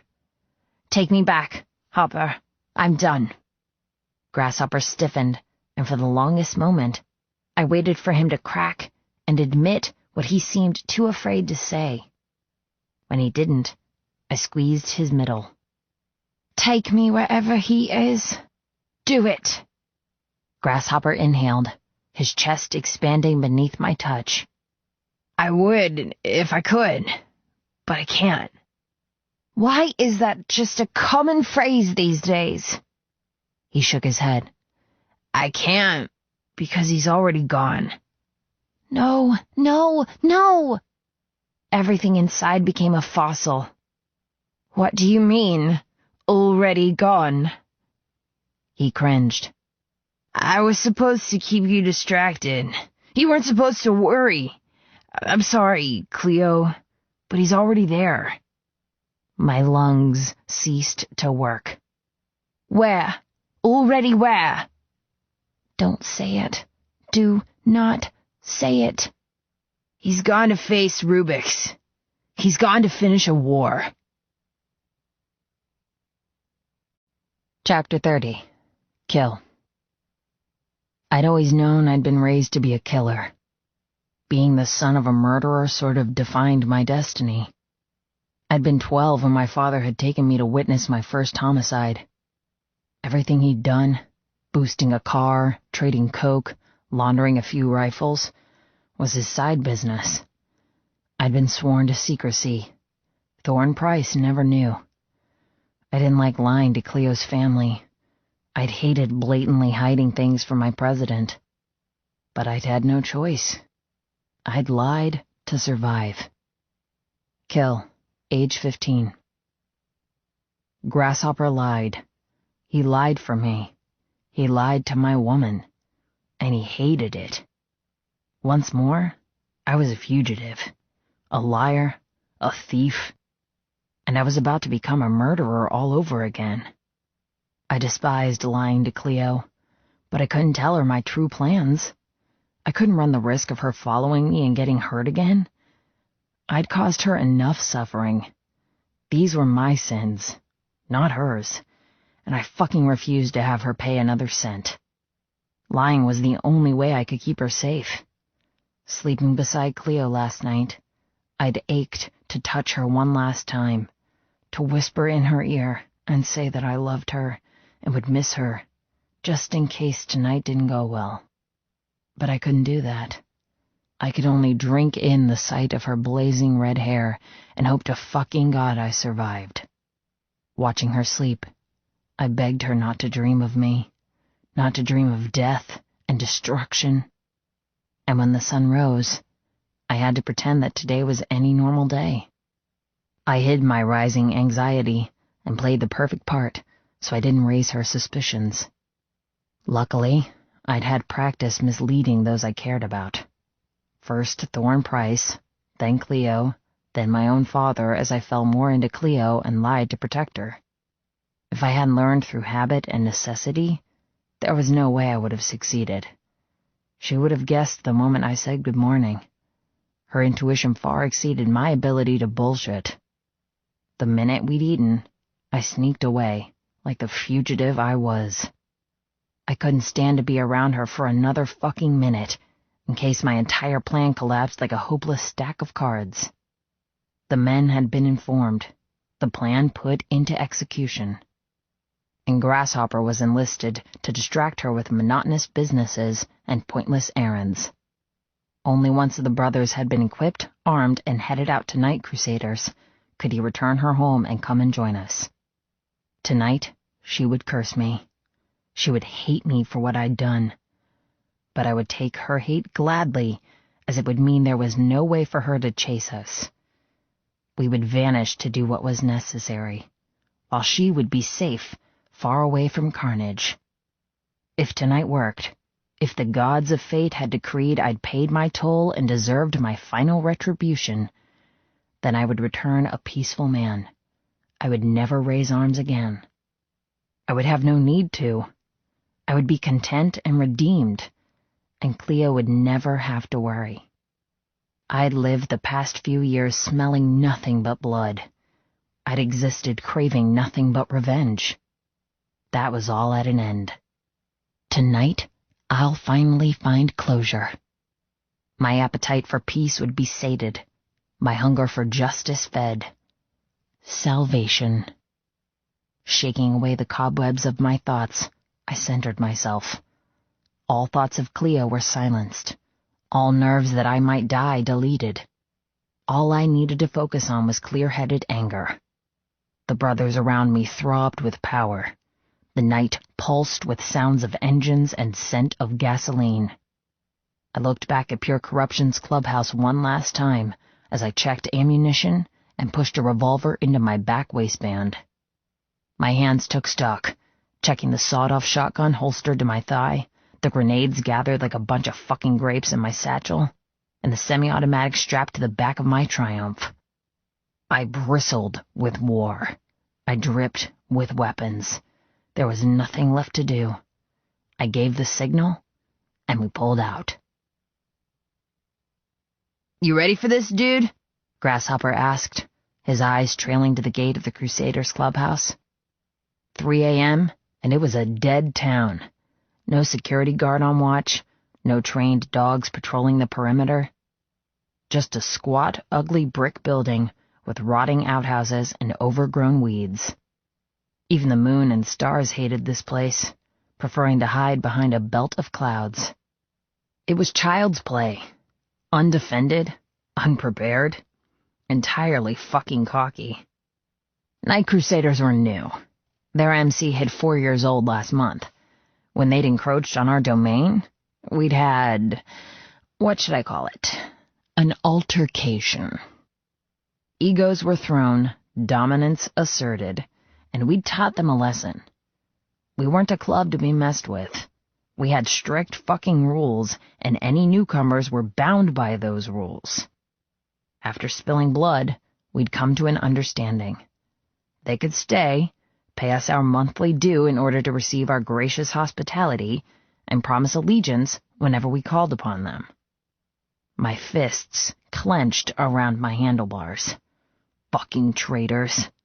If I had known they would join forces with Dagger Rose, there was no way I would have ever fucking agreed. They'd taken my money, accepted a whore, and lied to my face. They'll get what they're owed tonight, same as every Dagger. Looking to my left, I nodded at Grasshopper. His silhouette was barely visible in the dark. That question is irrelevant. I'm ready. Been ready for a long fucking time. There was something to be said for just getting a job done. Dagger Rose had lived 8 years longer than they were entitled. I should have slaughtered them the night I got out of the slammer. Why didn't I just do it? Why bother forming an elaborate scheme to destroy them piece by piece? Dead was dead. Because Wall Street had bigger plans, and you agreed. I gritted my teeth. That was true, but it had also kept my mind off Cleo's death. If I hadn't had something so intricate to puppeteer, I didn't know if I would still be alive. I might have drunk myself into a coffin, or willingly been reckless, trying to follow her to the underworld. Luckily, I had no wish to die, and Wall Street's plans had finally aligned with mine. It's time. Grasshopper looked behind us. "We're ready when you are, Prez." I swung my leg over my bike, unstrapping the semi-automatic and holding it high. There was no time for battle cries or courageous speeches. Each man knew what he was here for. We'd all done what was necessary to prepare. The entire club, minus 2 guards at the compound, and 1 watching over Cleo, was present. They all copied me, climbing off their bikes and arming their weapons. "Say whatever prayers you need. Tonight, there are no half measures. Got it?" The men nodded, jaws tight. Mo handed me a pair of bolt cutters. I felt like a fucking senator about to cut a city's ribbon. Handing Beetle my semi, I wedged the cutters through the metal links holding the flimsy gate together. The chain snipped apart, slithering to the dirt, resting beside the pathetic padlock. The gates swung open. The Crusaders had tried to guard their home, but the barbed wire on the top of the fence was merely decoration when they chose to lock their gates with something as useless as a fucking chain. I paused, glancing around the compound. We'd all studied blueprints, courtesy of a disgruntled club bunny who'd been raped and left for dead by a prospect of the Crusaders. She'd spent a year as their slave before managing to escape. Now she wanted nothing more than revenge. I understood her wish completely. Pointing at the unprotected clubhouse, I took the first step. Instantly, a ripple of action ferried through the men. We drifted forward as one. Our boots crunched over twigs and dandelions. The moon remained hidden as if it didn't want to witness what would happen. My eyes narrowed, seeking out weaknesses or problems. This was no longer a clubhouse, but a battlefield. Luckily, there would be no civilian victims. The compound was out of the city limits, built illegally on an abandoned refuse site that no one touched due to chemical waste. Didn't they give a shit about their health? I smirked in the darkness. Not that they'll have to worry about their health tonight. Motioning in the air, I signaled the men to spread out. Silently, our group thinned, forming a moving wall, ready to surround the building like gift wrap. Extra bullets were palmed, safeties flicked, and grenade pins pulled. We'd come prepared for Armageddon. Once we'd finished, there would be no club, no compound, no nothing. My father and brother would be pieces of meat. I would finally find salvation. Reaching for the bricked wall, my men pressed up against it, fading into the night. Grasshopper's blue eyes narrowed, waiting for my next command. Hefting the weight of my gun, I glared at my pure brothers. We all know the plan. Kill every motherfucker, but leave the women and children alone. Anyone comes across Rubix or Asus, you leave those bastards to me. Men smiled, pressing their fingertips to their lips in an age-old oath. My word was their law. Mo flanked me. Perimeter check complete. No sign of life. Either they're all fucking high or complete assholes to not fortify. You take the left, I'll take the right. Kill can go in through the front door. Grasshopper slapped my leather cut. After all, it's about the fashionable entrance. Mo chuckled quietly. You good with that, Kill? Yep. You take a third, Hopper takes a third, and I'll meet you in the middle with the rest. Mo didn't hesitate. Slipping back into shadows, he darted down the lineup of bikers. Slapping his fingers, he summoned a third to go with him. His army disappeared around the side of the building in the first flank. With a salute, Grasshopper summoned his third and moved in the opposite direction. We'd already discussed how we would attack, all at once from all fucking angles. It would ensure swift victory. We would win. I waited until Grasshopper disappeared with his group, before glancing at the remaining men. There were 10, 11 including me. Each man bristled with armament, their eyes cold and focused. They waited wordlessly, ready to begin. Looking at Matchstick, then Beetle, I slinked forward. I stayed hunched and low, fondling my semi-automatic. The safety was off, tempers high, adrenaline flowing. Men deserved to die. My father deserved to die. Boggy mud squelched around our boots as we inched around the building. Beetle reached the front entrance first. He inspected the metal-reinforced door, seeking weaknesses. I climbed the stoop. Can you do it? Along with Beetle's past of shoplifting and anarchy as a kid, he was also a magician with locks. Beetle squatted, eyeing up the mechanism. It's an upgraded tumbler system. It'll take a minute, but I should be able to crack it. Matchsticks hemmed us in. Do it quick, else our edge will be gone. The other men stood patiently, watching corners, weapons drawn.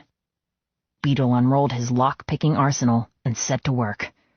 Matchsticks tapped his foot. My palms grew damp. A minute screeched past, slicing my veins with impatience. Beetle cursed, making a fucking racket with whatever tool he used. Enough! I hissed. I couldn't wait any longer. What's the holdup? Beetle frowned. Dunno. Something's jammed from the inside. I say we saw the fucking hinges or just blow it. Matchsticks pulled a grenade from his overstocked belt. Christ. I pinched the bridge of my nose. So much for a stealth entry. Grasshopper and Mo would have made their way around the building. They'd seek other ways inside, but a bomb would give Dagger Rose and Crusaders time to mobilize. We'd planned on being quiet and dispatching as many people as possible before being noticed. That idea was out the damn window. Any other way? Matchsticks shook his head. The windows are barred. The only way in from this direction is through this door. Shit. Grabbing Beetle by the shoulder, I tugged him away. Matchsticks grinned, knowing what that meant. Blow it, I growled. We had to get this done fast, otherwise our odds of a clean victory diminished. Beetle didn't argue. We all moved back as Matchsticks unpinned his bomb and placed it at the foot of the door. Swinging his rucksack over his shoulder, he grabbed a few sticks of plastic explosive for extra insurance. Slapping TNT to the door handle and central hinge, he stuck a countdown device with a connecting wire between the two. Once both were armed, he pressed a button and 2 red digits appeared. 20, 19, 18... Shit! We stumbled for cover. Damn asshole. I thought he'd just used the 1 grenade, not an entire truckload. 17, 16, 15... Move back! I herded Beetle and the men farther away. I wasn't afraid of gunfire the moment the bomb went off, but I was afraid of ricocheting shrapnel. The pressure of anticipation bogged around us. Men breathed hard, waiting to attack. 4, 3, 2... I tensed for deafening war. Then, it happened. The explosion tore through my eardrums. My ears watered at the crescendo. The colossally loud noise cracked through the early morning sky, ripping at the once peaceful silence. "Now!" I yelled, springing up and charging. "Go! Go! Go!" We shot forward. Smoking rubble and dust formed a barricade. Vision was shit as we bowled through the demolished door. There was no more door, only a cloudy pile of metal and smashed bricks. Our boots clattered as we scrambled from night into reeking corridors. Marijuana, rubbish, and cigarettes punched us in the face as we streamed into the clubhouse like an infectious disease, fanning out, clearing room after room. Gunshots rang out, shouts, curses, screams. It happened at Mach speed. 8 fucking years I'd waited for this, and it felt as if the entire world fast-forwarded. I wanted to feel this, to have my revenge. But I turned into a machine, aiming, firing, shutting down to focus on staying alive. Charging into a den 3 doors down, I ducked as bullets rained into the wall where my head had been. In a split second, I cataloged 2 bikers trying to kill me and 3 junkie whores on the floor. I didn't think. I fired. A spray of bullets mowed them down, sending the 2 men face first to the gross carpet. The girls screamed, scrambling together as if there were safety in numbers. I didn't check patches or discern who was what. Dagger, Crusader, it no longer mattered. All that mattered was finding my father and brother. Where the fuck are they?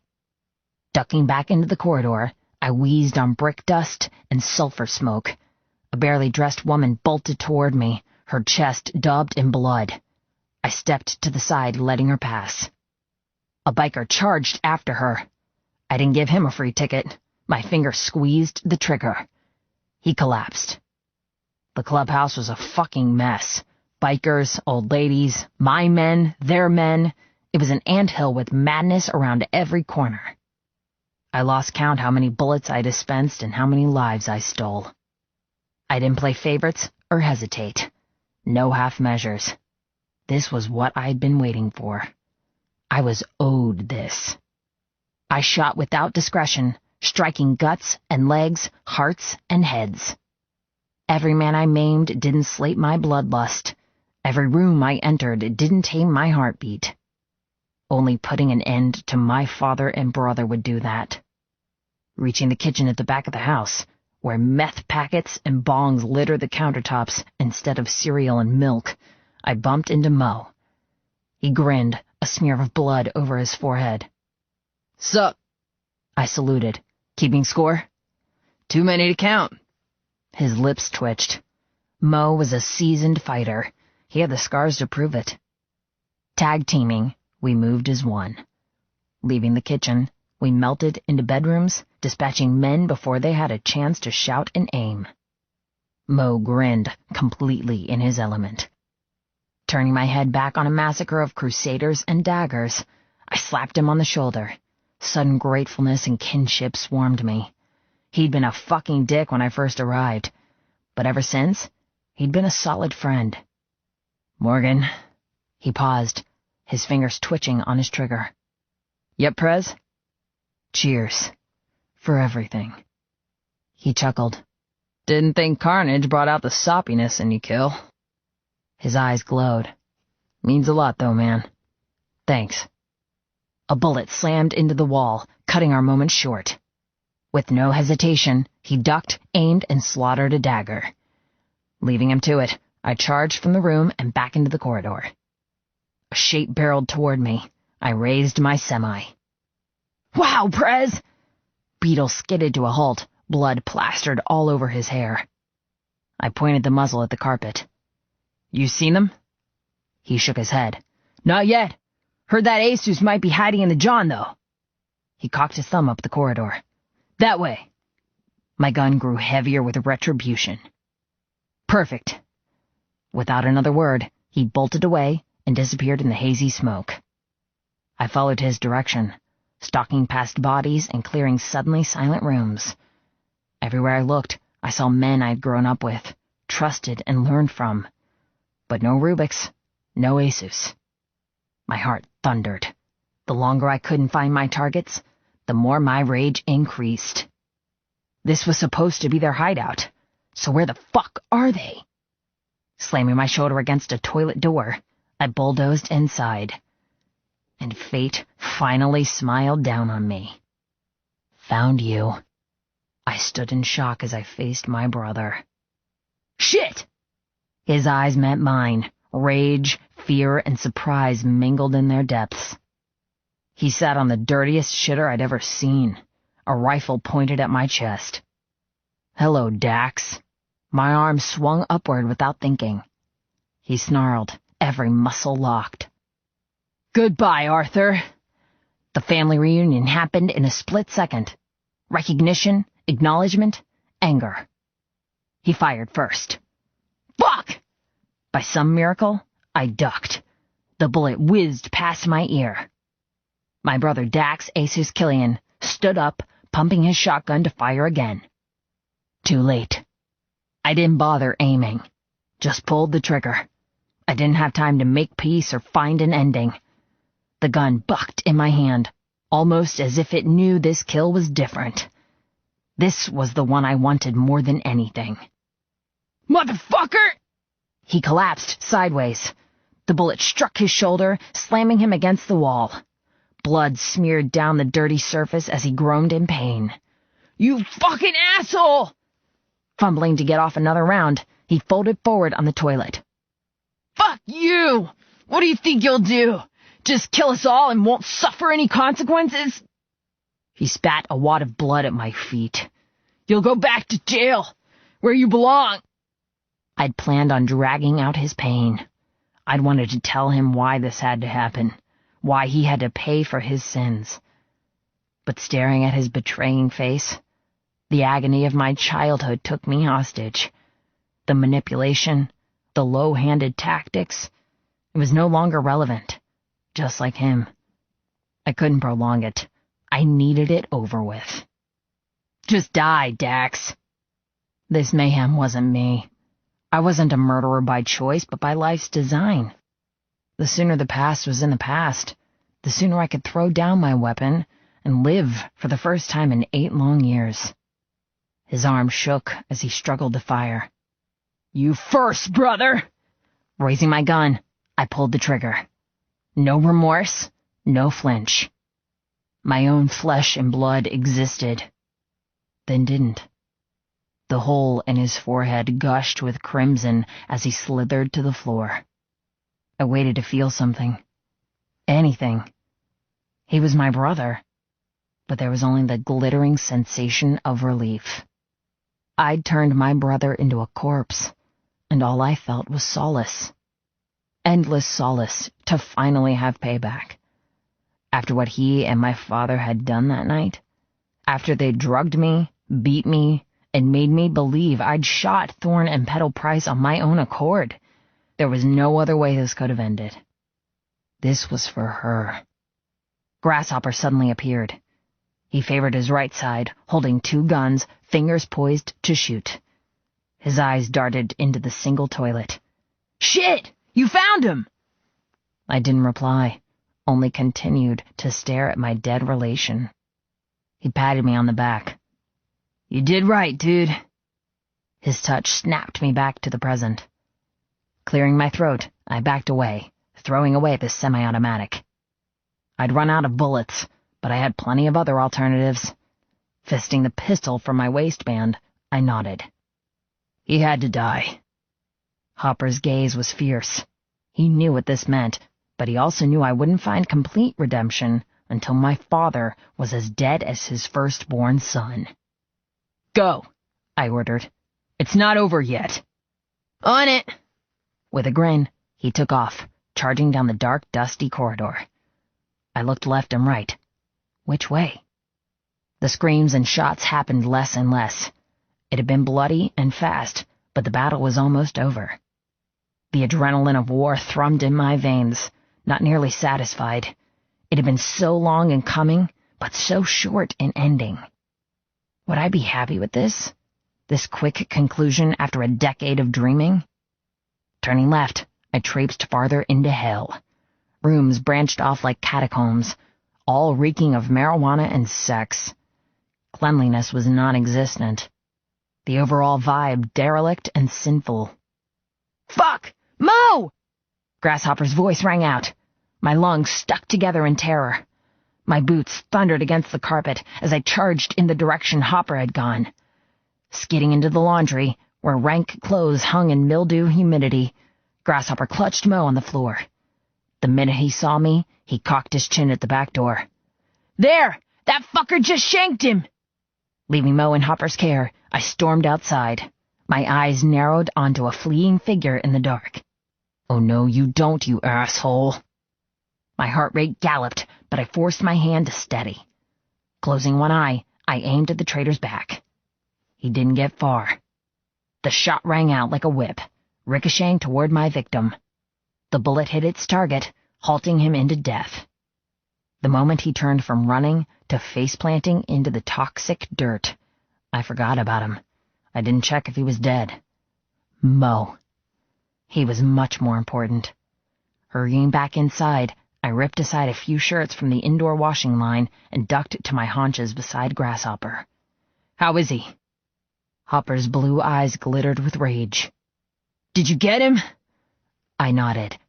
Resting my hand on Mo's head, I muttered, "You okay, man?" Mo winced, sucking air through his teeth. "Been better." Black blood sopped his cut, puddling around Hopper like a morbid lake. "Ah, fuck, it hurts." Shit. The bastard had got him good. Liver or gut. Either way, Mo had a date with a motherfucking angel tonight. Silent rage battled with grief. "He's dead, Mo. Got him for you." He flinched, blood leaving his skin a ghostly white. Good. Trying to keep the knowledge that he was a goner hidden, I smiled softly. "You're all right. Don't stress. Okay?" Hopper met my eyes. I shook my head slightly. His arms tightened around his brother, his mohawk quaking as he sucked in a breath. Mo sighed heavily. Just my shitty luck." I grabbed his hand. "Don't talk. We've got ya." He smiled, fading fast. "You were a good prez, Kill.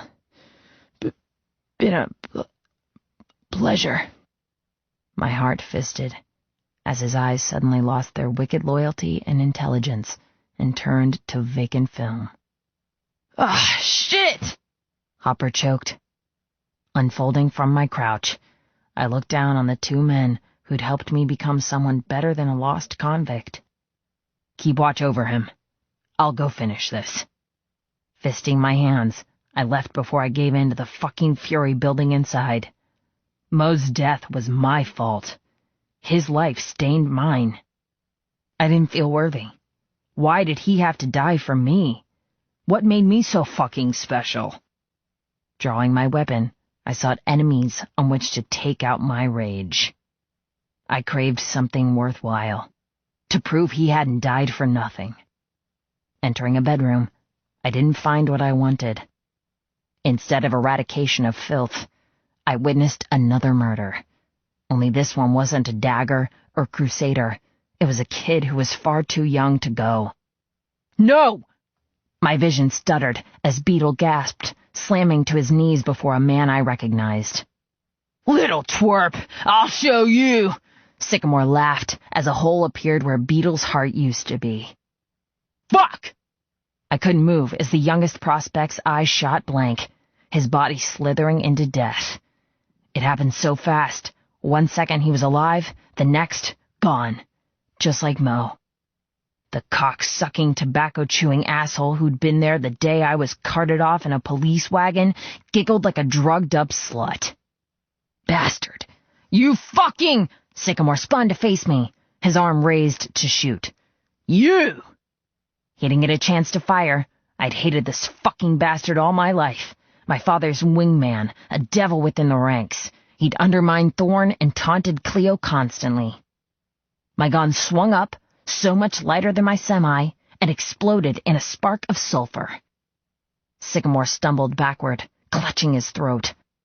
The bullet tore out his windpipe, leaving him mute and gurgling as he smashed into a pile of worthless body parts. My ears rang with injustice. I'd wanted him dead, but killing him wasn't nearly enough for the life he'd just taken. Shit. I turned to check Beetle's pulse. Poor kid. He was far too young to die. I'm fucking responsible. 2 deaths now on my conscience. A shadow appeared to my right. I spun around, gun raised. I was too late. A sharp blade sliced through my side. I bellowed, dropping my gun as a flash of agony scrambled my thoughts. I staggered sideways. Instantly, sticky wetness drenched my side.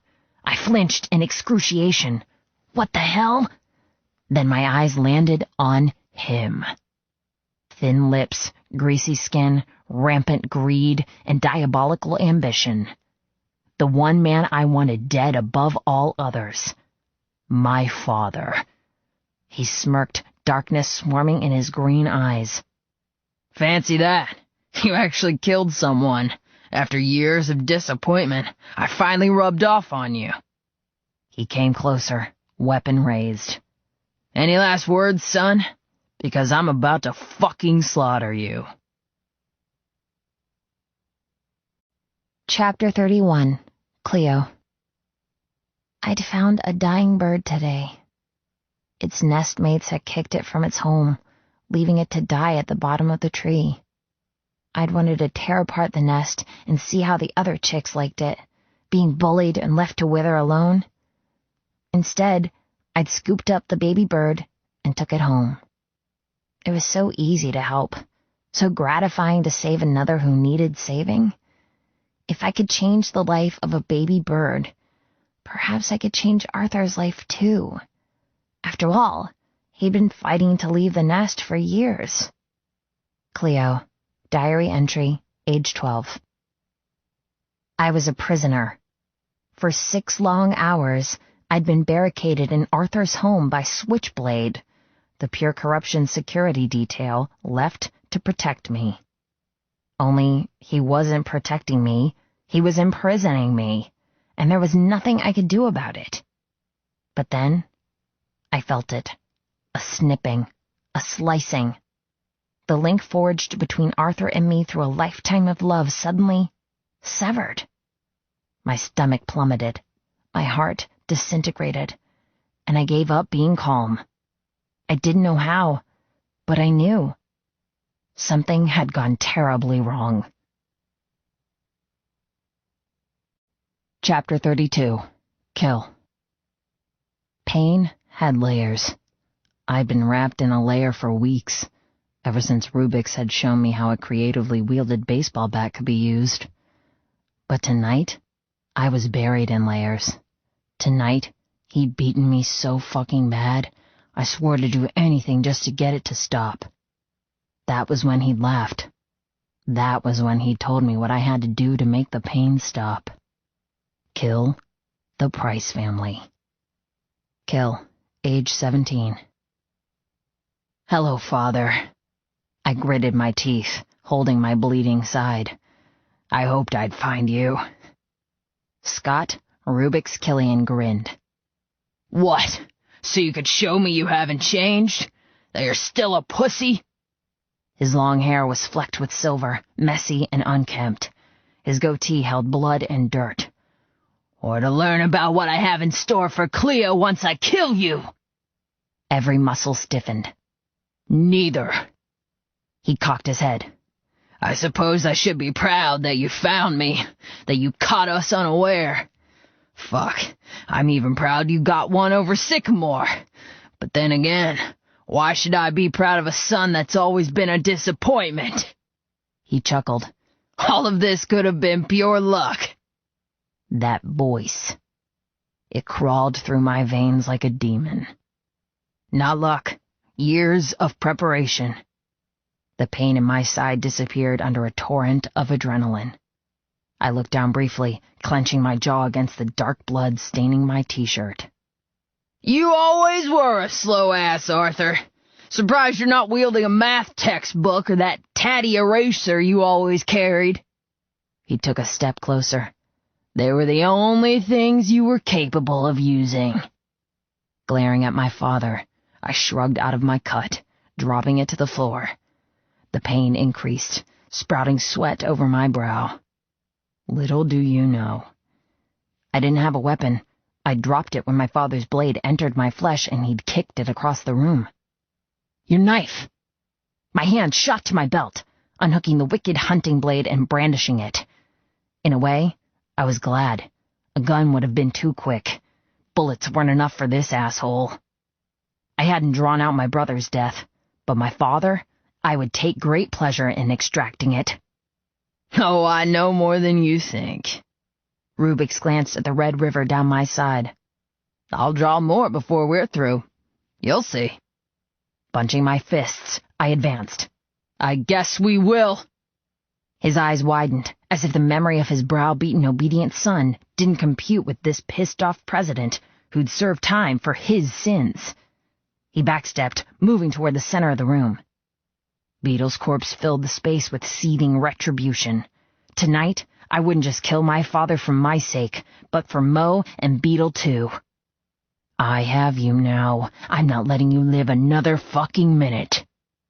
Rubix ran a hand through his hair, clearing his vision from oily strands. You really gonna take me on? A young girl in a torn nightdress and bruises all over her white skin sat upright in bed. The room was as filthy as the rest of the compound. Magazines scattered over the floor, tissues littered the bedside table, and the sheets looked like only a cockroach would find them sanitary. I'll take you on, and win. Rubix laughed. As fucking if. You remember the past, don't you, boy? You remember the way I handed you your ass every fucking time? The girl whimpered, eyes bugging. I tilted my head at the exit. Leave. I didn't want an audience, and I didn't want collateral. If my father lost, he wouldn't hesitate to use her as protection. And I wouldn't hesitate to kill her if he did. She scrambled off the bed, eyes dancing between Rubix and me. Rubix sneered. Get back into bed, baby. Do as I said and go, I growled. Whatever loyalty she had to Rubix quickly vanished. Grabbing a disgusting bathrobe, she darted to the door. Rubix glared. Don't want a piece of pussy, Arthur? You always were you the one to beat up that girl? or just sloppy seconds.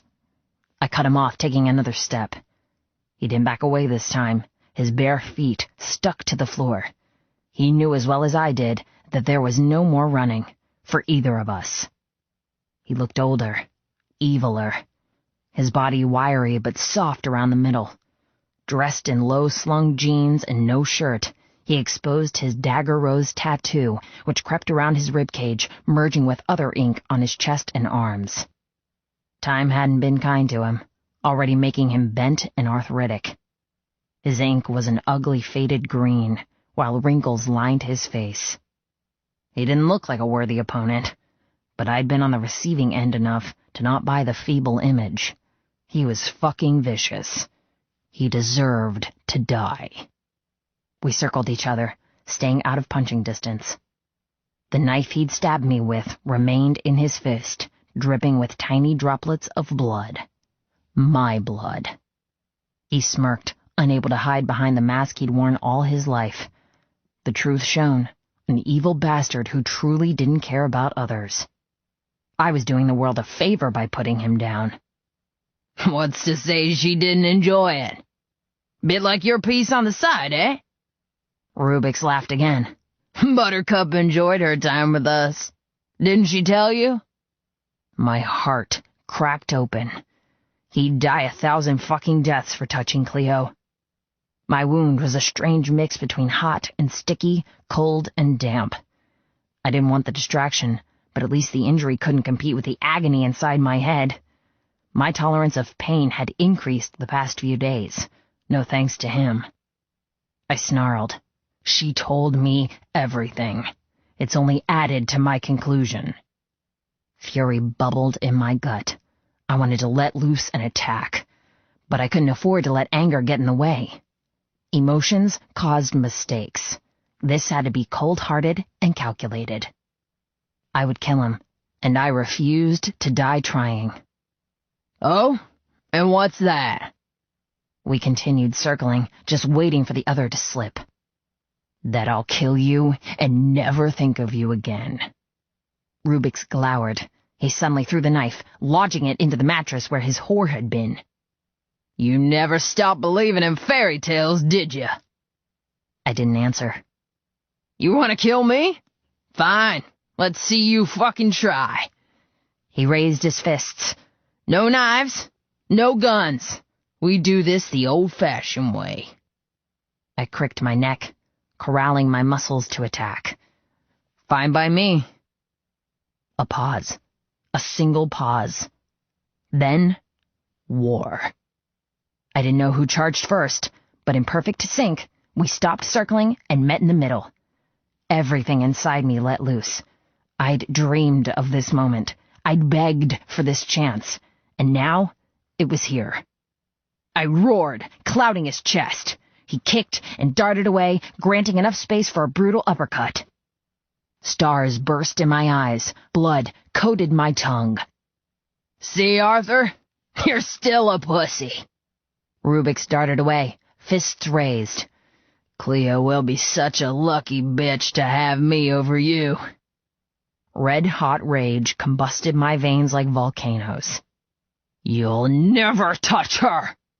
We fell together again, attacking, blocking. The fight felt rehearsed, as if we followed some ordained path and choreography. His fists connected, mine connected. His parries landed, so did mine. We hurt each other, but neither of us gained ground. A purgatory of fighting where we both suffered to make the other bleed. Had enough? Rubix panted, blood pouring from his nose. I smiled, bordering feral insanity. All I wanted was his life to snuff out. I wanted him gone. I won't have enough until you've paid for what you've done. I launched myself into him, fists flying, all uniformity scrambled in favor of granting as much agony as possible. Each punch was cathartic, each knuckle to his jaw healing. Time lost all meaning as we chipped away at each other. For me, I only grew stronger with every strike, becoming weightless thanks to redemption granted piece by piece. But for him, he faltered, Swing after swing, he lost his confidence, turning messy. Breathing hard, he growled. "You're a waste of space, Arthur. Just give up already. Stop making a fucking fool of yourself." I grinned, swallowing back metal and gore. "You're losing, Father." Every fumble and missed strike fed me like a beast. Rubix might have tried to turn me into him, but somehow I'd become better, stronger, quicker. Almost every night of my teenage years, he'd taught Asus and me how to throw a punch. He'd forced us to fight, cultivating hatred between brothers. I'd loathed those nights, but I'd never forgotten the lessons, never forgotten the way my father operated or favored his left fist over his right.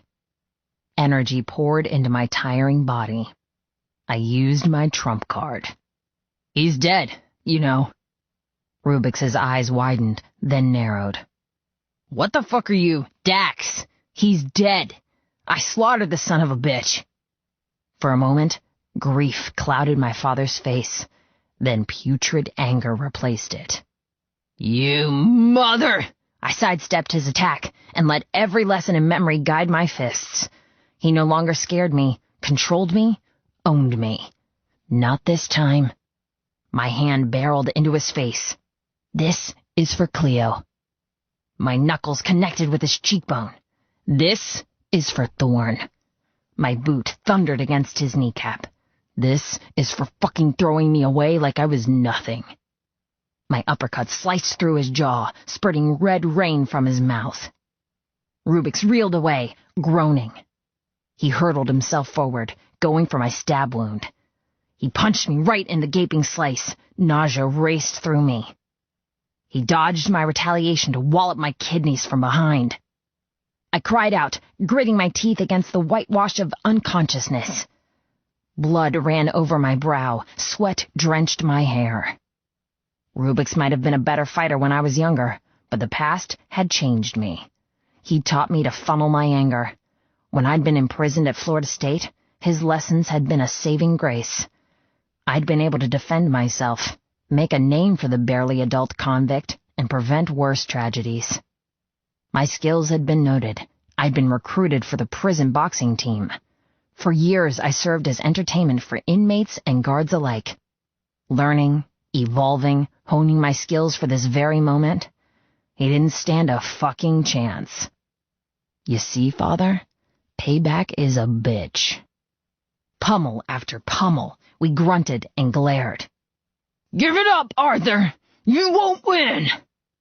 I laughed because the words were false bravado from a dying man. Accepting pain from his deadly aimed strikes only fueled me more. I bared my teeth. "You're losing ground, old man." I served an uppercut, connecting with his chin, rattling his teeth like bones. He slammed to his knees, shaking his head.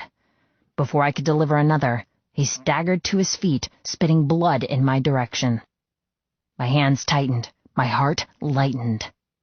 I'd made my father bow. I'll make him do it again. Breathing hard, I served a heavy slug, snapping his head back. He crashed against the bed, whirling away from me. I'd never felt such freedom. Every punishment was medicine to my heart. His every cry soothed me, knowing I destroyed the monster of my past. He deserved this, and so help me God, I would end this. Rubix slumped to the floor, shaking his head from dizziness. I advanced.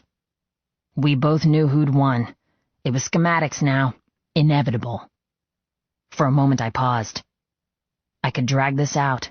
I could wait for him to climb to his feet and torment him again and again. Memories of the past, of a childhood where firing guns, smuggling drugs, and assassinating business rivals was more common than barbecues or homework. I struggled to let go, to stop my tangled history having any sway over me, to stop pining for Cleo's teenaged ghost before she was scarred and inked. I hadn't been strong enough or cold enough to do what was needed all those years ago. I wasn't able to protect her. But by fuck, I'd do it now. For as long as I lived, Cleo would always be safe, loved, and protected. Rubik stood up. His nose was broken, and his right elbow didn't bend correctly. My heart thumped to think of the agony I'd caused the man who gave me life. Then I remembered his threats toward Cleo. I recalled his every torture and trickery, and nothing could stop me from exterminating him. I was doing the world a favor. I was doing the only thing I could to finally find happiness. Spinning in place, I roundhoused him. My boot landed squarely on his chest. The crunch of ribs cracked in the stagnant room as he folded to the floor. His scream bounced off the walls, sounding sickly weak. Standing over him, I said goodbye to every hatred I'd carried for so long. I let go of what had driven me and embraced a fresh beginning. Goodbye, Rubiks. He raised his hands. You'll fucking regret it, boy. You're my son. I raised my boot. Not anymore. I kicked him. He rolled to his side, bellowing in agony. Then I did something I wasn't proud of. I stood over my father's body and kicked him in the head. One last severance to end it all. My father twitched and fell broken. It's done. The silence that followed didn't make any sense.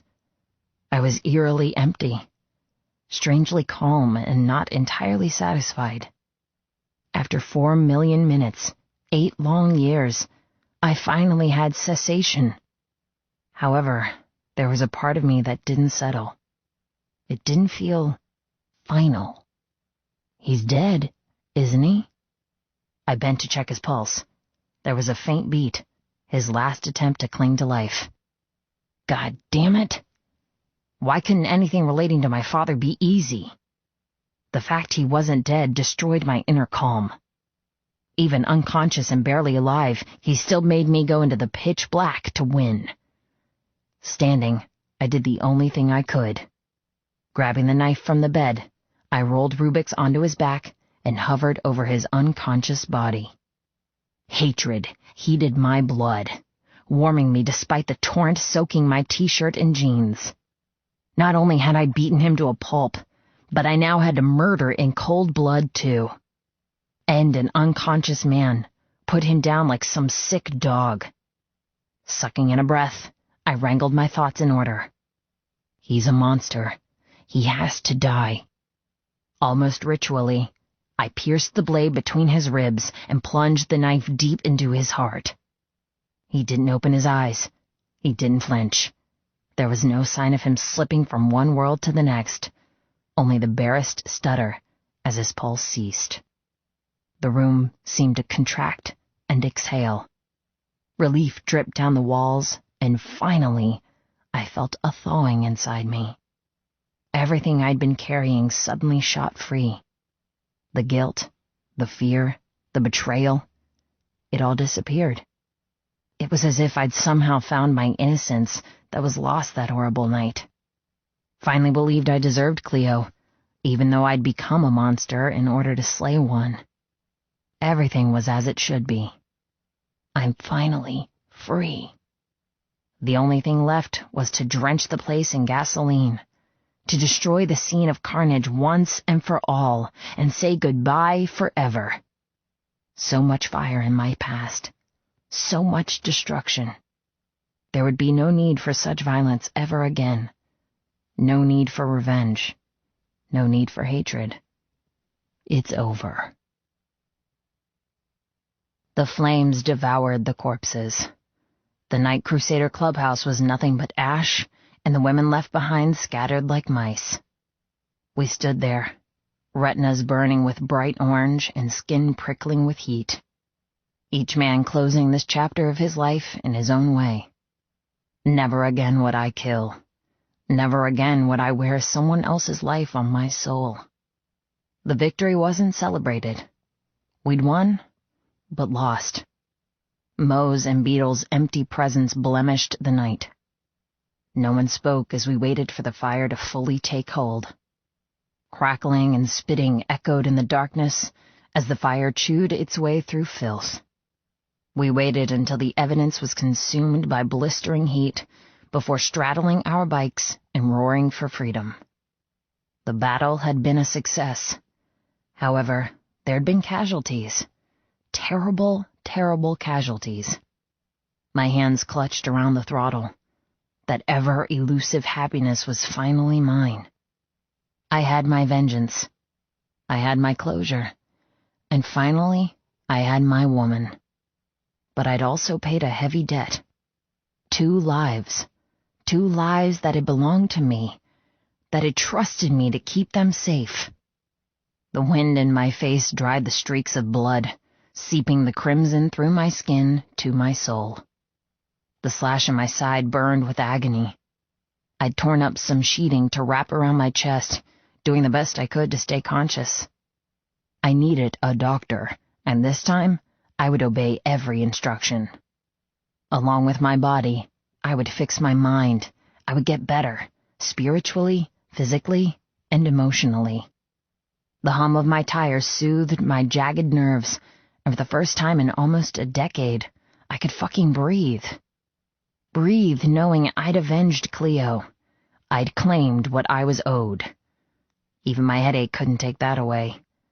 Everything would be better. I had a new future, new possibilities, new horizons. My heart fisted as Mo and Beetle came back to mind. I couldn't shake off their sacrifice. I would never stop being grateful for the termination they'd given me. Grasshopper looked over, his bike keeping pace with mine. He smiled sadly. Tonight was a celebration and mourning all in one. Our fallen comrades were with us on the road, even though their souls were not. Their death would forever taint our victory. Squeezing the throttle, I picked up speed, trying to outrun the sadness and enjoy the freedom just a little longer. I was selfish in a way, wanting to bask in the knowledge that my father no longer existed. Mo had been a gruff guiding force, invincible, and Beetle had been my protege. They were good men. I pushed my bike faster. Wind gushed harder, and I shot forward from the crowd of my brothers. No matter how fast I pushed the engine, it wasn't enough. I wanted to see Cleo. I needed to be in her arms and bury my sadness for causing the deaths of 2 brothers. But then, it didn't matter.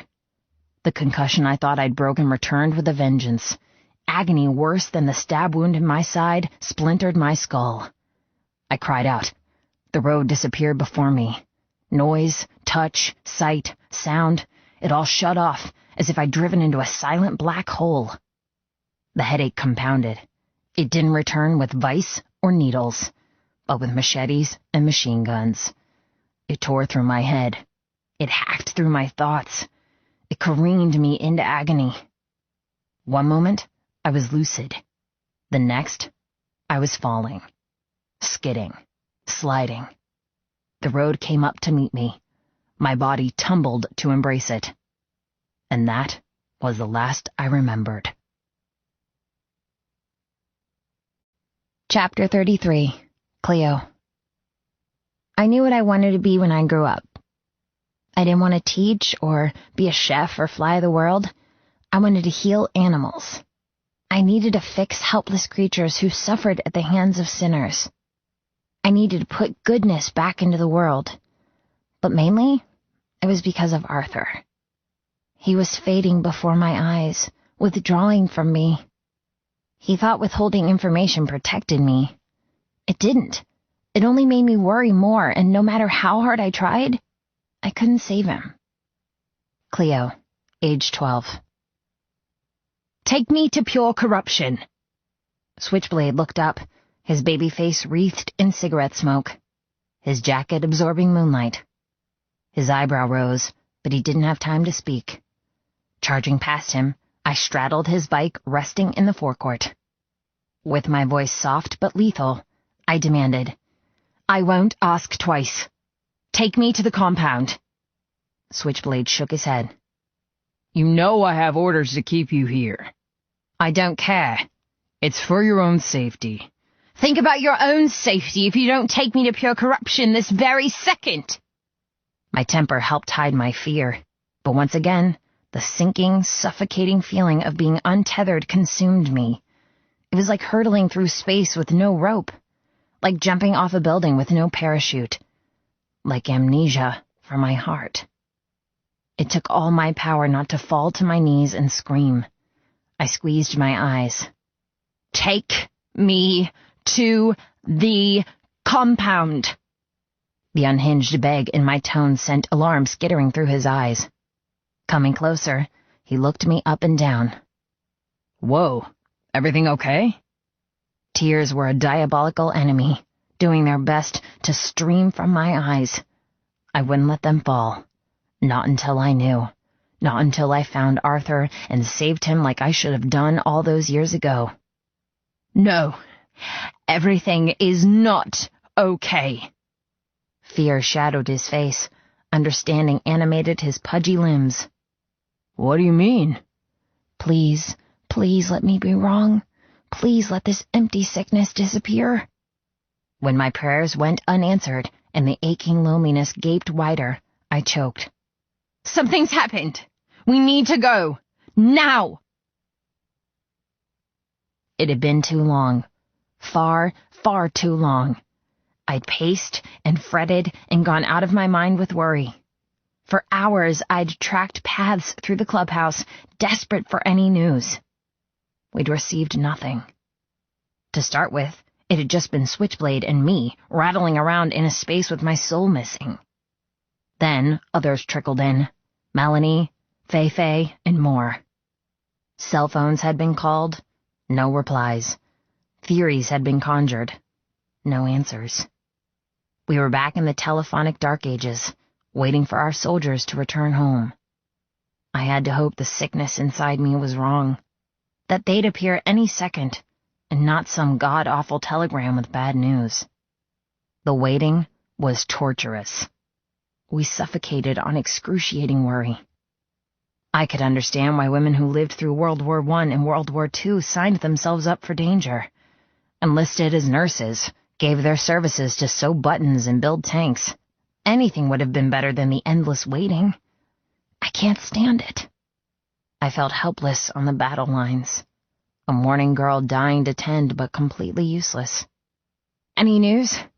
I asked for the billionth time, glaring at Melanie and Molly. They sat huddled on the couch in the main room of pure corruption.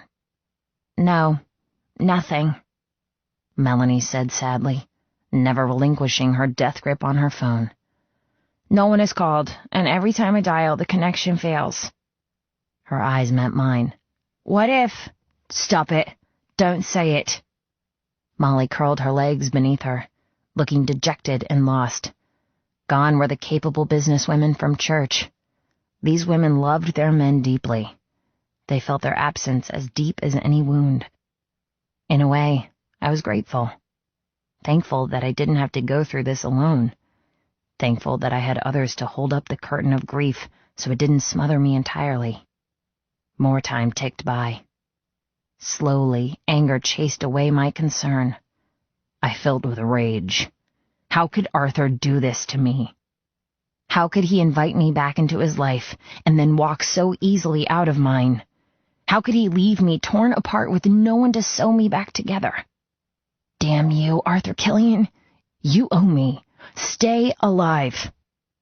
With nothing else to do, I slowly wore down the floorboards, making them gleam from my relentless pacing. How much time had passed? The clubhouse was a prison drowning me. I couldn't stand it any longer.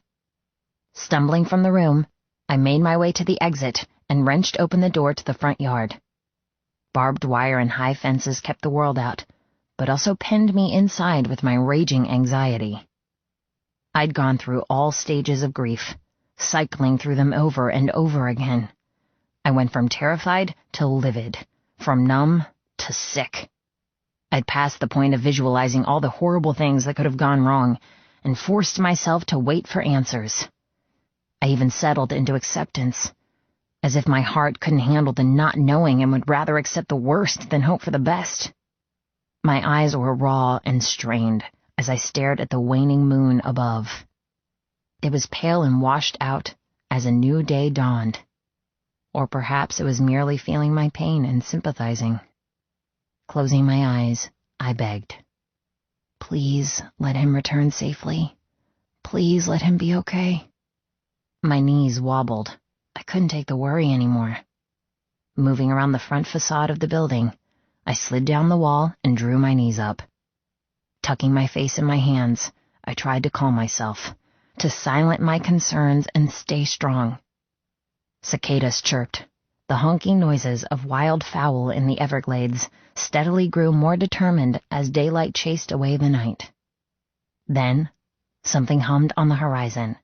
My head snapped up, ears aching to listen. It came again, louder than a cricket, more mechanical than any insect. They're here. Throwing myself to my feet, I charged inside. Melanie! Molly! They're back! I skidded into the common room. Jane, grab the first aid kits. Fei, you're in charge of getting food and water. Bring it all in here, just in case. I went straight into triage mode. I didn't care if they all walked in, thumping each other on the back and commiserating a fight well triumphed. I wanted to be ready. Please let them be fine. The growl of engines grew louder as the women dashed off to do what I asked. Switchblade appeared from one of the offices, and with a worried look in my direction, bolted to the garage to open the huge roller door. The thunder of motorbikes boomed. Out of the gloom drove 3, 6, 10, then a torrent of bikers. They poured into the gleaming lights of the garage, parking haphazardly among resting Harleys and muscle cars.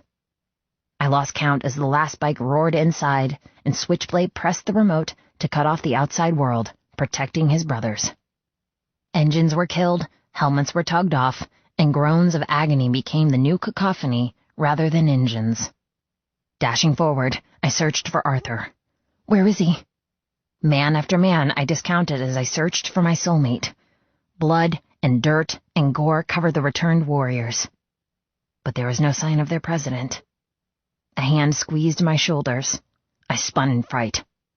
My heart rabbited, already anticipating my lover, smiling secretively and full of life. I froze. Grasshopper cupped my cheek, his face smeared with grime and weariness. Cleo? The world sucked into a terrible vacuum. My heart stopped beating. Where is he? Hopper sighed. His mohawk bristled with debris and grease. His cut had a rip down the front, and his boots were covered in mud. He's not with us. A screeching filled my ears, my head, my soul. Grabbing his lapels, I yanked him close. Please tell me he's okay. Grasshopper wrapped an arm around my shoulder, guiding me toward a hot, hissing motorbike. We don't know yet. I came to get you. I'll take you to him. With strong hands, he plucked me from the floor and placed me gently on the back of his Triumph. I didn't struggle. I didn't speak. Am I in shock? Am I broken? Placing a helmet on my head and fastening the strap around my chin, he said softly, He's alive, Cleo. Just hold on to that, and let's hope the doctors keep him that way. I decided something while waiting in the dismal, depressing waiting room of the hospital. In a way, I'd had my eyes opened and the last naivete of childhood stripped away. Being the one left behind, the one waiting to hear the news of a loved one's fate, was the worst kind of punishment ever. I thought I'd understood Arthur's pain, understood his grief to believe I was dead and never coming back. But I didn't. Not really. Dealing with amnesia was the easy part. I'd moved on with nothing, no sadness to consume me, no guilt to enrage me. I'd had a clean slate. Not Arthur. He'd been the one left behind. My heart wouldn't stop aching to think of the intolerable agony Arthur had been left with. I'd waited for news of his surgery for 8 hours, but he'd waited for me to be reincarnated for 8 years. He was so much stronger, braver, and more capable than me. Purely because he'd lived through that tragedy and continued on living. Me? I wanted to die and fossilize in this awful plastic chair, so I never had to hear the news that he didn't make it. When we first arrived, Grasshopper had stayed close by. The nurses and orderlies all gave him a wide berth, eyeing up his bloody clothes and split knuckles. But gradually, as updates of Arthur's progress was delivered, they'd showered and donned fresh clothes, but they couldn't wash away the stench of battle from their skin, nor banish the carnage from their eyes. What they'd done last night hung around them like a thick aura, and I made a promise never to ask what they did, never to pry about the murders and torture that Dagger Rose deserved. However, I couldn't block my ears from their whispered conversations. That was how I found out Arthur wasn't the only casualty. There'd been 2 others, Mo and Beetle, a veteran and a prospect. Dead. Gone. And all for what? Mrs. Killian? My head shot up. Dr. Lane frowned, taking in my ragged state and bloodshot eyes. Everything okay? Seeing a familiar face threatened to break me. Digging my fingernails into the fleshy part of my palm, I stood. There was a motorbike accident. Arthur is... Taking a deep breath, I forced myself to finish. He's in surgery. I would have given anything to be in the room while they worked on him. My fingers itched to stitch and heal. But dealing with a dog or cat was entirely different than dealing with my lover. Dr. Lane's face fell. Her severe hairstyle made her look older than her years. I'll find out what I can, but rest assured he's in great hands here. I tried to smile, but nothing happened. Honestly, don't worry, she consoled. She tried to drag my thoughts from depression by distracting me. I heard that you sewed up Mr. Killian when you first met. My eyes widened. How did she get that piece of information? Then they narrowed at the incorrect assumption. Having just met him implied he hadn't been mine all my life. I shook my head. I stitched him up, that's true, but it wasn't the first time we'd met. She cocked her head. Oh? I frowned, struggling to focus on love when all I could think about was death. The night I patched him up was the night we found each other for the second time. Before Dr. Lane could reply, a male doctor with a receding hairline and lined eyes appeared. Miss Price? The tantalization of news hurled me forward, gasping for knowledge.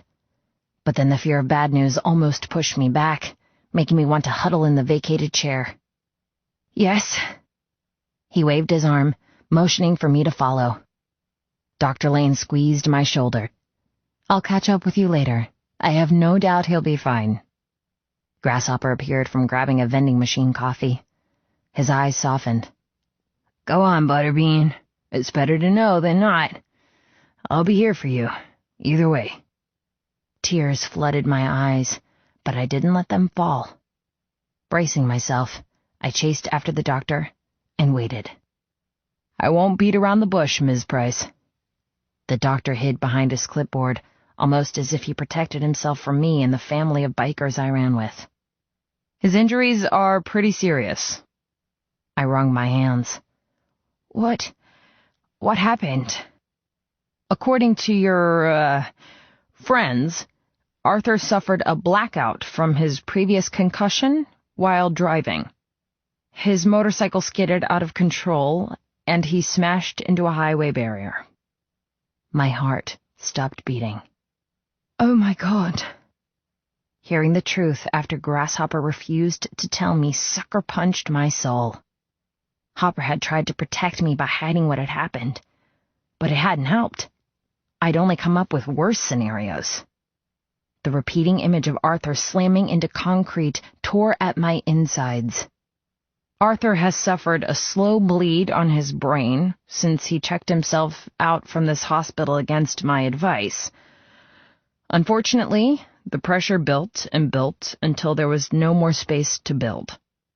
What does that mean? The doctor glanced away. We had to operate. It was a delicate situation, always is when dealing with something as complex as the brain, but we were able to stem the internal bleeding. He cleared his throat. The additional scans show promise. We hope with time he'll return to normal functions. What does that mean? Would he be the same man I knew, The same boy I'd fallen in love with? Will he be okay? My voice was a tinny thread. The doctor sighed. As long as he listens this time and takes it easy, I have no cause to believe otherwise. Like I said, his injuries are serious, but the human body has repaired much worse.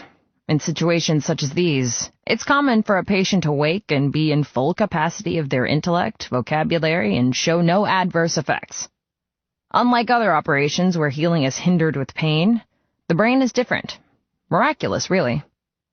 I didn't know half of what he meant, but I didn't care. All I cared about was holding him and witnessing for myself he was okay. My muscles vibrated, threatening to come apart. Can I see him? Of course. The doctor lowered his clipboard, waving down the corridor for me to follow. Silently, I trailed in his wake, feeling like I walked the pathway of death. Bright lights hurt my eyes. Antiseptic stung my nose. Planting his hand on a door, the doctor cracked it open and stepped back. I'll give you 2 a minute. He's awake, but groggy. We'll monitor him closely over the next 12 hours. Don't be alarmed. Half of his head is shaven and fully bandaged, and he's broken a couple of bones, but overall, he's strong and on the mend. Broken bones? Never-ceasing tears sprang to my eyes. Oh, Art. Unable to speak, I slipped past him into the room where a single bed hovered in the center, serenaded by gentle beeps and irregular humming. My eyes drank in the man tucked tightly beneath starched sheets. I blinked, staring at him. Or at least, I stared at someone. Someone lay in the bed, but I didn't recognize them. Where was Arthur? My huge, fearless Libram with arms roped with muscle and chest broadened with power. This man was a stranger. Covering my mouth, I drank in his injuries with horror. His arm was at a right angle, encased in a fresh cast. His cheek scraped and raw, parts covered in gauze. And his head was covered in bandages. He looked so lifeless, so broken. My knees quaked as I crossed the short distance and went to him. Arthur. He didn't respond. I stopped beside the bed, fingers trembling as I touched his cool cheek, doing my best not to look at the turban of white covering his shaggy dark hair. The doctor had warned me. His hair will be gone beneath that. But no matter how much information I learned, no matter the statistics or in-depth detail of his operation and recovery, nothing could soften the blow of seeing the man I loved so bruised, crumbled, and pained.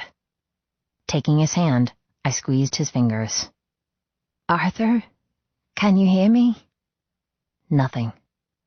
His face was white as the sheets, eyes ringed with shadow. Urgency possessed me. He had to see me, had to open his eyes to know I was there. I would always be there. Arthur, please. I tightened my hold on his cold hand, wishing upon wishes for him to respond. The fear of his concussion crushed me. The memory of him being a devil to rouse a few days ago caused a sob to build in my lungs. Art! I rolled my shoulders, pressing my forehead on his chest. Wires and monitors covered him, some slinking beneath the bandage around his head, others snaking down the front of his hospital gown. I wanted to rip them all away, to free him from suffering, to protect him. Arthur, please, I need to see that you're okay. He left me stranded for another long moment, but then something changed. A gathering of awareness, a coming to from deep slumber. The first sign of life was a twitch, a breath, an extra beep as his heart woke up. The next was parted lips and color flooding to ghostly cheeks.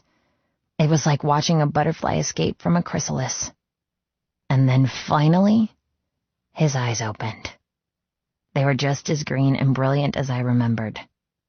The color bowled into me, wrapping me in emerald hope and chasing away my clinging fears. Oh, thank God. I pressed a kiss on his cheek, inhaling him. His scent was faint, hidden beneath antiseptic, but traces of leather and sea salt existed. He still existed. "You're okay. You're going to be okay." I peppered his face with love. He groaned, shifting away a little. Pulling back, I blushed. "Sorry, I didn't mean to attack you. It's just... God, it's been a horrible night." He frowned, his eyes locking onto mine. My heart stopped. No. Instead of love and affection, they were blank, cold as rock and empty as a tomb. Pain. Pain I never knew existed splintered through me. "Art?" A watery smile pulled my lips. "It's me, Cleo." His forehead furrowed. He shook his head. "No, no, please." Nightmares swarmed me with thoughts of him forgetting me, of our roles reversing, of amnesia tormenting me all over again by making me the forgotten, not the forgetful. I wouldn't be able to survive. I couldn't live in a world where Arthur didn't love me. Even while we were apart, I'd felt it. Some cosmic bond keeping me alive. He'd kept me strong. He was the reason I'd kept going. If he's left me... "Arthur, don't do this!" The sobs I'd tried to swallow erupted. Tears flooded my cheeks. "You know me. Remember?" I fumbled for his hand again. "I'm yours. Buttercup." He sucked in a breath. The blankness shifted like fog on a lake. Buttercup? I shivered so hard my teeth rattled. "It's me. Please don't forget me. I can't manage if you forget me." Suddenly, his lips twisted in horror. "Fuck! Cleo!" The drugs cleared, his pain receded, and he truly saw me. His soul shone, glittering with agony. "Never. Oh, Christ, how could I ever forget you?" His large body shifted beneath the sheets. His broken arm tried to wrap around my shoulders. He grunted in pain, breathing hard. "I know who you are. I do." His voice cracked. "I'm sorry. I'm a little out of it with whatever they gave me. How could you ever think?" "You didn't recognize me." I tried to hide my face. The lack of sleep and overwhelming worry gave me no room to hide. I became unhinged on a nightmare that wasn't true. What if this was all in my head? What if the words I heard weren't real? Could he wake from brain surgery and start talking as if everything was fine? Is that what the doctor meant? "Hey." He managed to cup my cheek with his uncased hand. His rough thumb traced my damp tears. "You're tearing me apart, Cleo. Don't cry. I'm here. I'm still me." Part of me didn't believe him. Part of me still feared the worst, that the doctors had chopped out the parts of his brain coded to me, the synapses that made him mine. I couldn't shake the debilitating terror that there was nothing I could do to stop him from leaving me, to keep him alive and in my arms. Nothing. Only fate, and fate had proven to be a merciless bitch. I cried harder. "Hey, Buttercup, don't." His hand wrapped around my nape, pulling me into him. "Christ, you make me cry in a moment, baby." His lips pressed against my forehead. "I love you. I will always love you. You're my world, Cleo." His words were a balm to whatever terror held me hostage, slowly smoothing the more he shed his grogginess. My legs gave out, tumbling me into his chest. He flinched, sucking in a ragged breath, but he didn't let me go. His arm banded tighter, crushing me with love. "I'm here. I'm still yours." His voice haunted with pain. "I'll always be yours. I promise." I was a mess. He was the one in the hospital. He was the one on morphine and dealing with a brain injury. Yet he consoled me. He was once again the strongest, giving me sanctuary, holding me while I came apart. "I'm sorry," I choked. "I can't. I just need..." I couldn't do it any longer. For so long, I'd pretended to cope. I'd painted on a mask and acted out the highs and lows of life. But I'd been dead inside. I'd missed more than just my memories. I'd missed this. This wealth of emotion, this undying affection, this unswerving connection. I'd been so alone, so afraid, and now I was home. A sob ripped itself from my soul, opening the floodgates of my tears. For 8 long years, I'd never let myself come undone. I'd never undone the tight corset around my feelings to purge and heal. For 8 years, I'd fought away sadness, as if it was a plague trying to kill me. I couldn't fall apart because I had no one to glue me back together again. But here, in a hospital, in my soulmate's arms, in a country I'd left behind, I jumped off the precipice I'd always clung to and fell. I fell into sadness. I fell into happiness. I fell into love all over again. And he caught me. Arthur never stopped murmuring, his croaky voice the best chorus for my shattering psyche. Tears streaming, I snuggled into him, inhaling the scent of him smothered with medicine. "You're alive." More tears, more sobs.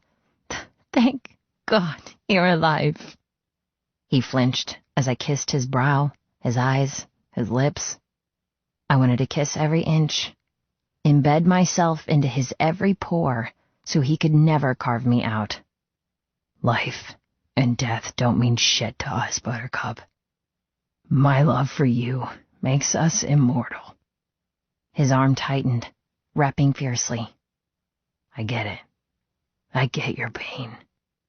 He kissed my eyelids. Just let go, baby. Let me catch you. More tears poured. I never knew I had so much liquid pain inside me. It all evicted. Torrential waterfalls, unable to stop. Time ticked past, but I wasn't aware. The door opened and closed, but I didn't notice. All I cared about was Arthur, his warmth, and his ever-steady heartbeat. For a while, all I could do was hang in his embrace and sob. I cried for everything, for the past, the present, for good and evil. And when I finally cried my last tear, I found completion. Every splintered piece realigned, and for the first time since fire licked my skin and cast me from my world, I felt whole. No more missing pieces, no more holy memories. Exactly who I should be. His. My breathing slowly evened out, my hiccups fading in tune with the heart rate monitor. Arthur settled into the single mattress, kissing my cheek. Come here. Kicking off my shoes, I climbed into the narrow bed beside him. Tugging me, he helped smuggle me into the sleepy heat of his bed. The heavy thud-thud of his heartbeat soothed me, and I relaxed for the first time in years. Are we okay? He whispered finally. I nodded, rubbing my cheek on his chest. Better than okay. Smiling shyly, embarrassed from my breakdown, I looked into his eyes. The green glowed with something I hadn't seen before. Contentedness. Gone was the harsh glow that never left. Gone was the rigid hatred in his limbs. He was free, just like I was, healed and whole, truly living in the moment, not the past or future. I sucked in a shaky breath. My eyes stung from crying, and I wanted nothing more than to drift into a heavy sleep in his arms. But he'd given me safety to heal. I would do the same for him. You found closure. He nodded, the bandages around his head brushing against his pillow. I did. The promise I'd made not to ask what pure corruption did faded. I was happy he'd found peace, but at what cost? Would he be able to live with whatever occurred last night? I looked away. What happened? The words scattered around us like a jury waiting for a verdict. He tensed, but his face etched with righteousness. I did what had to be done. I nodded, tracing a crease in the bedding. He murdered them. I didn't know how to be happy for someone's healing at the cost of another's demise, even if they deserved it. When I didn't reply, anger decorated his features. I ended it. My heart spasmed. You killed them. Never looking away, not looking contrite or guilty or regretful, he nodded. I did. Both Rubix and Asus? His good hand fisted on the sheets. I delivered penance for the crimes they committed. Both of them. I sucked in a breath, stroking the starched bedding. Part of me was horrified to be in love with a man who could steal a life with such precision. But the other part of me was proud. Proud of him for sticking up for himself, for finally putting this nightmare behind him. Arthur's eyes locked onto mine. My vengeance is complete, Buttercup.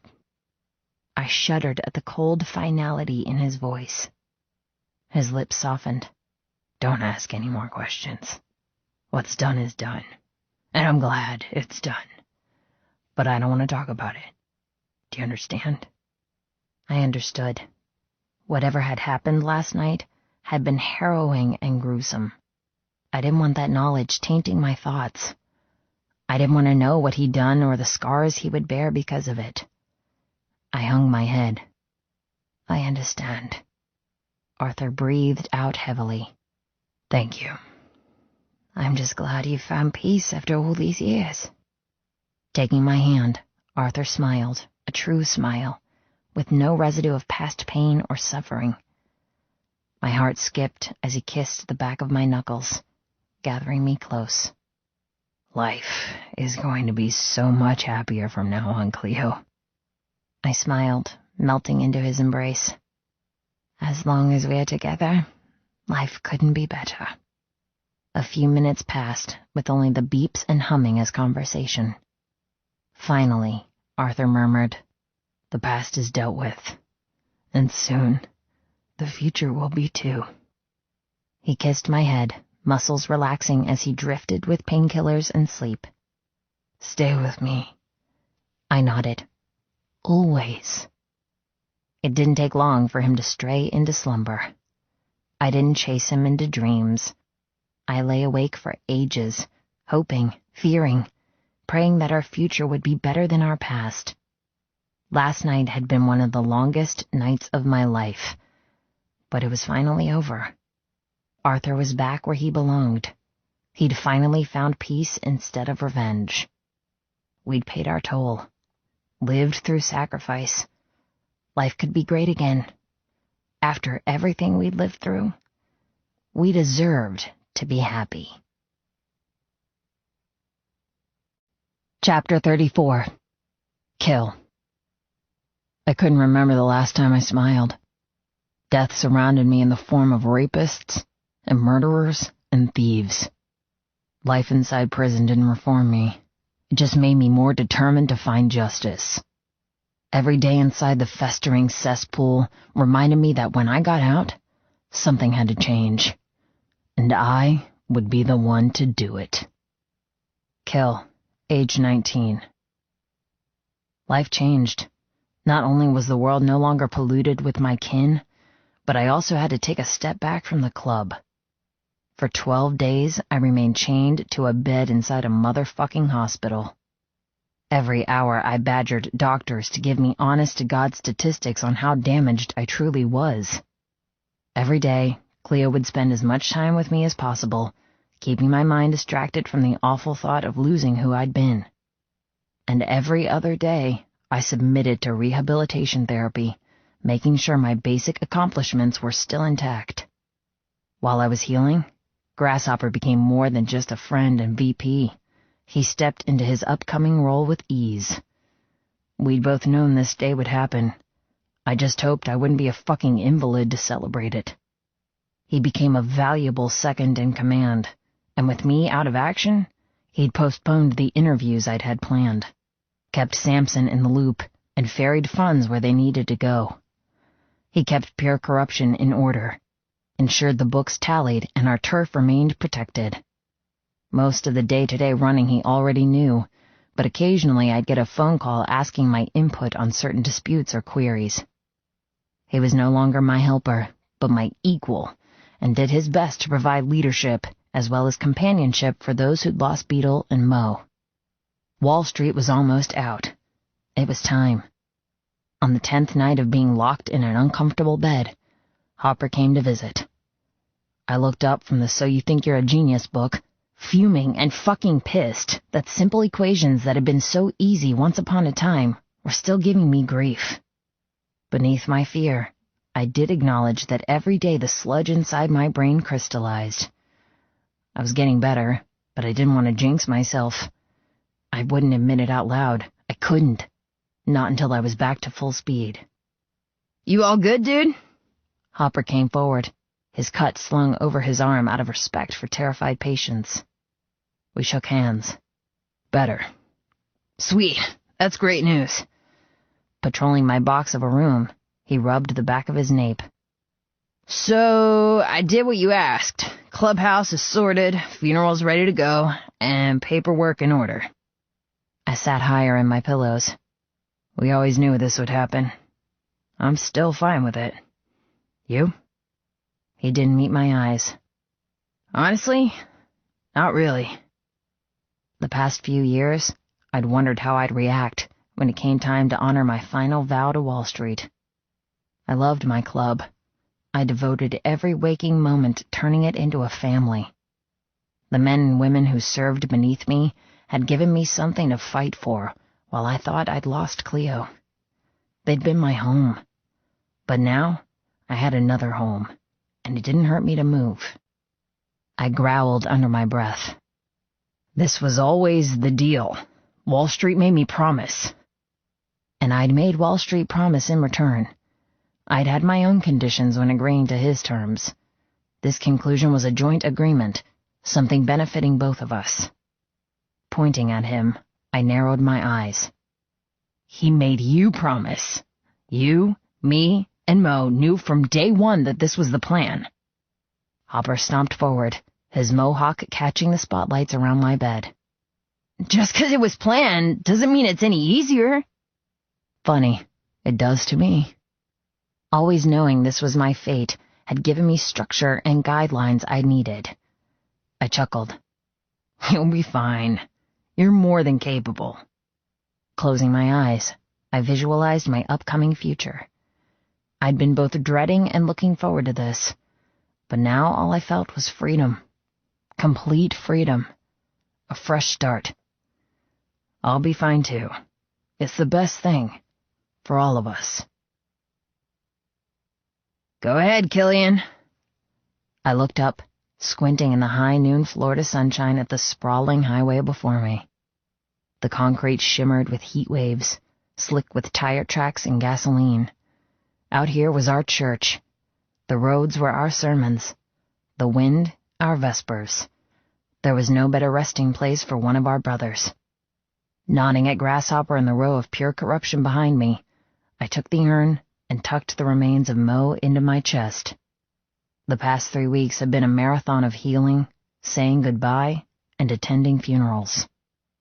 Beetle had been first. His send-off was a heart-tugging affair, as we all paid our respects and laid to rest a loyal member. He'd chosen to be buried out of state with his twin sister, who died when she was young. Together, we drove in a snaking entourage to say goodbye to the youngest and most promising prospect. He had no family left to compensate or to speak his praises, so we donated his income from serving the Pures to a local research fund dealing with infant deaths. The last and absolute hardest was Mo. The only surviving relative was his father, who'd been estranged from his son for decades. He refused to come to the funeral. Tristan Mo Morgan, the man who'd put me through my paces when I first arrived, who kept his secrets close and never truly lost the bastard veneer, was sent off with our engines roaring and plumes of smoke sending his soul to heaven. It hurt to think of him gone. I didn't realize what he meant to me until the moment he died in Grasshopper's arms. I wished I could do more for him. A bigger send-off, a a more soul-healing goodbye. But this is what he'd wanted. No fuss, no tears. Along with being a secretive prick, he'd also been organized. A will had been lodged with our in-house lawyer, along with instructions for his cremation, and his businesses had been divided between the members he bequeathed them to. He didn't want to be eaten by fucking worms in a dark pit beneath the ground. He wanted to ride the roads for eternity. After dedicating his life to the MC, the least I could do was honor his last request. My own needs didn't matter. I'll always have your back, man. I'll see you on the other side. The urn was heavy in my grip. With the cast still on my left arm, I couldn't open the lid. Glancing at Cleo, who stood beside me looking fucking gorgeous in jeans and her jacket, I raised an eyebrow in request. The past few weeks had brought us closer together. We were never apart, never angry. The pain in my head had gone, replaced by incessant itching from the stitches in my skull as I healed from surgery. Every day I completed the tasks set by doctors to ensure my healing continued uninterrupted, and every day I improved. The doctor said I'd been a miracle. My IQ was on the rise, my intelligence returning at a rapid pace. I didn't believe in miracles, but I did believe in Cleo. It was all thanks to her. I'd found her again. I'd had no intention of dying. The endless compulsion I'd lived with all my life finally tempered. I still needed more. I still needed to fix and improve and create, but for now, I was content. Happy. Her small fingers latched around the lid, unscrewing it, and she took a step back. With a smile of gratitude, I held up the urn and faced my brothers. Mo was one of us. He'll always be one of us. His motorbike is now the wind. The road is now his home. Godspeed. The members murmured their final goodbyes. Other eulogies had already been said at the local watering hole where Mo had wanted his brothers to have one last drink in his honor. He'd even picked up the tab, the crazy bastard. Happy trails, brother. I turned downwind and dumped the contents of Mo's earthly remains. The cloud of gray dust took flight, weightless and translucent, spreading quickly with the breeze. No one spoke as Mo disappeared into the air. He would become a legend. He would forever be a pure. Cleo came closer, wrapping an arm around my waist. The end of an era. I smiled. Her words couldn't have been more perfect. The end of war. With the breeze in my hair and my woman in my arms, I was finally able to let go and just be. Chapter 35. Cleo. I'd always hoped life would pay me back for the pain it had caused. Every day with no memory, I'd begged life to be gentle. Every month with no recollection, I'd pleaded for salvation. And every year with no epiphany, I'd prayed to be worthy. My hope had finally paid off. I was whole again. I'd found him again. And life was now complete. Cleo, last week. 2 things happened a fortnight after Mo's funeral. Both proved that life moved swiftly, and all I could do was hold on, be by Arthur's side, and never let go. The first was a newspaper article. I didn't normally read newspapers, but while waiting in the hospital foyer while Arthur had his cast removed, I picked it up out of boredom. Flicking through the black and white pages, I yawned and glazed over. But then a photo wrenched me to a halt. There we were, Arthur and me at the cocktail party at Sampson's house. Beneath the image, taken without my knowledge, was a short but poignant article. Local motorcycle club president Arthur Killian has recently moved up the ranks from fringes of society to corruption-exposing businessman. This isn't the first time we've seen him in the media, but it is the first he's been spotted with a woman, taken at Senator Sampson's house, It's been reported that both Killian and Sampson are behind the recent commercial and radio bulletins with leaks about the latest spying incident from our government. They both claim that the world is falling into anarchy with the men and women in charge unable to rule such a vastly changed economy. They state that the laws being created aren't to our benefit, and it's up to us, the people who chose this governing power, to take action and fight for truth and justice. Ah, you've seen it then. My eyes wrenched up, locking onto Arthur. He wore a black t-shirt and jeans. The cast that had been scribbled over by pure corruption had gone, and the shaved patch on his skull was no longer white against the shaggy length of dark hair, growing back with short bristles, hiding the injury that could have killed him. You knew about this? He smiled, perching beside me on another chair. It's not like I'm hiding them from you, Buttercup. The campaign has been going on for weeks now. He chuckled. I can't help it if you don't watch television or read the paper. My heart raced. After I learned his long-term goals with Sampson, we hadn't discussed it in great detail. After all, he'd gone to war, come back injured, and our life turned toward healing and supporting our club, rather than discussing world revolutions. But now, it was all I could think about. What does this mean?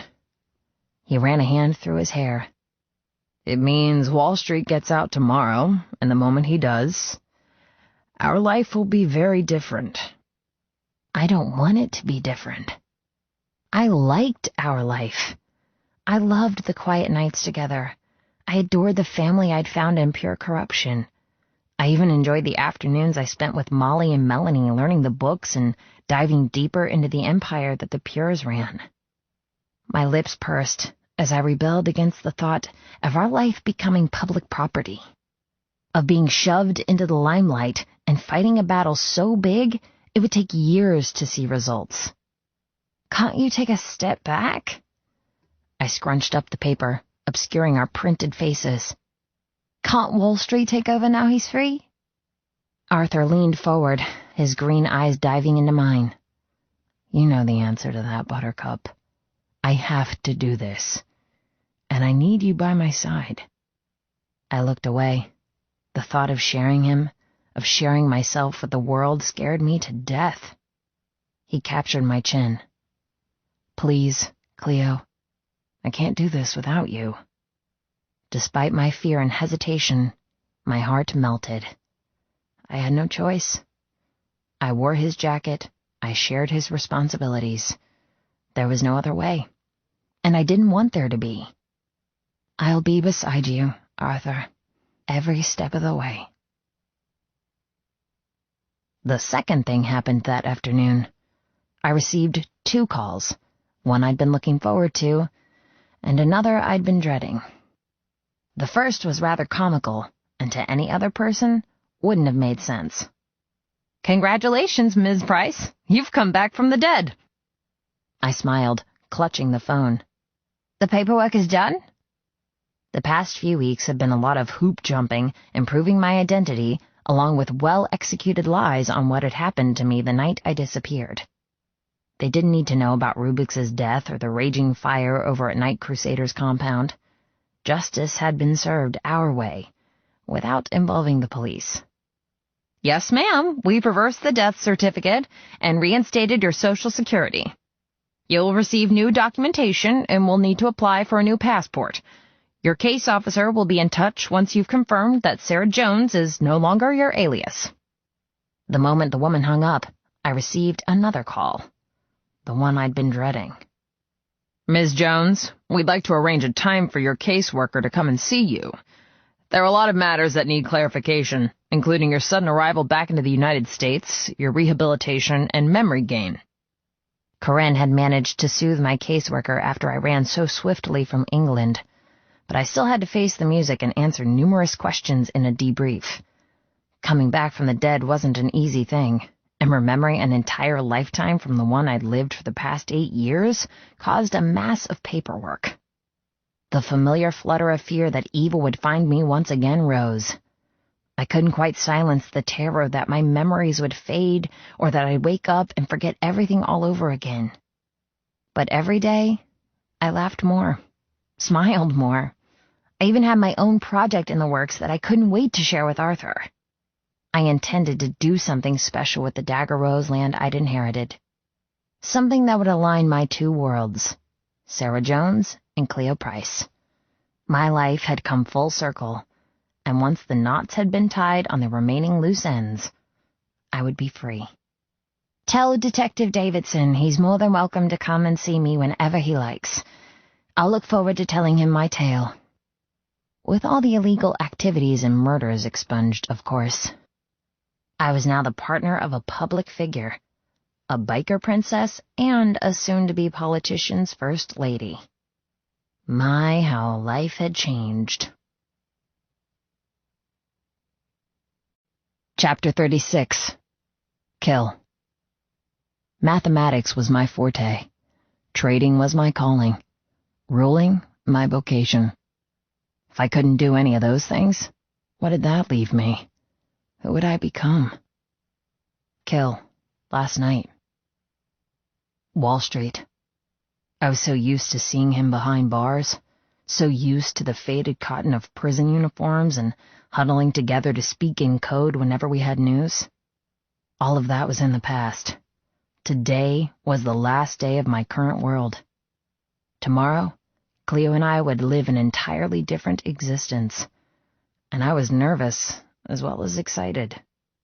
My benefactor and mentor stepped out of Florida State. He wore the same pinstripe suit he'd worn the morning the police arrested him at his offices downtown. We were so similar in that respect. He wore his cut and ran with bikers most days, but other days he merged with businessmen and bankers, dressing like them, laughing like them. Pity he hadn't vetted the women he fucked as well as he did the men he did business with. He'd been sent to jail all thanks to a disgruntled club bunny. I waved, catching his eye. His white teeth flashed in the sun, and he followed the same path to freedom I did 4 years ago. I pushed off from the Mercedes that Grasshopper had paid a fucking fortune for the night we burned Dagger Rose, and clasped hands with my friend. He pulled me into a hug. Fuck, Kill! It's good to see you! My heart raced. I hugged him back. Breaking away, he raised his head to the sun and inhaled deeply. He looked 10 years younger, with an open-necked cream shirt and slicked-back white hair. He looked every bit the retired honcho of a Fortune 500 company. Reaching into the Mercedes back seat, I pulled out a new jacket. The freshly embroidered cut had no ranking on the pocket, not yet. After all, it was up to him to decide his placement now.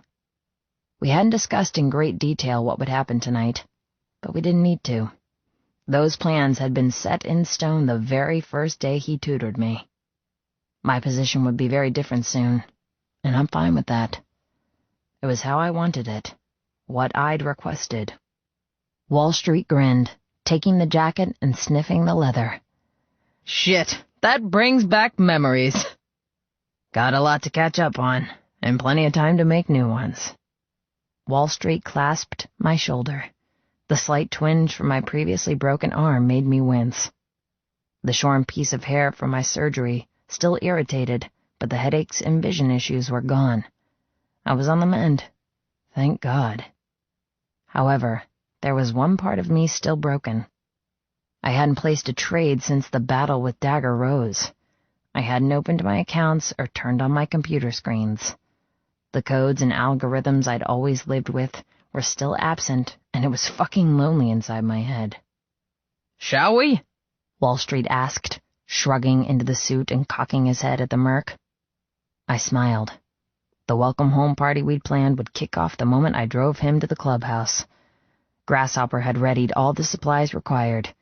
He still had some getting used to what would happen, but I believed in him.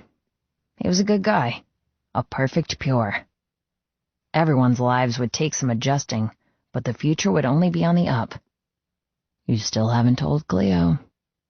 My back tensed. I'd been a pussy not to tell her, but I couldn't. I couldn't give her yet another family and tear it away from her so soon. Be my pleasure. Slipping into the driver's seat, I had the honor of driving the mastermind home. Pulling up to the clubhouse, my heart lurched in my chest. This place, with its crumbling brick veneer and rusty barbed wire, looked derelict and unwelcoming. Exactly how it appeared when I first arrived 4 years ago. I'd kept the outside charm, but renovated the inside, just like I did with the brothers. On the outside, they still looked terrifying, but on the inside, they were loyal and acclimatized to business rather than battles. I'd overhauled their thoughts and minds and given them peace instead of war.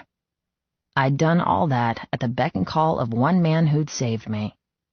Regardless of what happened in the future, I would always be proud of that.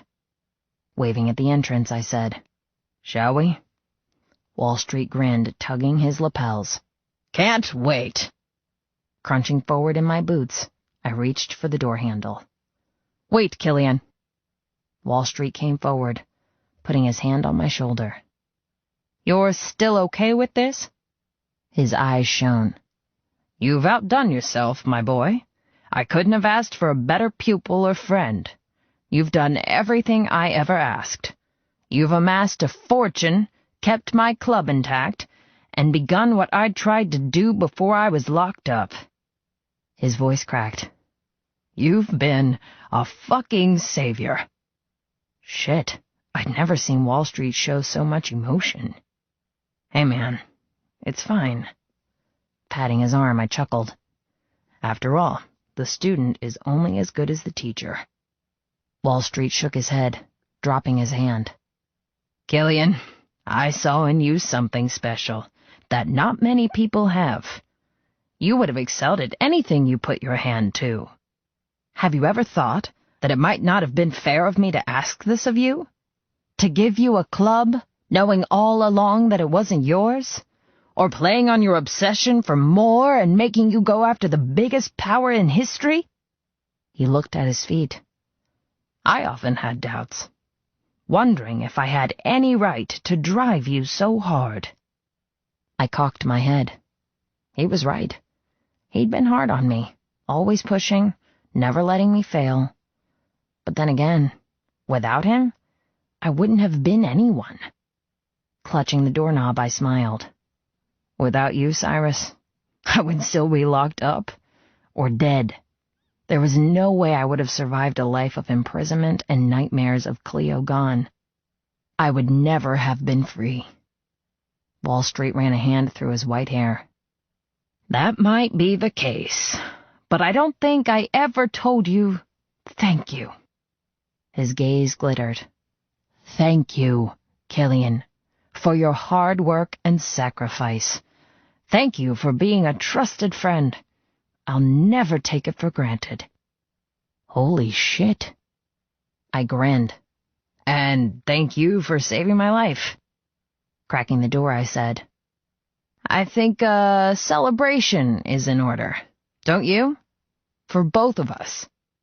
Wall Street clapped his hands. "I like your surprise!" The celebration hit us the second we stepped foot into pure corruption. The women had decorated the space with gay-ass streamers and balloons, while the men had restocked the bar and already guzzled their way to a good buzz. Wall Street raised his hands like a returning conqueror, his lined face crinkling in joy. "Fuck, it's good to be back!" Cleo stood beside Molly, her arms crossed but a smile teasing her lips. "I'll leave you to mingle." I patted Wall Street's shoulder and darted through the crowd to my woman.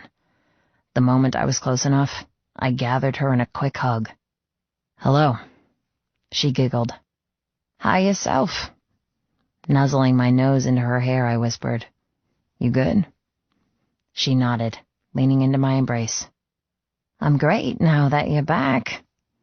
Pulling away, her eyes fell on Wall Street. Once again, the cold dislike she wore when they met at Florida State clouded her face.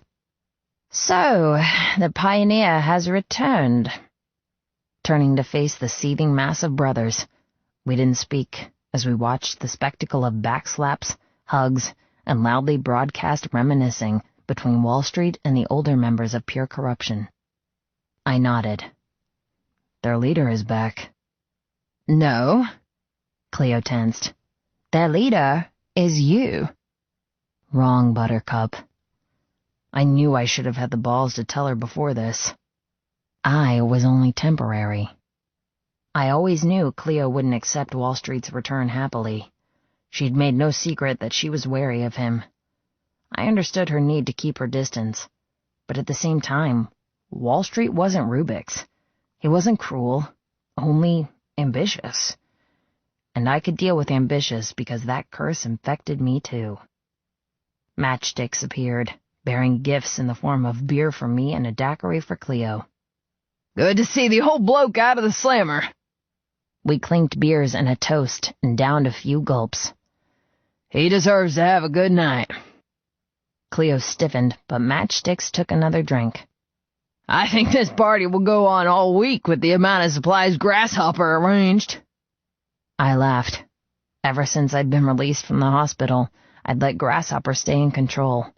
To start with, I'd itched to take back leadership, to hold the gavel at church and oversee every detail. But that wasn't my future, and the sooner the members grew accustomed to having Grasshopper lead, the better. For everyone. Today was all about celebration. Tomorrow was all about preparation. We had no time to waste. The past few weeks, our campaign hinting at certain frauds and hidden cover-ups had been leaked to magazines and smaller TV stations. We'd planted the seed of unrest. Now it was time to get bigger, louder, and jump into the political stream with the ammunition we'd gathered. I was looking forward to it, but also dreading it at the same time. The moment we put ourselves forward, along with our lofty goals of changing the way the globe was run, we could kiss privacy and indiscretions goodbye. I'd never wanted to deal with politicians or dive into the seedy world of lawmaking and bills. But sometimes a calling demanded certain sacrifices in order to deliver the ultimate satisfaction. Look at Cleo. She'd been forced to live a life she didn't want, but in the end, she valued everything so much more. I was envious of her contentedness. I wanted that. And the only way I would get it was to become someone I never thought I'd be in order to seek that ever-elusive goal of achieving something far bigger than myself. Taking another swig, I watched the party atmosphere spread around us. Matchsticks headed toward Roderick and Spokes, and Wall Street prowled the room, nodding at the renovations, occasionally giving me a thumbs up. I wouldn't admit it, but his appreciation and awe at what I'd achieved warmed my fucking heart. I'd done well. I was proud. However, even with the joviality and happiness at having one of us return, there was an aura of loss and sadness. Mo should have been here. He was an original. He deserved to see his club go full circle. Every time I thought about Mo and Beetle, a dagger dug into my heart. I missed them. A shitload. Especially Mo, because he'd been staunchly on my side once I'd won him over. He was loyal to the end. Arthur? Cleo popped into my thoughts. Her red hair flamed like living hell with burgundy, gold, and bronze. She truly was a walking fire. I forced myself to focus. Yep. Her long legs captured my attention, encased in tiny jean shorts. The elongated muscles of her thighs and calves made my mouth dry. The gray t-shirt she wore hung off one shoulder, revealing a black bra strap. We'd kissed and petted over the past few weeks, but we hadn't had sex. After my head surgery, I was given strict rules on what I couldn't do. Unlike last time, I followed them religiously. It didn't stop my cock from swelling now, though, or the overwhelming need to be inside her. Yanking her close, I breathed in her ear. I want you tonight. Her eyes hooded. How long did the doctor say to abstain? I licked the shell of her ear. Yesterday. I'm in the clear to fuck you, woman. She shuddered. I don't think I've heard anything better. My cock hardened even more. You eager to have me inside you? Eager is an understatement. She lowered her voice. I've been wet for you for weeks. Fuck me, I groaned under my breath. Would I ever get used to how beautiful and perfect she was? Positioning herself in front of me, she whispered, "Why wait until tonight?" The moment the words registered, I couldn't stop the inevitable. I needed this woman. I needed her now. You don't know what you've just done. Grabbing her wrist, I stalked forward. Her laugh webbed around us as we beelined toward the exit. Moving past Matchsticks, I shoved my beer into his hands, followed by Cleo's half-drunk daiquiri. "Keep that. We're leaving." Matchstick's mouth popped open, but he didn't have a chance to say anything as I yanked Cleo across the room. It wasn't easy navigating the swarms of people or avoiding the intoxicated happiness infecting everyone. Each delay, each mumbled conversation only made my cock harder. My jaw clenched. Cleo didn't help fucking matters by wriggling forward to sashay in front of me and biting her lip whenever my fingers graced her lower back. By the time we made it to the corridor, we were both panting hard. I could barely fucking walk with needing her. God damn it, I can't wait much longer. Choosing the room I'd had when I first arrived, I threw her inside and locked the door.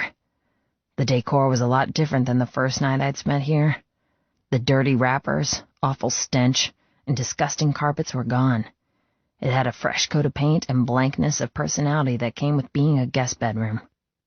My mind skittered back to the incident that had occurred in this room.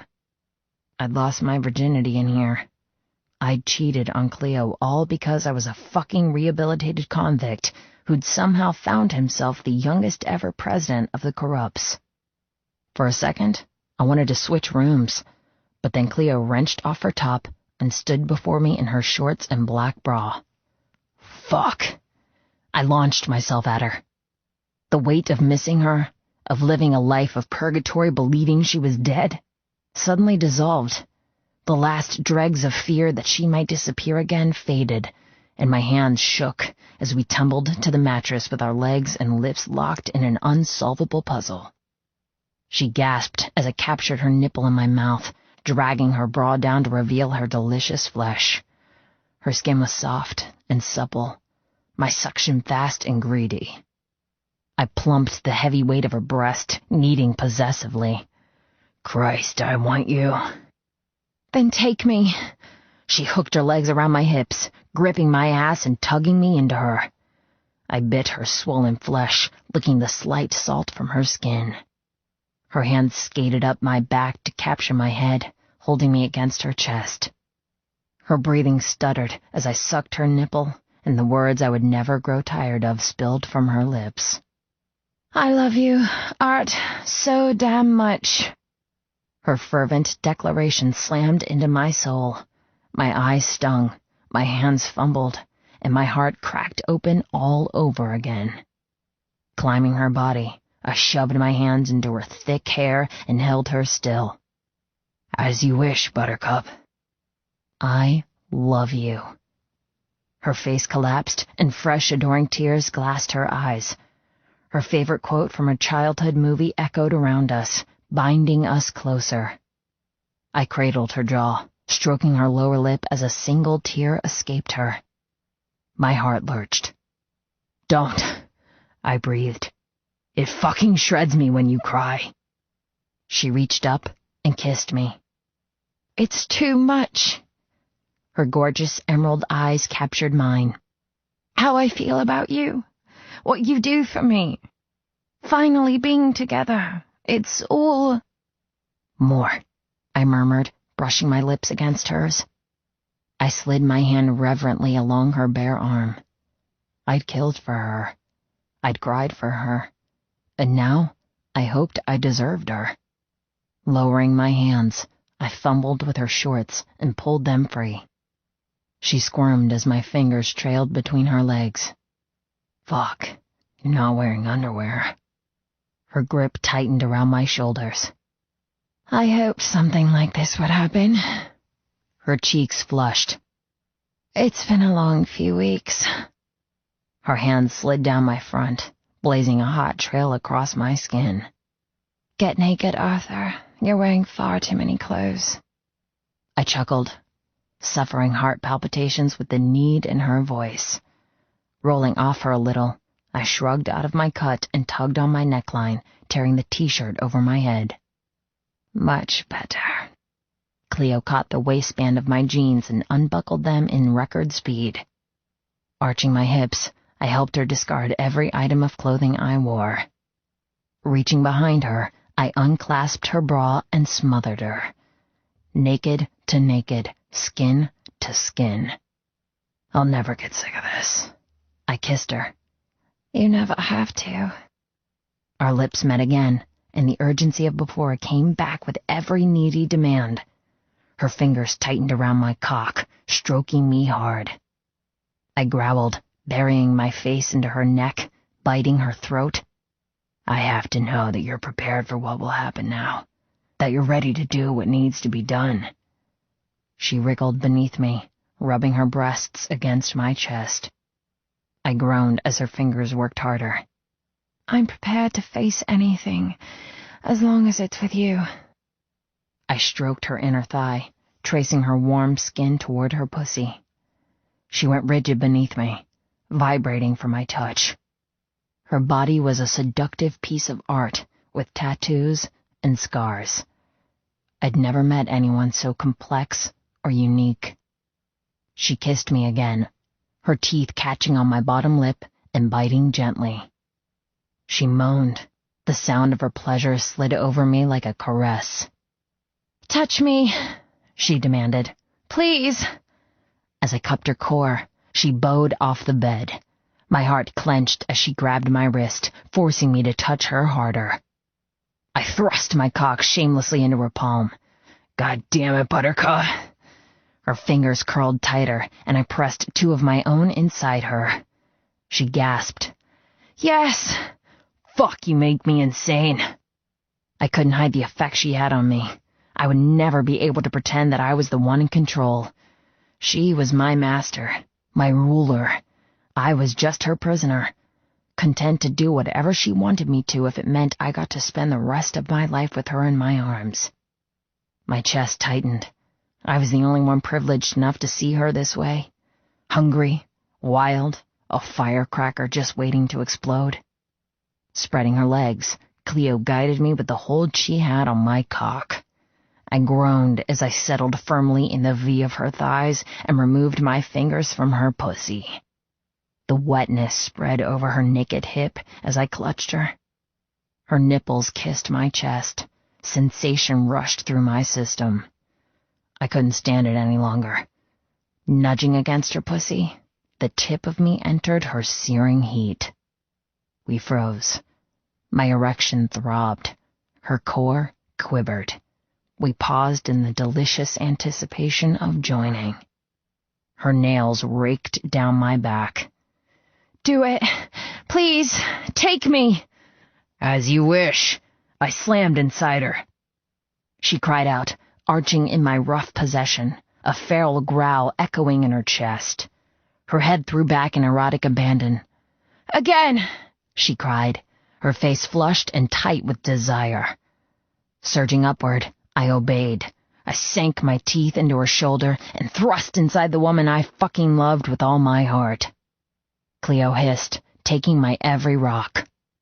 I couldn't contain the ferocious swell of emotion, the thankfulness, the fear, the happiness, the primal urge to make her mine forever.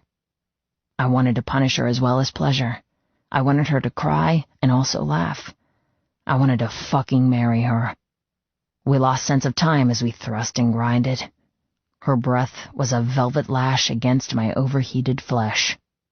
Her teeth across my pectoral were tiny sinful blades, and her pussy was warm and inviting. Home. She clutched at my hair, swept away with lust and far from gentle. Her legs wrapped around me, gluing herself to me forever. She had me under a fucking siege, seducing me with her smell, body, and heart. Grabbing the pillow behind her head, I drove deeper. I grunted with every stroke, teaching her a lesson in ownership. You're mine, Cleo. Her spine bowed. Yours, all yours. Something overflowed inside me with ravenous greed. My skin shone with perspiration as I claimed her elegant body. "Mine!"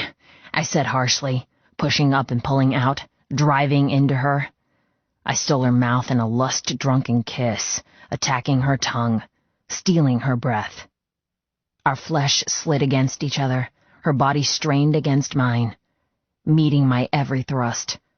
No matter how hard I took her, I couldn't slake my thirst. "God, Arthur, don't stop." I couldn't breathe. I couldn't think. I was utterly consumed by her. The moans and begs spilling from her lips caressed my skin. Her body sucked me deep, taking me to the hilt and gathering a catastrophic orgasm. God, she was a sexual deviant. So responsive, so pure. Her legs stiffened as her mouth parted. I drove harder, knowing she was on the cusp. "Take it," I thrust again. "Take me." I fucked harder. "Give me your pleasure." She screamed, gripping my shoulders like an anchor as she snipped from gravity, detonating around my cock. Her neck strained, her mouth hung wide, and waves upon waves of her release hurtled me toward my own. Deep inside her, I penetrated her heart, not just her body, and when I came, I gave her everything I had left. "Fuck!" I orgasmed in thick ribbons of bliss, shooting deep inside her heat. The blistering pleasure pain made me desperate for air. My hands fisted the pillows as I rode out the final waves of the most intense orgasm I'd ever had. Our heartbeats whirred to the same psychotic beat, relearning one another and reaffirming the vows we made as children that we would always be together. There was no more amnesia to fight, no more sadness to ignore. We were together, and we were one. Nothing could be better than that. "Arthur?" My attention changed from pulling on my cut and slipping into my boots. We'd been missing from Wall Street's welcome back party for over an hour. It was time to be sociable. Spinning to face Cleo, I scowled at the worried look on her face. She said, "I know you trust Wall Street implicitly, but what if—" Unlocking the door, I held out my hand for her to take. What if? It amused me that so many people thought Wall Street had an ulterior motive, a hidden agenda that would hurt me and everything we'd worked so hard to build. He'd been nothing but transparent, working toward the same goal as me. Why couldn't Cleo see that? She wrapped her fingers around mine, and we headed from the sex-laced room and down the corridor toward the raucous of intoxicated people having fun. "Well, I've always maintained that I think he's up to something, that he's always had another agenda." I smiled. "That's because you're smart, and because he does." Cleo frowned. "What is he going to do?" My mind skipped back to Florida State, to that very first lesson where he explained everything in black and white. He'd been brutally honest, told me what he expected from me, what he would do for me, what would happen if everything went to plan. He'd also bowed to my own conditions without too much fuss. He'd accepted mine like I'd accepted his, and in return, he'd given me something no one else had the power to do. He gave me my life back, a better life. He's about to change what our future entails. "What does that mean?" Dragging Cleo into the common room, I inhaled the reek of alcohol. "You're about to find out." And I was right. The moment we appeared, Wall Street spotted me. His voice boomed over everyone's. "Ah, there you are!" Cleo stiffened, refusing to let me untangle my fingers from hers. Laughing under my breath, I said, "Let me go, Buttercup. This has to happen." Her eyes widened. "What has to happen?" I freed myself, then ran a thumb over her cheek. "What must?" Leaving her wide-eyed and wary, I made my way across the floor and stood beside the man who had done more for me than any other father would do for his son. Rubix had ruined that title, but Wall Street had redeemed it. His papery, dry hand squeezed my shoulder. "Stand right there, Kill. we have an announcement to make." "This is it." I grinned. "Sure thing." Someone passed me a beer, and I waited as Grasshopper was summoned to the front and made to stand on the other side of Wall Street. His eyes met mine. He shook his head once. I toasted him. Every heartbeat I felt lighter. As if this was my true freedom. The day I'd checked out of jail, I'd left behind lessons for an apprenticeship, but tonight was my graduation. I wasn't sad. I was fucking joyous. Once we were in place, Wall Street addressed his club. "As you all know, I enlisted the help of Kill to lead you guys away from temptation and into the light." Some men snickered. Cleo crept closer to the front. "Killian has done everything I ever asked of him with absolute precision and loyalty. I couldn't have asked for a better acting president, and will always be indebted to him." A few beers were raised. Agreement passed around the room. Signaling for quiet, Wall Street continued. "We all agree that without Kill, the peace and wealth enjoyed by our members wouldn't have been possible. We can also agree that Kill is more than just your acting president. He's been fundamental in saving others outside our brotherhood. He's taken on my quest and excelled at it." "Hear, hear. Damn right." Brothers laughed and applauded. "Long live pure corruption!" I held up my hand. "Enough. I have a big enough ego as it is." Wall Street chuckled. "You never had an ego." Turning his attention to Grasshopper, he eyed the crowd. "All of that you know. I don't need to tell you what a great man Kill is. However, what you might not know is Hopper is my biological son." The room suddenly lost its party vibe, screeching to a stop. Men poised with bottles on their lips. Women froze. Despite all our talks in prison, Wall Street had never mentioned in exact detail how he would get his club to approve another chain of command. Placing me in his stead hadn't been easy. There'd been scuffles and in-house battles. Men had been killed over loyalties to unworthy leaders. But Grasshopper was one of us. He'd been there with every reform and was loved by everyone. The exact sequence of handing over leadership hadn't been planned because a future could change so fast. So many variables could have gone wrong. I might have been killed trying to tame the club. He might never have gotten an early pardon. Life had an uncanny way of changing carefully laid plans. But it was an unwritten rule. Even though pure corruption had been mine, it had always been borrowed, not permanent. Ultimately, it was Wall Street's conception. It would always be his. I glanced in Cleo's direction. Her jaw was tight, eyes locked on the man who gave me the skills I needed to not only survive, but also to extract the perfect revenge. An ending that had given me the peace. Wall Street continued. "It's true. Back in my youth, I met a woman who turned out to be the love of my fucking life. Unfortunately, I was too stupid to know it at the time and only found out after her death that I had a son." He smiled proudly at Hopper. "Jared has proven himself just as trustworthy and hard-working. He's gone above and beyond and ruled beneath Kill with grace befitting any VP. They truly are brothers, in every sense of the word, and I'm so happy to say that I've been graced with 2 incredible sons." Shit. My heart squeezed. Wall Street flung an arm over my shoulders. "I don't care that you're not blood, Kill. I don't care that there's no law-abiding document saying you belong to me. As far as I'm concerned, I'm your father. And Hopper is your brother." Slinging his arm around Grasshopper, he grinned. "You're my family.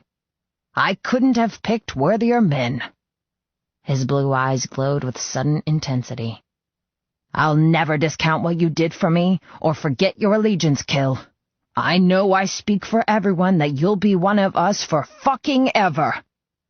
I was a grown man, a fucking president of a club.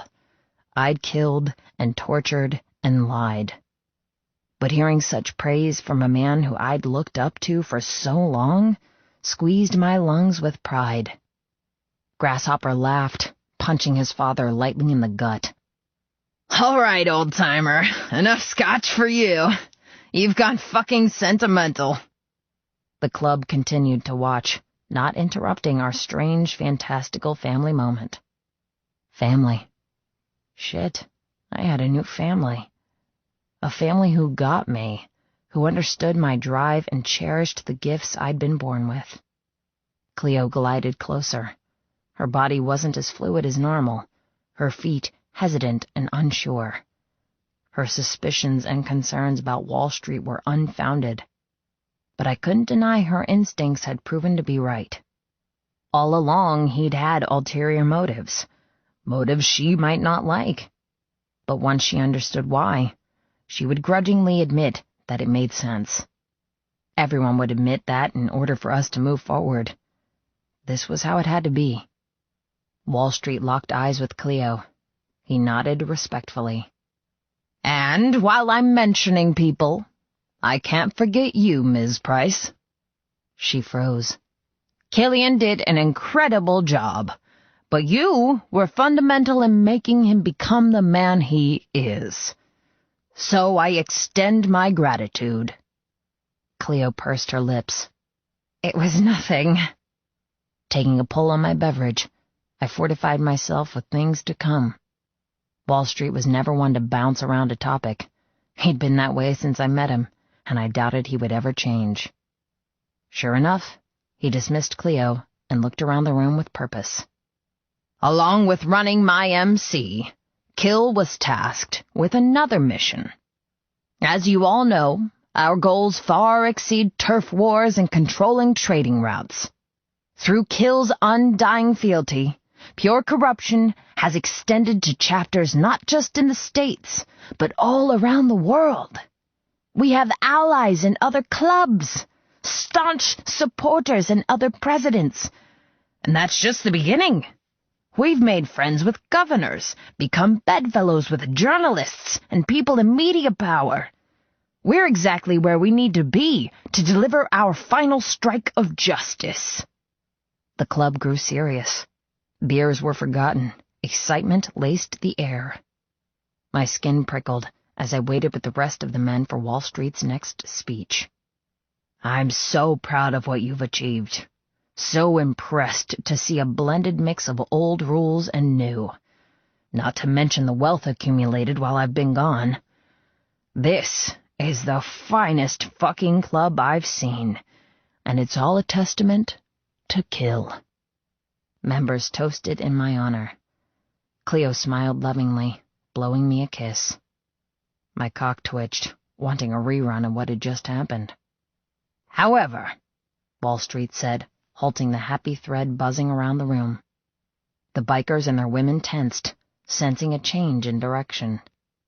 I have to do something that pains me today. Grasshopper dropped his eyes, shadows darkening his face. Cleo gasped, her gaze accusing. Wall Street cleared his throat. No matter how much I value Kill's efforts and appreciate all he's done for this club, he can no longer be your president. The club sucked in a collected breath. What? No, that's... The words didn't hurt nearly as much as I'd imagined. This was my family. But I wasn't being cast out. In fact, it was the exact opposite. No, we don't want him. We want to vote. I held up my hand. I appreciate your loyalty, but there's nothing to discuss. Besides, even if I didn't want this, Wall Street's word was law. There was no board to contradict him. No voting required. Wall Street was the board, with the majority vote. By stripping my rank, he wasn't making me homeless. He wasn't casting me out with nowhere to go. He was making my future infinite. Cleo balled her hands, baring her teeth. I knew you had an ulterior motive. How could you do that? Let him create you an empire, then shove him out the moment you're freed? Other men and women shifted, confusion coloring their faces. Before me, I saw the truth. I might have taken over this club against people's wishes.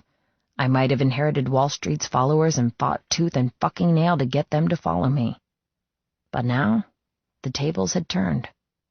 This was my club. My members. They were loyal to both of us. Wall Street shook his head. Don't jump to conclusions, Ms. Price.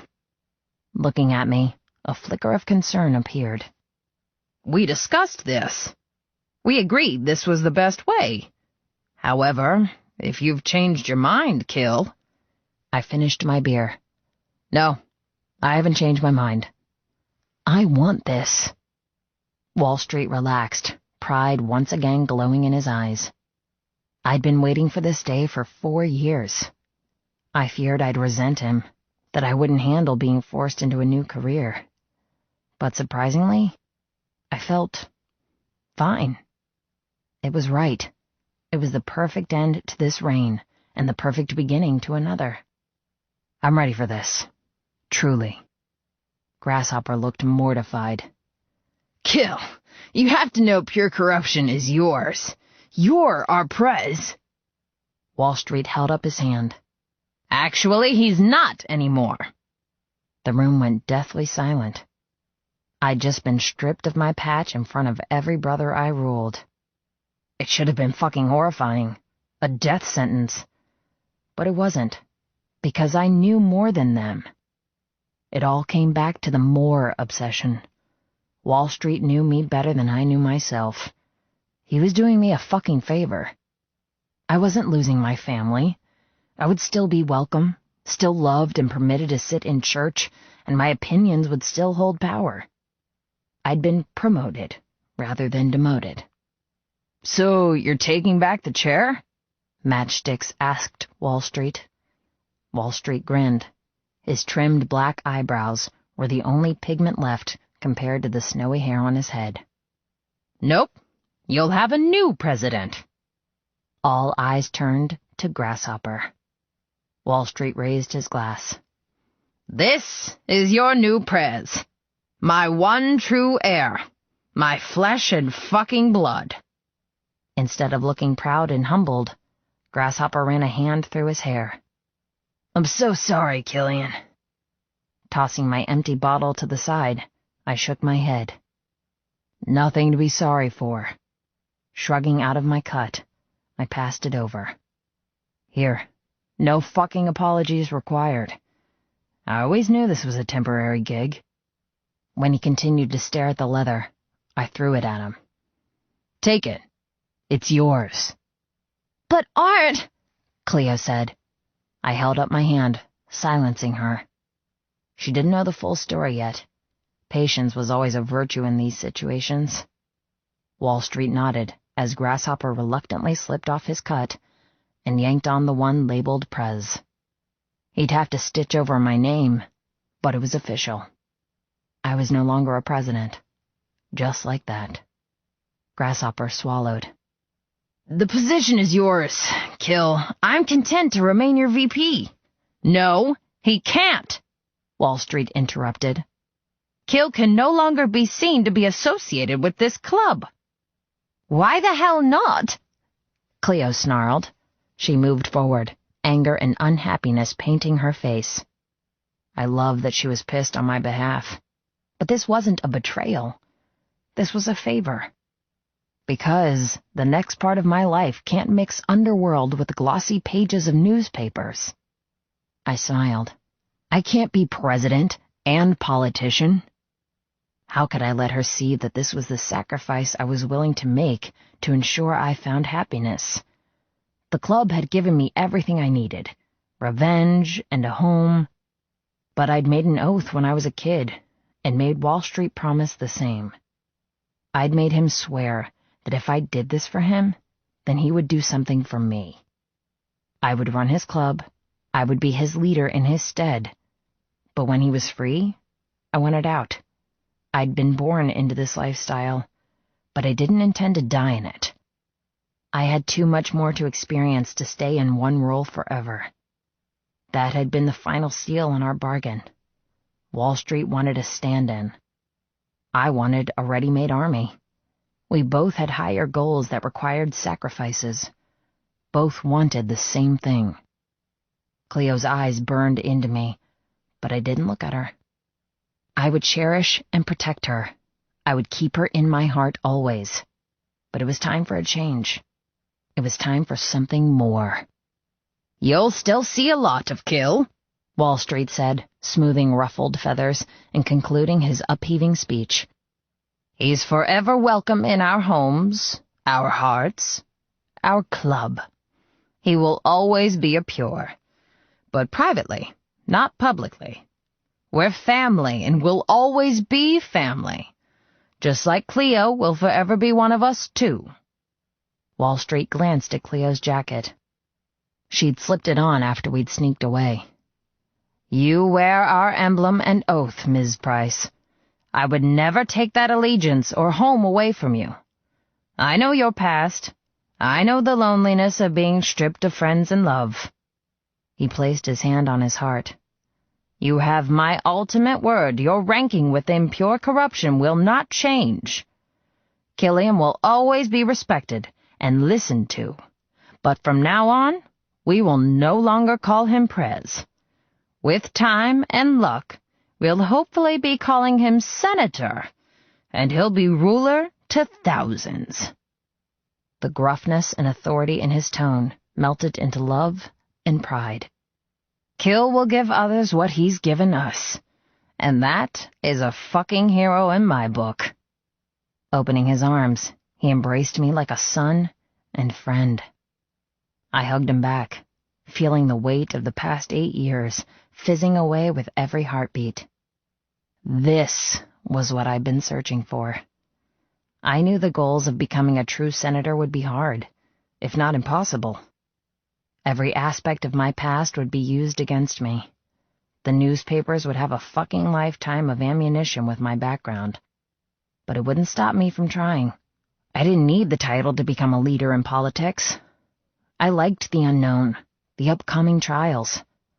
One challenge defeated, and another new to conquer. Freedom. Power. A blank slate where the past no longer dictated my future, and a present where I could be eternally happy. You gave me back my will to live, Cyrus. He kissed my cheek. You gave me an empire in return. We broke apart, clasping hands like equals. We were no longer mentor and student. We were family. And that was all I ever fucking wanted. Epilogue. Cleo. 1 year later. For a long time, I was a stranger to my life, my past, my family. But now I was home. I'd found peace. I'd found joy. Arthur was finally mine, like I'd always known he would be. We were happy, like I'd always known we could be. And we were safe, like I'd always hoped. Our scars were still healing, our future still evolving. But we were together, and that was all that mattered. Cleo. Today. Life had a way of tearing someone apart before granting their utmost dreams. The tribulations we had endured in order to be triumphant made everything so much brighter, intense, and precious. So damn precious. Sitting up in bed, I looked over at the man who held my heart. My heart fisted and leapt like it did every morning. It was so easy to forget his radiant force when sleep carried us off into different worlds. But every time I woke in his arms, I was reminded of his dangerous power, his immense force of will. No wonder he'd had such success in front of the cameras. No wonder people flocked to him and listened, truly listened, to his ideals and suggestions. With reverent fingers, I brushed aside the inky strands of hair from his cheek.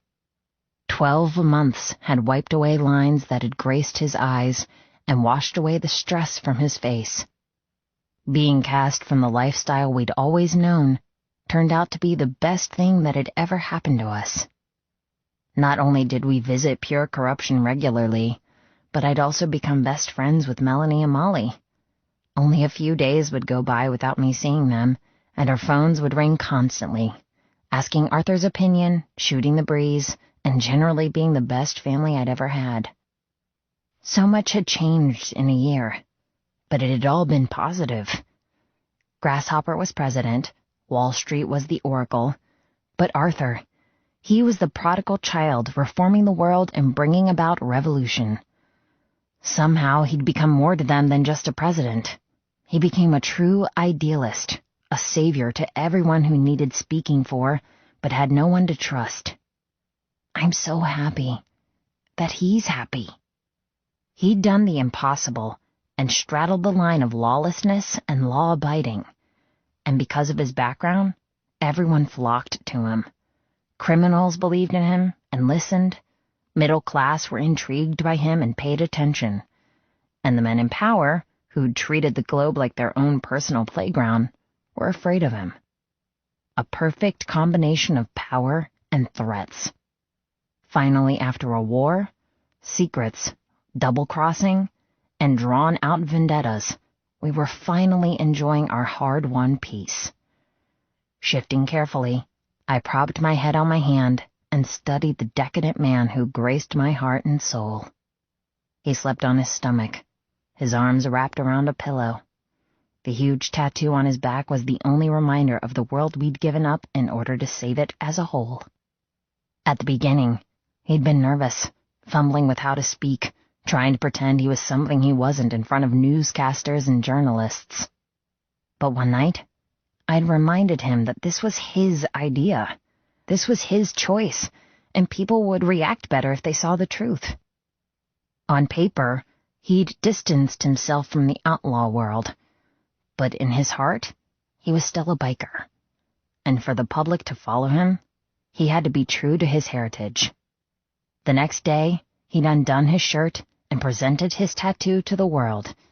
He'd opened up, spoken about his incarceration, his love for his club, and even skirted the tricky topics of what had happened to Dagger Rose and Night Crusaders. Overnight, he'd gone from wannabe politician to someone taken seriously, and with that public investment, he finally evolved into the man I always knew he was. He became Arthur Kill Killian, mastermind, genius, spokesperson for the mistreated and disadvantaged. He sighed heavily, eyelids flickering with dreams. His chiseled biceps and rugged jawline looked so distinguished. The more immersed he became in uncovering international crime and fraud, the more delicious it was. I was so proud of him, so proud of all that he'd become. I was also proud of my own endeavors. Dagger Rose was no longer a rubble wasteland. It had been transformed into a veterinary homestead for mistreated and injured animals. Corinne had come across from England to help me, and when I was away with Arthur, she ran it single-handedly with our staff of 3 vets. When I'd approached Arthur with my idea, he chuckled and said it couldn't be more perfect. Not only were we saving the world for humans, but I was saving it for animals, too. Tugging the sheet down, I bit my lip as a few crescent-shaped marks appeared adorning his ass. My nails from last night. My tummy clenched, remembering the way he'd filled me, taking me on my back, my front, against the wall, on the floor. He'd fucked me tirelessly and loved me eternally. The longer we were together, the more insatiable we became. It could become a real issue. But then again, could being in love ever be considered a problem? No, never. I shifted restlessly, my body stirring with new desire. I'd always been grateful for my life. I was intelligent, had a healing skill I could use anywhere, and a lifetime of love from my perfect other. All of those were gifts, and big gifts, wondrous gifts, especially Arthur. I like to think I was deserving of them, but fate had wanted a guarantee from me. So, it had made me lose everything. It had stolen my parents, my home, my soulmate, and washed away my past. I could have floundered. I could have embraced darkness and anger and never found my way back. But I didn't. I stayed true to myself even when I didn't know who that was. I never stopped believing. And in return, fate decided I deserved my gifts. I received them all over again, and from that day onward, I cherished them deeply. I would never take anything for granted. Ever. Buttercup, whatever you're thinking about, stop it. My heart fluttered at his sleepy voice. You can hear my thoughts? His green eyes cracked open, looking as perfect as the glassy ocean on the horizon. We'd been here for a week, and I still couldn't get used to the view of soaring cliff tops, sparkling beaches, and jewel-encrusted rainforests. Arthur had finally honored his promise to take me wherever I wanted. Our first vacation together. A year late, but better than never. Yawning, he propped himself up on an elbow. His long hair curtained one eye, making him look like a ravaging pirate about to claim me. Your opinions are very loud. I giggled. You never complained before. Our private paradise in the Dominican Republic was barricaded to everyone but us. We'd rented an exclusive treetop villa for 3 weeks, and the space filled with my laughter as he scooped me beneath him and tickled me. Perhaps I'm too afraid of you to complain. Whatever. His lips touched mine, and we slipped into the waltz that never failed to arouse me. I'd never been so deliriously happy. The moment Wall Street had taken away Arthur's position, I'd been hurt, pissed, and downright livid. Not only were the Pures Arthur's success, but they were also his friends and surrogate family. Arthur had been born on the back of a motorbike and inhaled the lifestyle since before he could speak. But in one move, Wall Street took that away from him. I expected him to fight, but once again, Arthur and his juggling act of plans surprised me. He was the one who wanted to step down. He was the one who wanted more. And to be honest, I thought it was a mistake leaving a world we'd always known, but now I had different conclusions. Waging daily battles on bent politicians and delivering information to the people gasping for help was Arthur's perfect vocation. He stood up for people who couldn't and fixed messes others didn't understand. The enormity of what he'd taken on didn't faze him. It only energized him to the point of joy. It was as if the shadows of guilt and hate were gone. All that was left was the happiness he could never find before. Arthur pressed me onto my back, capturing my wrists and holding them above my head.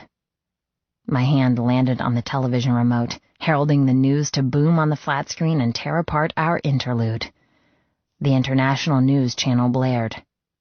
Early this week, up-and-coming political superstar Arthur Killian revealed yet another fraudulent fact on the Nationwide Bank Cross Fund. Through an independent regulatory committee, the House and Senate denied emergency funding provisions set forth by cross-bank representatives. New audit reports reveal the company has been running at a deficit for 7 years and owe their investors millions of unpaid loans. Arthur groaned as his own voice filtered from the screen. We, as a society, have to stop believing men in power are gods. They're human. They make mistakes and get caught up in deals suffocated with fine print. Most of the world's problems are caused not from illegal activities, but from illiteracy when it comes to dealing with long-winded contracts for the exact purpose of blindsiding taxpayers. Fuck, I sound like a stuck-up asshole. Kissing the tip of his nose, I shook my head. No, you sound divine. I looked over his shoulder, eyeing up the marvelous man in a suit, dripping with sex appeal and breaking all laws of business with his untamed long hair and unbuttoned blazer. My mouth went instantly dry. He's mine. That delicious spectacle on TV was currently between my legs. My hunger for him increased exponentially. 8, 3, 1. His lips parted. What? Then understanding brightened his face. You've been studying sequences again. I giggled. Well, seeing as you're back to speaking in numbers and codes that fly over my head, I figured I could put in a little effort. Awe glowed. You do that for me? My heart lurched. I'd do anything for you. You know that. He brushed aside a strand of hair from my cheek. 8, 3, 1, huh?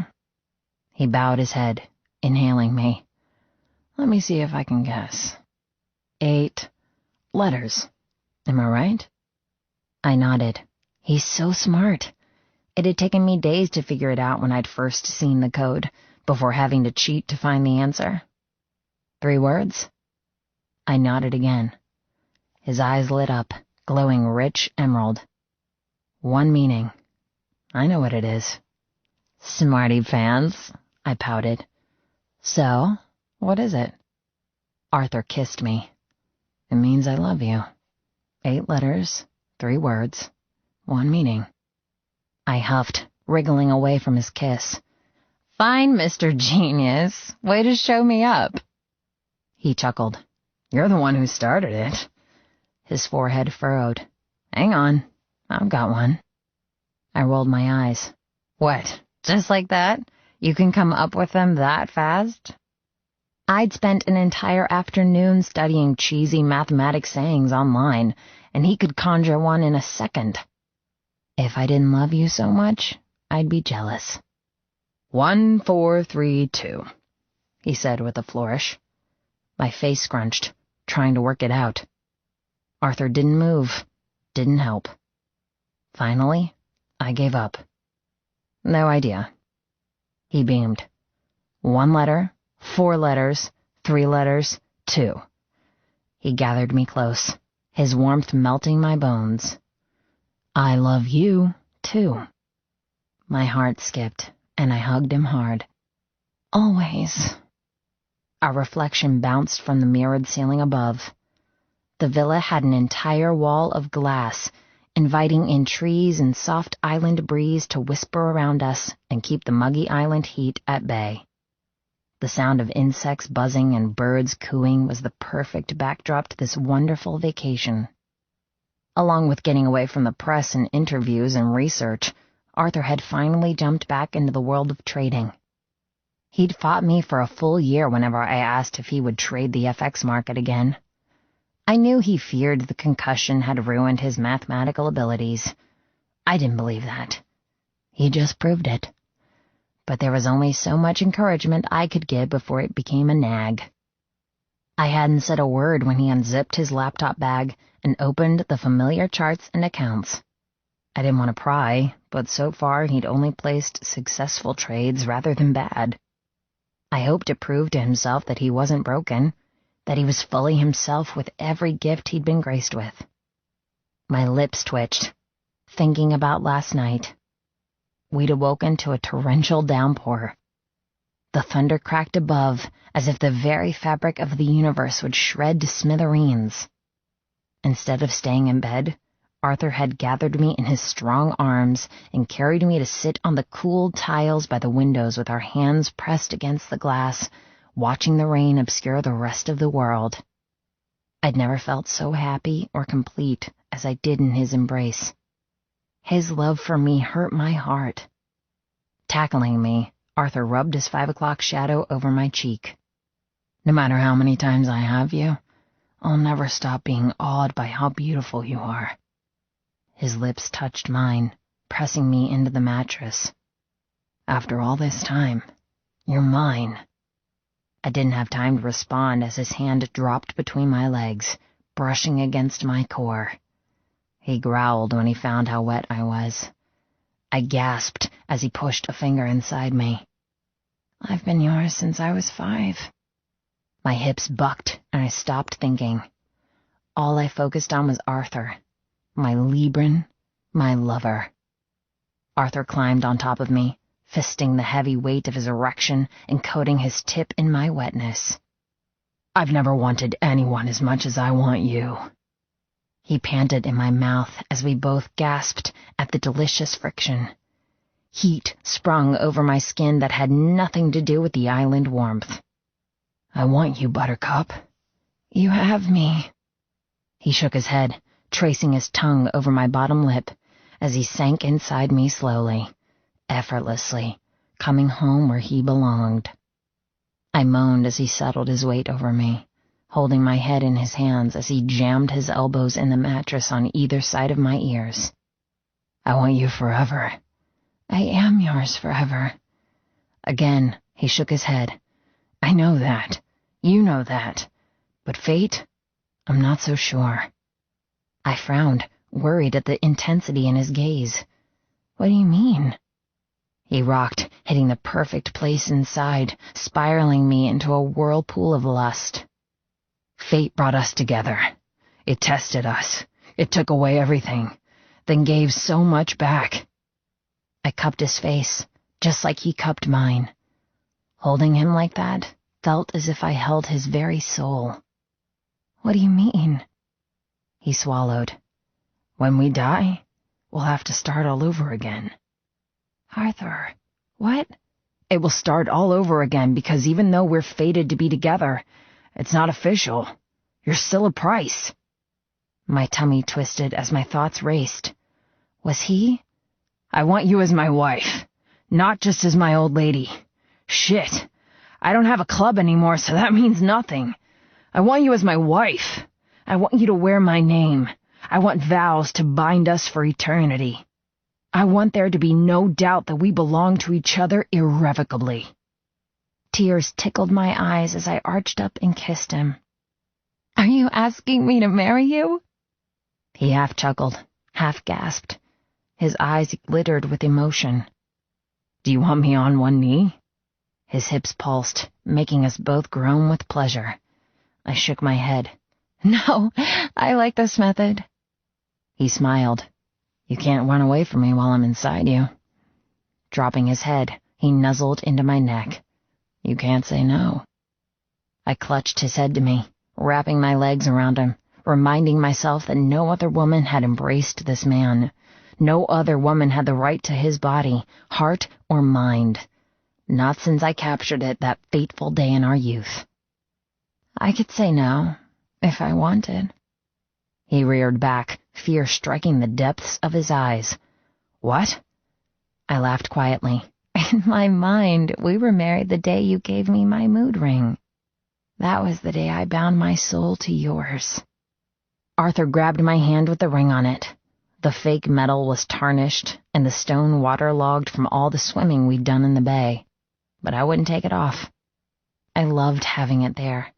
It was a constant reminder that we'd fought and won. I'll ask you this one last time, Buttercup. And watch what you say, because if I don't like your answer, I'll deny you an orgasm and leave you miserable. I wrinkled my nose, rocking my hips. Now that wouldn't be fair. He growled as I dropped my hands and dug my nails into his ass, forcing him to thrust into me. God damn it, you keep doing that and I'll come. I smiled wickedly. I bet I can make you come before you can make me say yes. His gaze lit up with challenge. Is that so? I nodded, already thrilling and regretting the gauntlet I'd set. Arthur suddenly sat up, dragging me with him to straddle his lap. His cock hit the top of me, and I flew closer to a release. Marry me, Cleo Price. Become Mrs. Killian, and let me keep you forever. His face contorted as he thrust hard, burying himself inside me. I moaned, gripping his strong shoulders. You'll have to do better than that. A tortured groan echoed in his chest as he clamped my hips and drove deeper, faster. Every rock tightened my muscles, determining who would win the bet. Our breathing weaved together as we locked bodies and gave into instinct, the basest need to join and bond and love. Please, Cleo, he growled, his thrusts becoming faster, primal. fucking marry me, woman? My head fell back as his cock stretched me in perfect ways. I rode him as he rode me, living in glitter and stardust as my orgasm sharpened. Arthur's fingers dug into my thighs, holding me, driving deeper inside me. Say yes. I smiled. You're not trying hard enough. Grabbing his hair, I locked eyes with him. Green to green, soul to soul. Come for me, Art. Then I'll marry you. He gritted his teeth as I tugged on the long strands, rocking in his lap. His body stiffened as I took over the rhythm, setting a relentless, intoxicating pace. His eyes tightened. Shit. You're not going to... I bit his ear, increasing my speed. Not going to do what? I licked his jaw. Win? He suddenly flipped me onto my back, pinning me down with his hips. Say yes. Now. Do it. I'm about to fucking explode. He turned feral, giving me no room to hide and no breath to gasp. My body turned rigid as every nerve ending shot between my legs. His thickness, his length, the pure, undiluted way he loved me all soared me into the stratosphere. The playfulness disappeared. Seriousness tinged every thrust. Everything else disappeared under an avalanche of bliss. His mouth crashed on mine, drinking my heart and soul. Say yes, Buttercup. Make me the happiest man alive. The beg in his voice undid me, and in that blissful moment of piercing pleasure, I thanked the universe for making me worthy of this man. That he was mine forever. Giving in to him, I let go of everything, sewing my heart to his for eternity. His tongue entered my mouth, tasting of desperation and desire. I couldn't hold back any longer. I came. Oh, God. Every cell exploded, obliterating loneliness and lost years. Arthur! Take me, he grunted. Tell me you'll have me forever. My release grew stronger. Wave after wave, I relished our connection and the adoration I found in his arms. I'd found home. I'd found my perfect other. Throwing my head back, I threw myself into the final band of my orgasm and said one single word. 3 tiny letters. The ultimate immortal promise. Yes. This has been a Hachette audio production of Sin and Suffer. Written by Pepper Winters. Read by Kelsey Nesser. Produced by Rod Thomas. Directed by Kate Blackwell. Recorded by Julie Taylor. Post-production by Chris Howerton. Production supervised by Elise Green. Sin and Suffer is also available in print and digital formats from Forever, an imprint of Grand Central Publishing, a division of Hachette Book Group. For more Hachette audio productions, visit us at hachetteaudio.com. Thank you for listening. Text copyright 2016 by Pepper Winters. Audio production copyright 2016, Hachette Audio. All rights reserved. Hachette Book Group supports the right to free expression and the value of copyright. The purpose of copyright is to encourage writers and artists to produce the creative works that enrich our culture.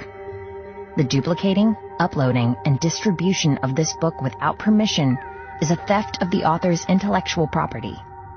If you would like permission to use material from the book, other than for review purposes, please contact permissions@hbgusa.com. Thank you for your support of the author's rights. This audiobook is a work of fiction. Names, characters, places, and incidents are either the product of the author's imagination or are used fictitiously, and any resemblance to actual persons living or dead, events, or locales is entirely coincidental.